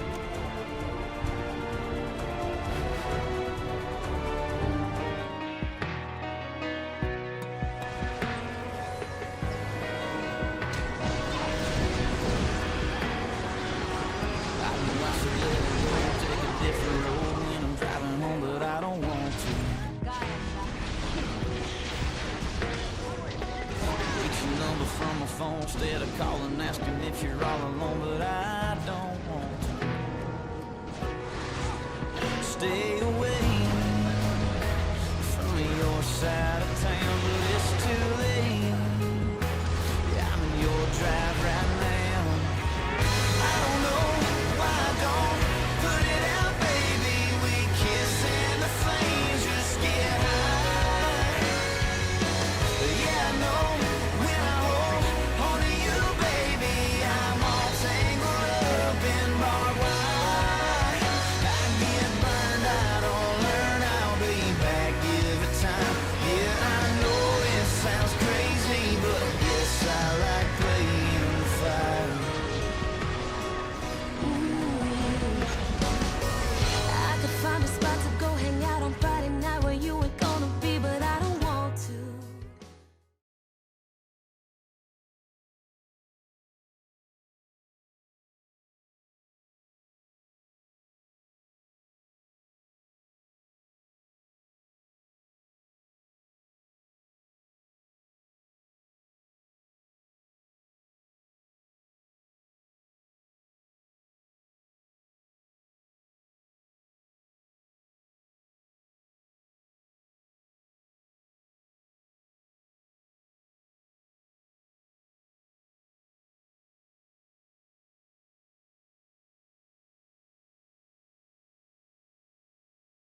LOL 팬이시라면 누구나 롤챔스 서머의 개막을 기대하셨을 겁니다. 그런데 말입니다. 개막을 앞두고 매우 충격적인 소식이 들려왔습니다. 2016년 썸머부터는 아나운서로는 인사를 드리지 못하게 될 것 같아요. MVP 인터뷰 이번 시즌부터 저희와 함께 하도록 하겠습니다. 예, 저희가 조은정 아나운서만큼 아름답진 않지만 그래도 왜 조은정 아나운서님이 안 하시는지 저는 이해가 할 수가 없습니다.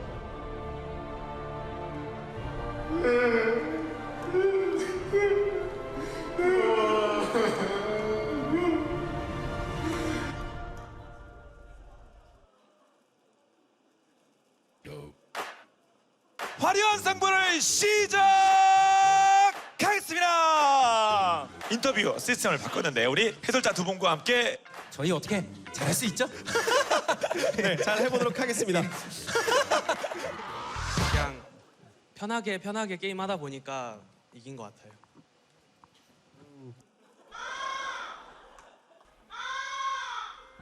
네, 알겠습니다. 그러면 먼저 처음이시라 그런지 몰라도 잘 못하시더라고요. 제가 더 잘할 것 같아요. 정말 요즘 말로는 극혐이었던 것 같습니다.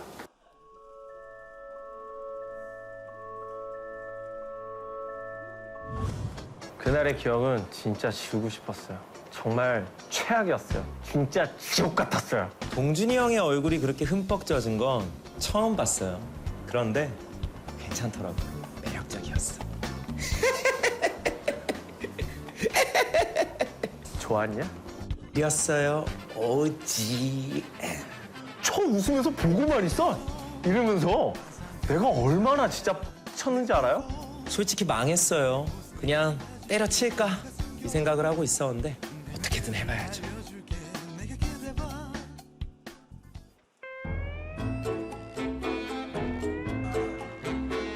볼 수 없어요. 저희 현이준이가 있습니다.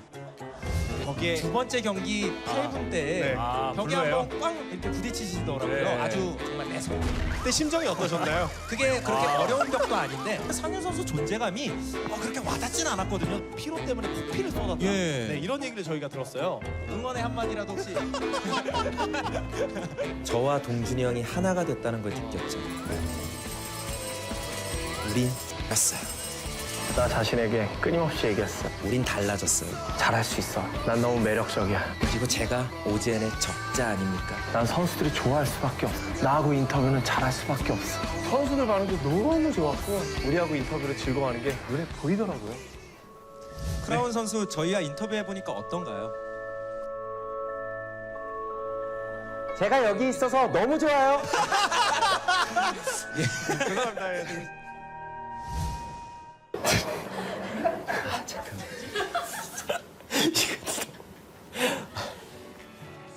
여러분 어제 인터뷰보다 훨씬 낫죠? 예, 엄청났어요. 마지못해 대답을 해주신 것 같아요. 아슬아슬하게 승리한 것 같습니다. 짱이 어디가 많으니까 접전 끝에. 남탕이어도 괜찮아요. 놓치지 않을 거예요. 롤챔스 서머도 파이팅! 현이준이도 파이팅!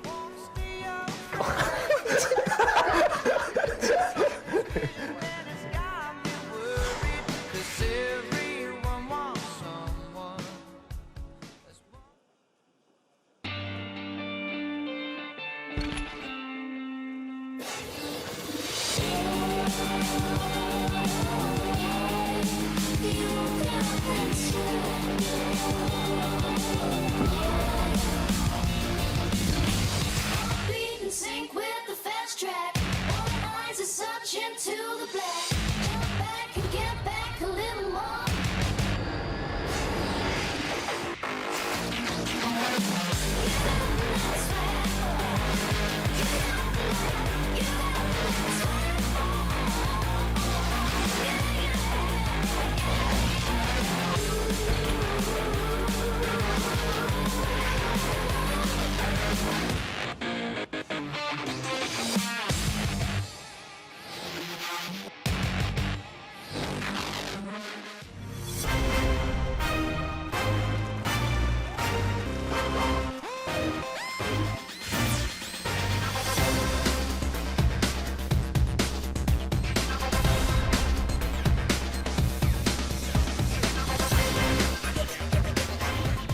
Welcome back. Your MVP from Game 1 was Smeb with a deathless performance and 100% kill contribution on Rumble. Pretty damn good game, and he will solidify himself back at number 1 on our MVP rating, where he was very comfortably for all of last split. We'll take a look at some of these highlights right here. This was definitely a difficult game to pick out an MVP because honestly it was the team's decision-making right at the last. There were 2 pivotal calls. The first one, trading Baron for Elder Drake. I think it was definitely on the side of Baron, as I said in the cast, especially when the Elder Drake's not multiplying multiple mountains and multiple Infernals. It's really Lionborn. The buff is so short in duration that it's hard to shop and get much advantage out of a 1.5-minute buff. But then, of course, an even bigger story was around the decision to just allow Prey to basically front door to victory all alone. Yep. Well, Smeb showed up there in the end, as you can see right here. Teleport coming through, and Fury is just going to absolutely get decimated. But yeah, what a way to end the game. ROX come out strong, looking a bit more like their former selves, the team that we expected coming into this split. But Longzhu, definitely some work to be done. We're very comfortably ahead for a large majority of that game. Just didn't do anything with that Elder Dragon, really, and in the end, it doesn't even matter.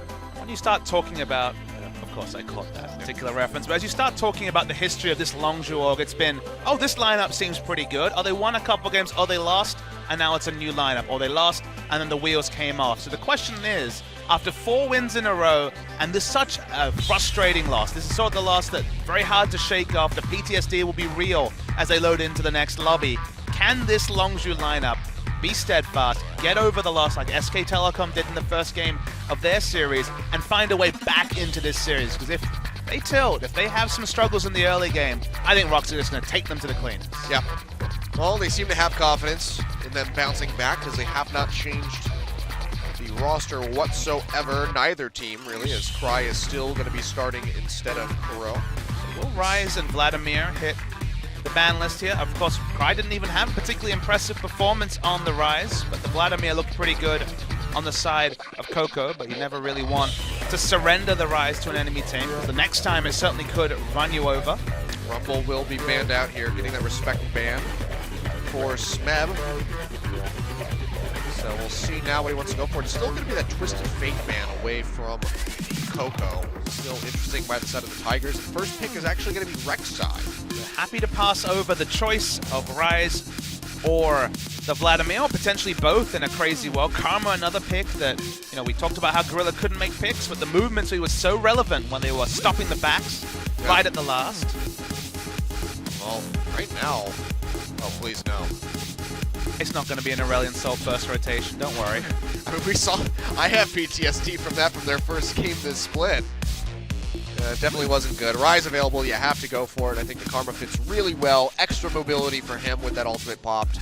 This just makes all of the sense. You don't get to have the flex-pick nature of the Rise if you do go with it, but we're seeing a pivot. Okay. It's going to be Vladimir first, but Monte Cristo considered home happy. Swain's on the ban list, so no worries from that from ROX Tigers. True, you can't get that double sustained mage combination. Good. But passing up the Rise for the Vlad. Still a very interesting decision from the side of ROX Tigers. Have to be pretty confident in Cry's play on this champion. Fun champions flashed there by Coco that hopefully we'll see in the future. Now you could just go for the Rise, or you could go for the lane counter that SKT skipped over in the game. And I say lane counter, it's obviously very good in team fights as well, being able to separate the Vlad either from his teammates or to his doom on your side. They do go for the Anivia. Yeah, I think they're just going to lock this Rise for themselves. They can give that over to Expression or Coco. And yes, Sivir, please. Yep, okay. Sivir comes through, was passed up on in that first draft. So Fury will be picking that one up. So moving away from the Lucian, which he did not have success on in that last game. They played great with Sivir, and also it's a takeaway pick, because if you give a team Vladimir, Sivir, Karma, expect Vlad, if he gets through the laning phase, to be all over your backline. So makes a lot of sense to take that there. And again, Fury looked very assertive and very smart on the Fury against Samsung. Sorry, on the Sivir against Samsung. Wasn't with champ names and champions today. I mean, like I said, I wrote in Faker playing Faker on my sheet. Well, I mean, if you think about how that game went, Faker did kind of play Faker. He outplayed himself. He did. Insanely, to the tune of dying to a Graves. Yep. So Elise and Ashe, so Prey sticking with the Ashe. We didn't even mention it, we didn't even catch it, but the Ashe arrow stopping Lucian in the fountain delayed and allowed extra turret damage, potentially the next being exposed because of that delay. Yeah, stopping him from getting back. That was a huge arrow to shoot all the way across the map towards that top lane. It was monstrous aim by Prey, but showing why he's known for that Ashe. Now we can see these last two picks from Longzhu looking for the support and the top laner. Playing around with the idea of this Fiora. Yeah, the Sivir for wave clear. Of course, Ryze, when his ult is available, has good wave clear as well. Expression played a pretty impressive Fiora in the spring season. They do lock it in. Okay, it's a blind Fiora. Certainly has a high element of risk. So what do you take into this if you're Smeb? Trundle looking like it makes a whole lot of sense. Be locked in. Smeb has been wonderful on this Trundle. Even in difficult matchups, got solo kills on the Trundle, but this is certainly a matchup that can snowball. So I think Peanut and Chaser will definitely be guesting around the mid lane, around the top lane. It's worth noting that Longzhu have teleport in the mid lane, ROX do not. So if it becomes skirmishes around the solo lanes, Longzhu just have more options than ROX Tigers. Yeah, not to mention the home guard TP in, that massive amount of move speed there from the Ryze. Could spell disaster for ROX Tigers, but Smeb with this Trundle, a lot of potential to get ahead early if Peanut can pay him a visit up to that top side.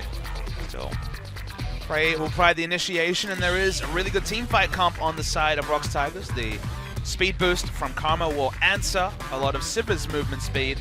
But again, the split push I think is the real story here. Expression and Smeb can both do their best 1-4, and whichever top laner snowballs, I think, puts his team in a really big strategic advantage because he'll just have that extra option in the late game. Yep. We'll see how Peanut's going to handle himself on this Elise this time around. Played Lee Sin in the last game and had some relative success. Nothing too flashy or crazy coming out of that performance, but consistent enough to help his team find the win. It was a shot calling win in game one.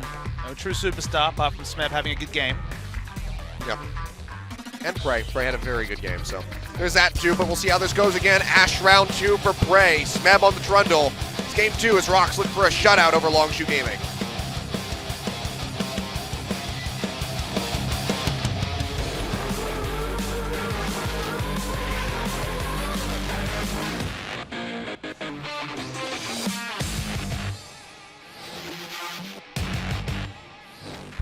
And it's going to be a Cloud Drake.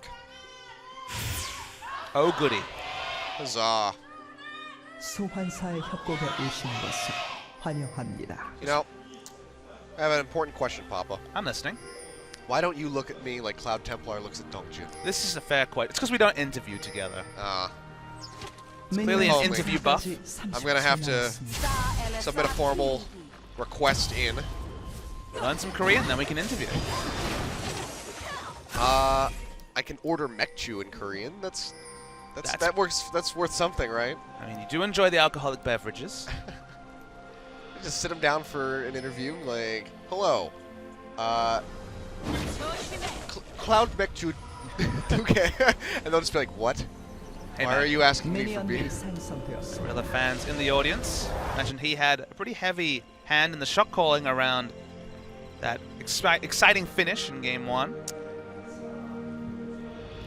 Still going for the Grasp of the Undying, but predictably Expression rocking the fervor of battle. Well, it's going to be Gorilla roaming back down here through the jungle. Going to be looking for that drop start as Prey goes ahead and starts it up. Prug's being taken by the other side, so we will get the 2v2 between these bot lanes. And now the top lane's moving up to their sides as well, so we should have a pretty similar level 2 here for both of these 80 carries. And Prey's going to get there a little bit sooner. ROX also have a big level 1 advantage just with the Mantra Q into volley combo. Some of the melee minions, at least one melee minion was out of experience range, but Fury does ping level 2 regardless. Prey missed one that he could have had, so he could have had an extra little bit of CS there. The experience is so much more important than 1 CS that early in the game.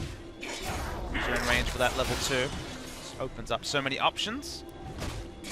Surprising that Smeb really hasn't played a lot of the Trundle. It's always been a big pick for the ROX Tigers, but it was almost exclusively the bot lane support trundle. Yeah, Gorilla. He did play a lot of that, especially All-Star as well, two of his biggest support champions. Now, Karma's been moving her way up that list. Karma's been such a big pick this season. The movement speed, the early laning phase, mid lane also. Faker, the biggest proponent of it.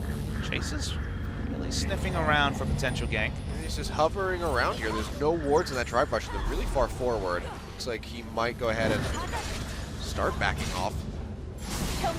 There's a ward put down by Gorilla. Peanut's nearby. Okay, there we go. Throw out the Hawk shot. They do spot him.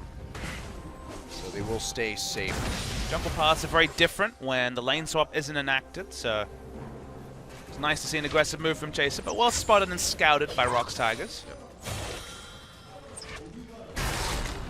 Meanwhile, this trading just continues up in that top side. You can see Smith running pretty low on mana, especially sitting pretty comfortably in that regard as he shoves into this tower, but Smeb picking up any more CS, he will find himself in a lead. Worth noting that there is now only one, but just popped a second corrupting charge and will be another one, so sustained advantage to Smeb. And it finds Chaser, puts down a good amount of damage, will repel onto him, he's going for it. Doesn't have kill pressure just Yeah, yet. he's going to go ahead and tunnel out of there, but some good pressure being laid down by Peanut, looking much more aggressive and much more like the Peanut that we're used to, and now taking away that blue buff, so looking to triple buff him as he does have the smite available.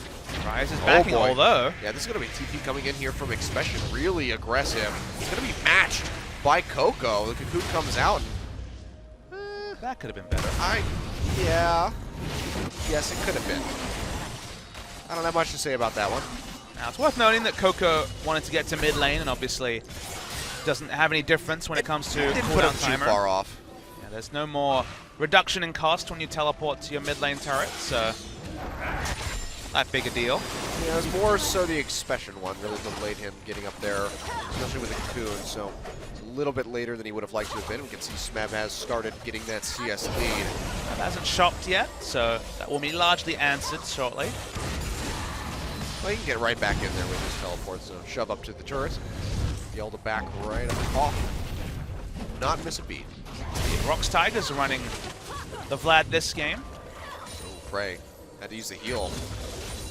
Get a hell of a lot of damage. The Ignite looking like it was used there by Pure before the heal had come off, because it was pretty low at the end of that one. Gorilla didn't have the luxury of taking Ignite on Karma. You very much want the Ignite to just have even more of a strong laning phase. Yeah, not to mention deny all that damage from the Rise, where your Vladimir cannot take the exhaust in the middle. I mean, you're against Vlad, so you're against Rise and the Fiora, so yeah, you doubly need exhaust somewhere, so it had to come from support role. Well, it's alright. Prey's able to sit back and just farm up these minions, gets himself a little bit of lead. Peanuts on the way down. There's no wards in the river. Chaser's hovering around the Krugs, taking those at the moment, so he would be able to respond to a gank. No vision. Tunnel's waiting there. He's going to see Chaser now. He's got the Cocoon, lays down the damage. Have to back off, though. Clears out this ward. Had Prey been level 6, could have seen a bigger engage with the arrow, but not going to happen for the time being. Peanut actually out-leveled by... Ooh, okay, Coco is pushing into the jungle. Peanut's actually going to go ahead and start up with Grom. Here he comes, pops the ultimate. Chaser. Does he come over the wall? Nope. Doesn't opt into this one. Looks like Peanut's just going to go ahead and be able to smite away this Grom. After the reset, that is. Impressive that Coco was able to actually push in Vlad, but that might have just been a back timing thing. By doing his best to freeze the wave under his turret, especially as he now saw the ult come down from Coco with the increased cooldown for the Rise. It's going to be a little while before he can try and push. You say that, but it's already back up. Hey, it's an extra spell rotation. Baby steps. Yeah, it's still pretty nuts. Rise is still pretty damn good. What? They can't balance him? What? I've never heard this before. Well, they're talking about reworking him again, so... Yep. 20th time the charm. York. Well, they haven't reworked him yet. No, I know. I'm saying it's been 5 years, I think, since he's been out.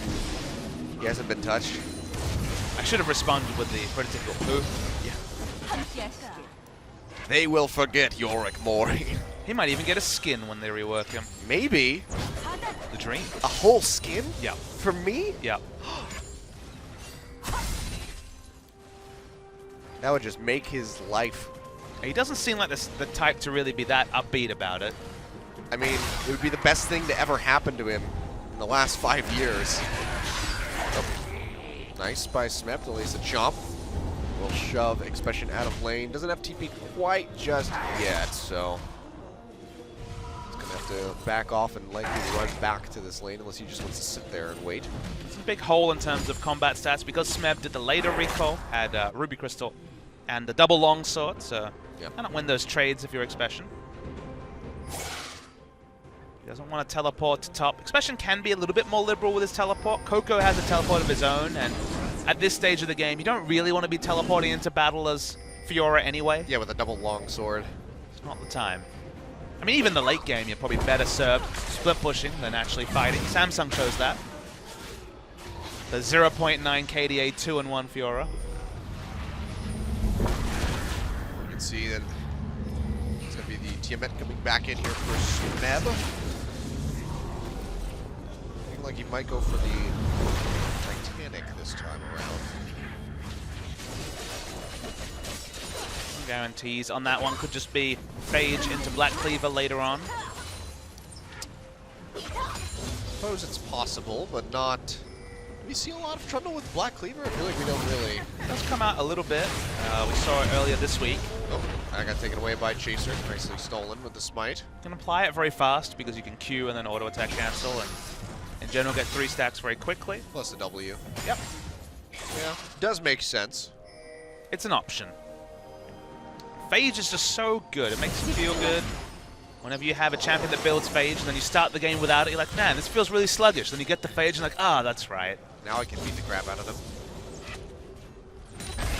Oh, well, you can see Smeb has the grand challenge thrown down onto him, but he's still coming out on top of these trades against Expression. So this is where the Fiora really starts suffering, and it's going to get exacerbated right now as Peanut and Cry roam up to the top side. Looks like they're going to take the time to kill that pink ward. Find Chaser here. So not going to go for the dive. The pretty foolhardy. That wave's going to come through TP as well. On the hunt gets popped. Frank Gorilla don't have much of anywhere to go. Coco be looking straight for the Ash. He throws the arrow into the face of Fury, but he gets out of that stun very quickly. And he's going to go down. That's going to be the first blood over to Coco. Now Chaser arriving on the bottom side. Smeb with not a whole lot of places to run to. Throws up the subjugate. He's going to look to flash over the wall into the Dragon Pit. Is able to do so with the bubbles there. Nice. From here, nicely played. They get the pop up. And that's going to be the kill on the backswing of the boomerang. And Fury finding the second kill here for Longzhu. And that's going to be the Cloud Drake going over as well. But there's actually something even bigger than that, Achilleos. Expression didn't have to leave lane. Teleport, he cancelled it, was able to finally get some CS now that Smeb is gone. Was in a big item hole, however. He's going to try and harass him down. Has Hemoplague available? He's looking for it, throws it out. Here comes Peanut as well. Much damage comes through. He does repose the cocoon, but it doesn't matter. Flashes away, Cry chases, gets him with the Tides of Blood. Will come up with the kill, but that was a flash down for the Vladimir. Cloud Drake again did go over to Longzhu. Looks like Infernal will be the next one. 400 gold separating the teams, even with these that double kill coming through. I think that was actually a pretty poor flash from Expression. I think the value of Expression's flash is actually higher than that of Cry's. He's in the more difficult long lane and is very gankable on this Fiora. We'll see the ROX try to answer the Dragon take with the Rift Herald. I'd say that's actually a better trade there for ROX, given that it was a Cloud Drake. So at least get that buff for likely Smeb's lane here, so he will pick it up. And now Smeb has a Rift Herald, and Expression doesn't have Flash. So even though Smeb doesn't have Flash himself, I think that's a pretty big issue for Expression that he'll continue to pretty clearly lose trades, given that he's at far more of a Titanic Hydra than Smeb is. So than Expression is. Yeah. Which is what well, yeah, he's got the Ruby Crystal, so I guess we will see the Titanic coming out from him. Again, outside chance of Phage. Fiora obviously does build Black Cleaver very clearly. That is very true. So, very much could be a pick up here. Smeb walks forward, gets that chomp in. You can see he's already just ripping off the HP. Rite of Age is at a pretty good timer for Coco. Should be coming through just around 22 minutes. Yep, still has that tier going up as well. Chaser moving in to the jungle here. Cry is going to find him. He gets popped up into the air. He's coming around. And it has flash. Yeah, Chaser is just going to be able to burrow out of here. So keep himself safe. Still had flash available as well, so there's a very slim chance that he died. Bit of a pivot on the build from Cry in the same matchup. Just saw Cry playing the Ryze and Coco playing the Vladimir. Now we pivot, summoner spells the same, but just the Negatron Cloak into Proto Belt, so more aggressive choice means that with no exhaust, Ryze does have some pretty good options for chunking down the Vladimir in lane. But given that the sustain is based on missing health, and I don't think Vlad actually has kill pressure, sorry, Ryze actually has kill pressure on Vlad, I think it's still going to be navigatable for Cry. Still dealing with the ticking time bomb of damage for that Ryze. I mean, on both sides, right? That is true. That is very true. I like how I like how both of these mid lanes just basically mirrored each other from last game. Now Cry has the Vladimir and Coco has the Ryze. It's always fun when you see the dissenting in builds. Oh Here we go. We're gonna try this one again. It's not gonna connect as Peanut starts tanking this one up. Goes up with a repel. Pose will block some damage. Does have the grand challenge onto Peanut, but that was only really, able to get 2. That was actually really good from Expression. He was very smart on his use of the lunge, just getting away from the cocoon with that. Still had the W available, so got his way from a very sticky situation and gets to farm under turret. So good stuff, Expression. Buys more time for that flash to come available. Now Smeb staying pushed forward, trying to get some damage in onto Expression, taking up the turret shots. Chaser comes in, is unable to find the knock-up, so Smeb will stay safe for the time being. And it's all about allowing Expression to at least push back one wave to ensure he doesn't lose 2 waves to turret. He could teleport to top, but it seems like Chaser might just hold this top lane. Yep. It will be the Black Cleaver as he does complete the page. So still can see the Ravenous Hydra come out. See where Smeb wants to go next, if he wants to go for something like an Iceborne Gauntlet once the Titanic's completed on this back. Looks like it might be, has that Cloth Armor in his inventory, so could go a multitude of different ways, but willing to put some money down on Iceborne. Yeah, Glacial Shroud into situational. It's very standard for the Trundle. Could be Ninja Tabi as well, dealing with Fiora and Siva. Very true. But for the time being, just going to be a bit of a farm fest from either side. ROX have recuperated a little bit of that gold and put it into a lead, so it's about 250 in their favor at the moment. A good amount of that's going to be coming from Smeb, who has been dominating the CS up in that top side of the map with 136 to 99. Prey as well has been doing a pretty good job. Stuck underneath the tower for the majority of this game, but still coming up with a little bit of a lead against this Sivir. Only big advantage that Longzhu found is the Cloud Drake, which obviously is the lesser of the Drake buffs. Yep. Still getting the stacking going. I mean, an eventual reward if they do opt into another trade between Elder Drake and the Baron in the late game, like we saw in Game 1. Coco will farm up. Yep. They all will farm up. Except for Expression. He will get bit. And smacked. And he'll also get ganked. He's just trying to go all in onto Expression. Flashes in, but the flash is mirrored by the Fiora. Locked up underneath the tower, taking a hell of a lot of damage. And Smab, not sure he's going to be able to equalize any kind of trade here. No flash available, nowhere for him to go. He's going to fall down, and Coco finds the kill. Fury and Pure rotate over to stop Cry from being able to shove into the tower. A really nice move from Fury. He's been very smart at doing this, whether it's aggressively invading from bot lane or answering a mid lane push. They don't lose any resources to the turret. Cry's not able to push in and deny a wave. Good stuff from Fury. You can tell he's proactive because he makes that rotation without even using the ultimate, so he's just in the right spot at the right time. Yeah, well, really well timed. And he's had Prey shoved up to the tower this entire time, so Prey couldn't even get the minion wave really to the turret in order to deny that wave. Fury arrived just in time to pick up the majority of it. So will keep it very close in the CS on that bottom side. Prey now finishing the Runan's Hurricane. Just has the BF sword as far as damage.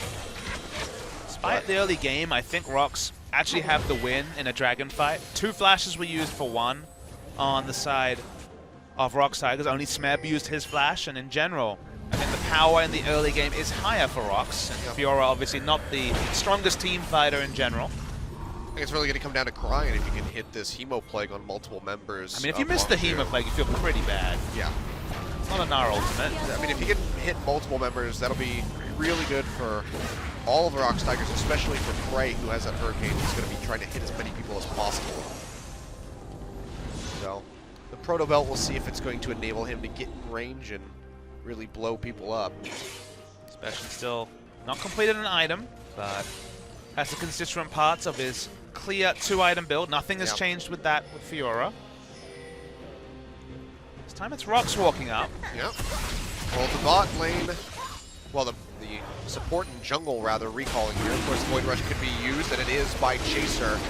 Simple his way over to the red buff, but it's too late. ROX still find the kill onto the Dragon. Coco gonna get hit up by that arrow, but here comes Chaser knocking up several members of Tidal Wave on the backside. Bubble not gonna connect.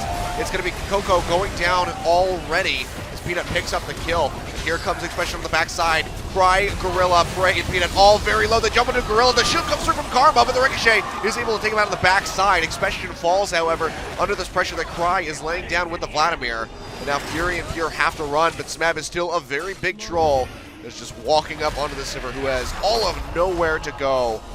Cry running over, trying to confirm the kill with the transfusion, just can't get range, so Smeb gonna go ahead and chomp him out. Prey going into Peanut, dives underneath the tower, has the repel, gets out safely, and that's gonna be an ace by the ROX Tigers on the backside of that Infernal Drake. A delayed 5-for-1, so ROX, they still have the Ashe, they have the re-engage, they get onto Coco, he doesn't die instantly, you think, oh, they're lining up, this might be the answer, but even though Longzhu react first, it's the fact that Expression is completely useless in this fight and Smeb is a massive trundle.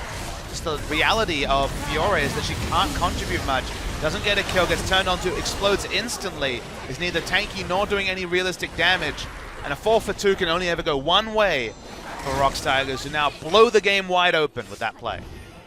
Yep. You want to fight in a team fight as Fiora, you want to have that old ultimate. That one is completely out the window. They didn't need to do this, Longzhu. They got too greedy trying to fight for Inferno. They're like, oh, we got the first, it was a Cloud Inferno, that'd be a stack. But it wasn't appropriate. I mentioned it, the comp from ROX fights better early. Fiora doesn't want to fight in a 5v5 at the best of times. And that they pay a very, very heavy price for over-pursuing at that Drake. It looked like they might have had an advantage at the start of that, but with a knock-up from Chaser, getting like 2 to 3 members there, but they were just a little bit too late, and everybody piled onto Coco and blew him up before he could really do any damage. And that's the thing, is they lined up for a multi-man knockup, but it was only because they realized their positioning wasn't relevant with nobody else there to profit off it. Yeah. If you're Coco and you have that Archangels or the Seraph's Embrace, rather, maybe then it's okay because you can sustain so much more with the shield, but at this stage where he's just trying to finish the item now, it's not going to be good. Gorilla on the run, has that speed up, will dodge out the bubble. Expression coming around as well, throws out the Grand Challenge. He gets popped up in the air. He's going to go down. Arrow comes through from the bottom side, locks up Chaser. Expression still has that Hemo Plague ticking, but it's not going to be a big enough pop to finish him off. Heal comes through as well from the Ebb and Flow. That's going to be a 2-for-0 pickup. Nicely invested teleport from the side of Longzhu. That was the only teleport because Coco and Expression hadn't used it in the previous fight. They're not done. Obviously very, very difficult to turret dive a Vladimir. Yep, so Cry's just going to go ahead and back off. Has the Ghost available, but no flash. Doesn't want to play too far forward. Smab's going to try to make the best of this and push onto the 2-1 to the top side. Get a little bit of that gold lead back, because right now they are dead even across all fronts. Not convinced that the Fiora will be able to enter lane against this Trundle, Ninja Tabi, and the Glacial Shroud on top of the early Titanic Hydra. Still no completed item for Expression that's just been going for cost-effective small purchases. Hasn't been able to finish Ravenous Hydra or the Black Cleaver. And Smeb on a massive CS advantage with 30 CS and a bit of experience, the reward for his early game. He's got a completed item. He's got Ninja Tabi too. Yeah. Completed boots. There's no more augments for those boots. That's as high as that thing goes. Rip distortion. Yep. Oh, Chaser takes the blue. That's not awkward. That's very, very awkward. Yep. Rek'Sai, you often give away the first blue, let alone what is now the 4th or 5th. Well, just tilting Coco. Chaser's match fixing. Confirmed here. Oh, Smeb really far forward. Here comes Chaser. Pops out the pillar to try to buy himself some time. Peanut's arriving as well. The Cocoon's not going to land. An expansion is really low, but the TP is coming through now from Coco. He's going to be a very fast rise. Zips over the wall, but he can't get in range in the end to get the kill. Pure with nowhere to go. Throws out the tidal wave in an act of desperation. Cry jumps forward, has the Proto Belt. Can he get the kill? Yes, he can. Arrow comes through for good measure, but it doesn't need to connect. Coco now getting jumped on by Smeb and Peanut. They pursue this one. Brace coming around the top side. No arrow, obviously, as it was just used. Cry goes in deep, throws down the Hemo Plague. Coco hitting it, but by the Cocoon, he's going to go down. Prey claiming the kill, and that's going to be a 2-for-0 picked up here for the side of ROX. It just goes back and forth with the kills. And a real shade of the old Longzhu. They're fighting even though there's no way for Fury to be there. He was in the bot lane. He was going to get a turret instead. He watches as multiple members over pursue. They could have just kited back and gotten out, but they turned back in. That was the wrong call. Well, Jason's going to go in. He's going to try to get the steal, but he's just too damn low. He gets burned out immediately. Peanut finds the kill and will find the smite on the Baron. And ROX Tigers finally taking a very firm grasp of this game. We'll get the Baron, going to be able to back off and likely come back and get their second Infernal Drake, which is spawning in 38 seconds. The difference between these two teams has often been seen in the shot coin. That's what opened up the win in game 1, and then they switched off the Baron at 2600, didn't DPS it down, killed Chaser, and took the objective. Again, the big story here is that Sivir can't get there. There is 5 members with Ashe in hot pursuit coming to be involved, and Longzhu are always going to be outnumbered, and they lost the maximum. That's the thing you have to understand, is that they might have lost one irrespective, but because they re-engaged, because they were too far up, they lost the maximum, and they're probably going to lose this series as well. Yep, it's looking very likely as time goes on through this match. Still not out of the woods yet, though, as ROX Tigers. There is potential for Longzhu to find a turnaround. But getting this second Infernal Drake certainly makes that even more difficult. 16% extra AP means a lot more health for Vladimir as well. A lot of damage for that Ashe. We see Chaser throws out the Prey Seeker all too late. Not going to be able to go for that steal. It's going to be a Cloud Drake, so we're going to go Cloud Infernal, Infernal Cloud. So I'm actually really hyped because I noticed that Peanut has Proto Belt on Elise, so that sounds like a pretty sick God, cocoon. yes he does. That's really interesting adaptation here. Well, Flash Cocoon's one thing, but Proto Belt Cocoon is on a very short cooldown. Proto Belt Flash Cocoon, get that extra range. Close it out. 700 range gap. All right, closer. Peanut, we found him. This was the Peanut that I've been missing the last couple weeks here. Glad to see him back. It's got some health on it. It's a tank item, right? Yeah, it's a tank item. That's what it is. It's like, well, you know, you could get the Rylai's, or he's getting that get too. the Proto Belt. Or both. Or why not both? Why not? Hooray! Look at this, though. Smeb just stomping out Fury, finding that solo kill. Coco just not where he should be. He's going to go down. That's going to be the tier 2 in the mid side. Baron-empowered minions moving through. Expression split pushing, so he's got that going on for him. Tilt City. Yep, Inhibitor is going to fall. 25.5 minutes, and ROX might just keep this one rolling. They have 15 seconds on Fury, 28 on Coco. There's no wave clear alive from Longzhu. Yeah, look at this. Smeb just going to go ahead and TP in, try to end the game here at 26 minutes. One Nexus turret does go down. Do they stick around for more? Fury coming up now in 3 seconds.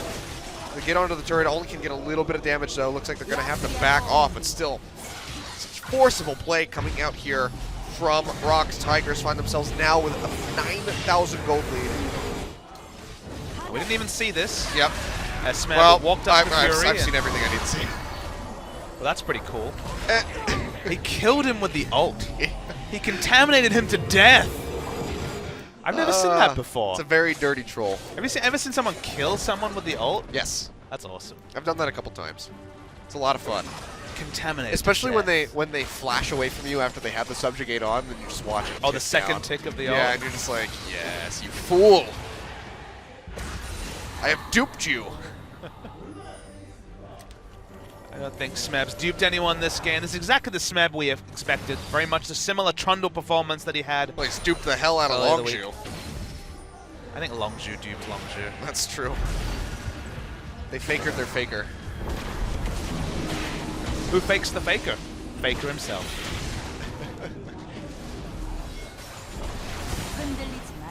Oh, boy.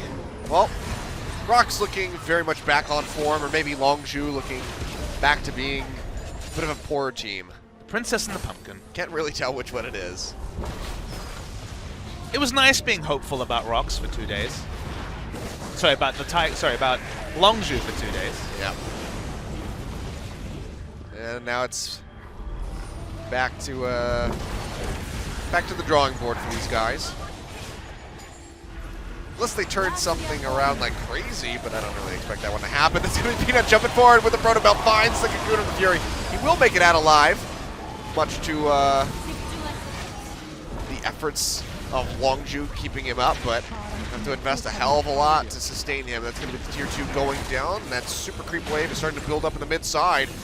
ROX looking like they want to take this second inhibitor for themselves at the 28-minute mark. Frey just zoning everybody off with the volley. See, even onto Expression, he's just doing a hell of a lot of damage. Might not be able to finish the inhibitor just now, though. We do see Longzhu put up another contest. Well, Prey is going to walk forward. Expression goes in. He gets knocked up there by the Rek'Sai, but it doesn't even matter. 3 kills very quickly being answered. A triple kill. Actually, no, it's just a double kill plus the inhibitor there for Prey. Screw it. We'll call it a triple kill anyway. That's going to be the ace, and that's going to be the game as ROX Tigers 2-0 over Longzhu, shutting down their surprising performance that we saw them have against Samsung. But a bit of a predictable game too, you'd have to say. I feel like Longzhu, when they win game 1 of a series, and Longzhu, when they lose game 1 of a series, are unfortunately very different beasts. And it looked like Longzhu returning to old mistakes, overcommitting when they could have less members on the side of the field, and ROX just being a bit more like the ROX Tigers we remember last season. So in a lot of ways, it was a bit of a spring matchup, at least in game 2. Yep. Well, very nicely played by them. Longzhu just faltering a bit in that second game. In the first one, can't fault them too hard for it. ROX really did just outplay them by breaking down the front door, denying the backs. For the most part, they played that one pretty well, but they come out swinging here in the second game, and the Tigers take them down.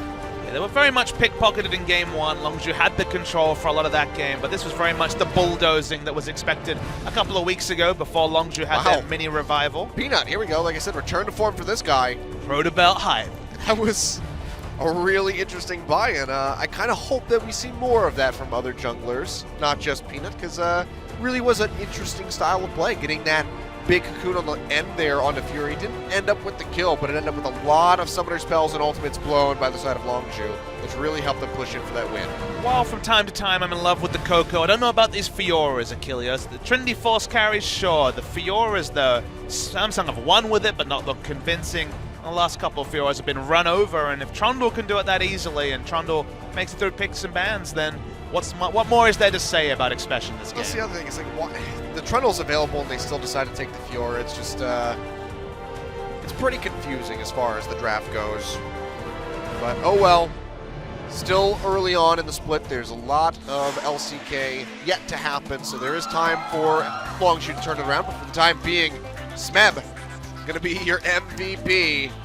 And he has 600 points now to his name, very firmly holding on to first place. Looking to repeat as MVP, I guess, is what Smeb is looking to do, and it's been a great start to the season for him. It's not even playing the champions we were hoping for, but still, finding the MVP, the Rumble is welcome. He's the only Rumble player that's actually playing with any regularity this season, and the Trundle is not a pick he's used to, but a pick that worked. But some of these fights, again, are just best hits of Longzhu making some questionable decisions. They force really hard around a Drake. They could have surrendered. Never feels great to surrender an Infernal Drake, but when you have scaling into the late game, when you're not focused around 5v5, opting into a fight like this after the Drake was already dead was a mistake from Longzhu. This is the one where there's no way for Fury to get there. This is one time he hasn't rotated at the top. He just expected to be able to take a free turret to answer maybe a single kill over to the ROX Tigers, but instead it's multiple. Yep. And then this was definitely the Schadenfreude moment for Fury as he just gets turret dived by a Trundle.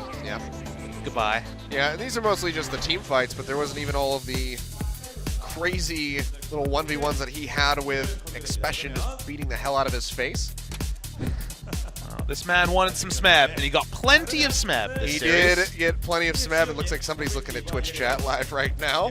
But we're going to get set for an interview with our MVP. We'll throw over to Joel yet again for the translation. Joel, take it away. Hey, thank you very much, guys. We're here with Smeb, the MVP for both games today, against the win against Longzhu Gaming. And let's have a talk with the interview.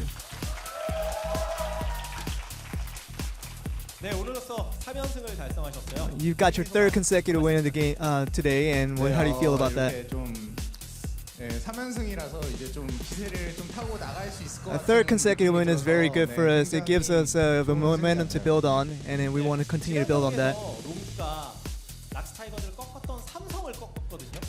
Longzhu has beaten Samsung the last match, which a team that has beaten you guys. What kind of thoughts have you had coming into this game? 사실 좀 이제 준비한 카드가 있었는데 좀 We had a lot of different strategies prepared coming into this game. 엑스페션 선수가 이제 We were trying to look at what Expression was about to do in picks and bans, but we were trying to, fight him psychologically, and there wasn't anything unexpected from him, so we didn't have to use any of our different unique strategies that we had. We think you have a very diversity of picks to choose from, with bruisers like Rumbles and from tank to tank meta back in the day. With Rumble, I think it's a matter of how you use it, and it makes a very much difference on the different usage you make out of it. When looking at the first game ban pick phase, they banned Irelia. Longzhu banned Irelia, and Expression was known to be very talented in the Irelia play. What was your thoughts on after that Longzhu banned Irelia? 어떤 의미였을까요? 조금 제가 많이 안 좋은 기억이 있는데 이렐리아에 대해서. I have a very bad memory of Irelia. And the fact that Longzhu kind of banned it out for us, it was a surprise, and we were really fortunate to have that.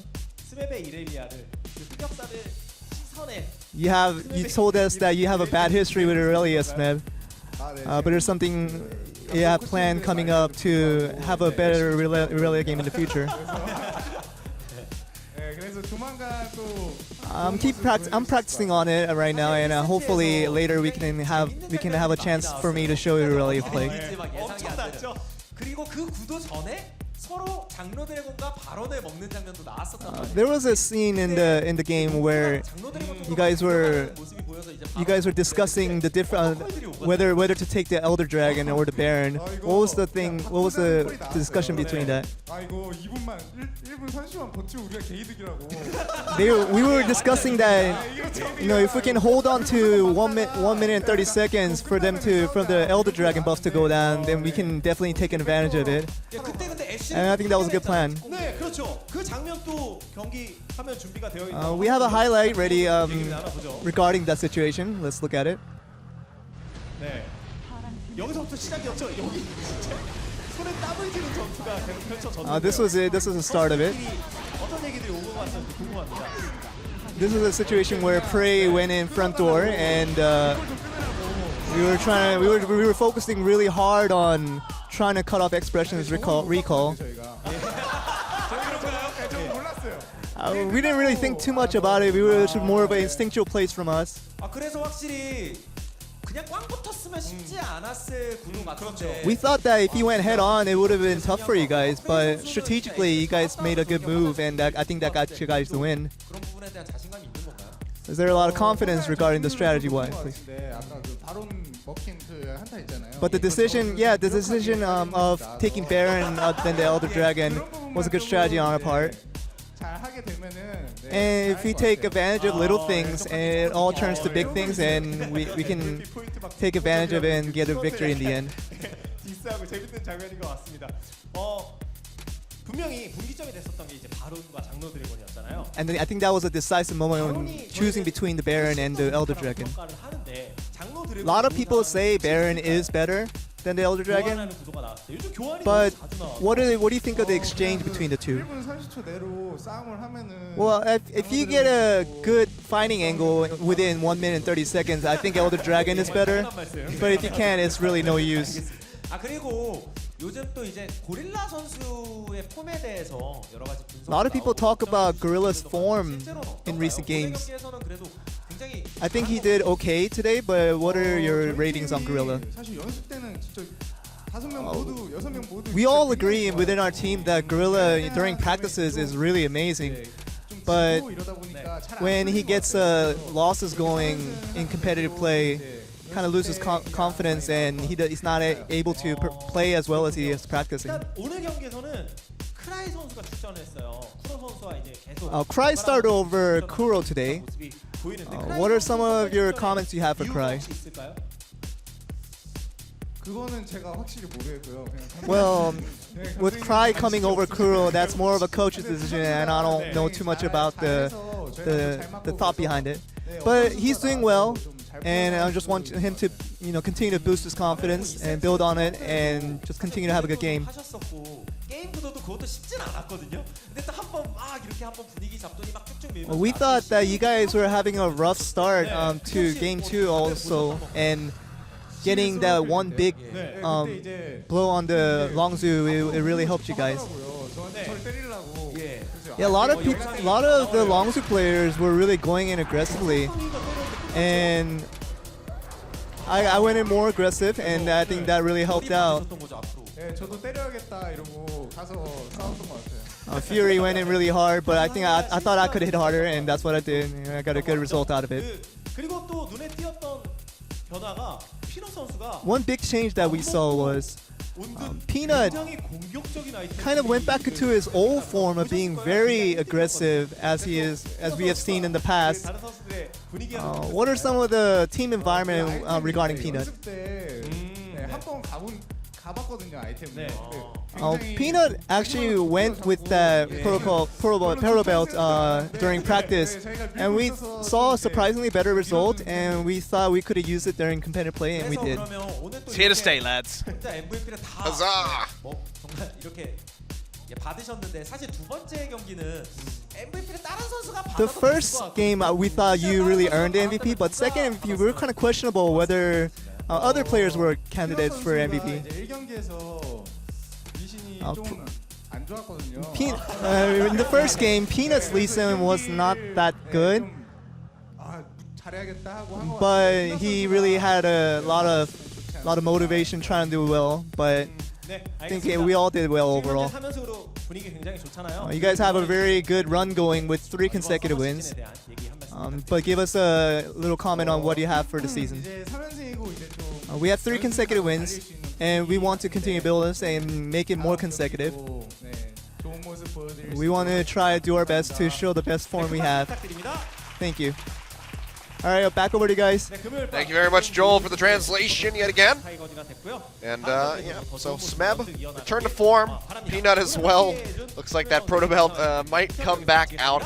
Maybe this time on a different champion. We could see Proto Belt Nidalee get that extra leaf range. Yeah. It'd be, pretty nice to see, but they'll never get Peanut Nidalee, let's be real. But again, 2-0 here for ROX Tigers. Longzhu just faltering in both games. Kind of getting robbed in the first one by kicking in the front door from Prey and Smeb. Really fantastic play by those guys. But ROX really just taking off in that second set, commanding it from the mid-game onward. Yeah, it was a strategic outplay in game 1, but just a team outplay in game 2. They were very much on top of Longzhu after picking up that heartbreaking loss. And they're starting to look more like the standings we expected, except for Jinair once again solidifying their regular season form. They started off spring very well. They are starting off summer very well as well. And some of their players who are looking good in spring are rising to the next level, like Kuzan and Winged, to be top 3 in their position in the league. Yeah, for sure. Winged definitely looking good. Tomorrow, though, we have ESC Ever going up against KT Rolster. Ever did just have that victory the other day, so they actually could put up a fight with KT, who has looked a little bit shaky. Crazy versus Someday would be a good matchup to watch there. And then CJ Entus versus Samsung. I think we know how that one's going to go, but Samsung have been faltering, and CJ's been on a little bit of a rise. Taking a game off of ROX especially going to be a good sign for those guys. But we'll have to see what's going to happen. Of course, next week as well, Jinair will come back, and they play against MVP. So they should be able to really net themselves that second place spot, maybe move to a +8 game score on the end of the week. So I mean, to me, tomorrow's about Samsung. They need to look convincing. They need to look like they finally have 6-11, so they need to smash CJ Entus. But we have to wait and see. All eyes on Cuvée. That's going to round it up for us today. We'll be back tomorrow, myself and Monte Cristo, for the rest of the games. Thank you guys for watching. We'll see you tomorrow for more LCK action.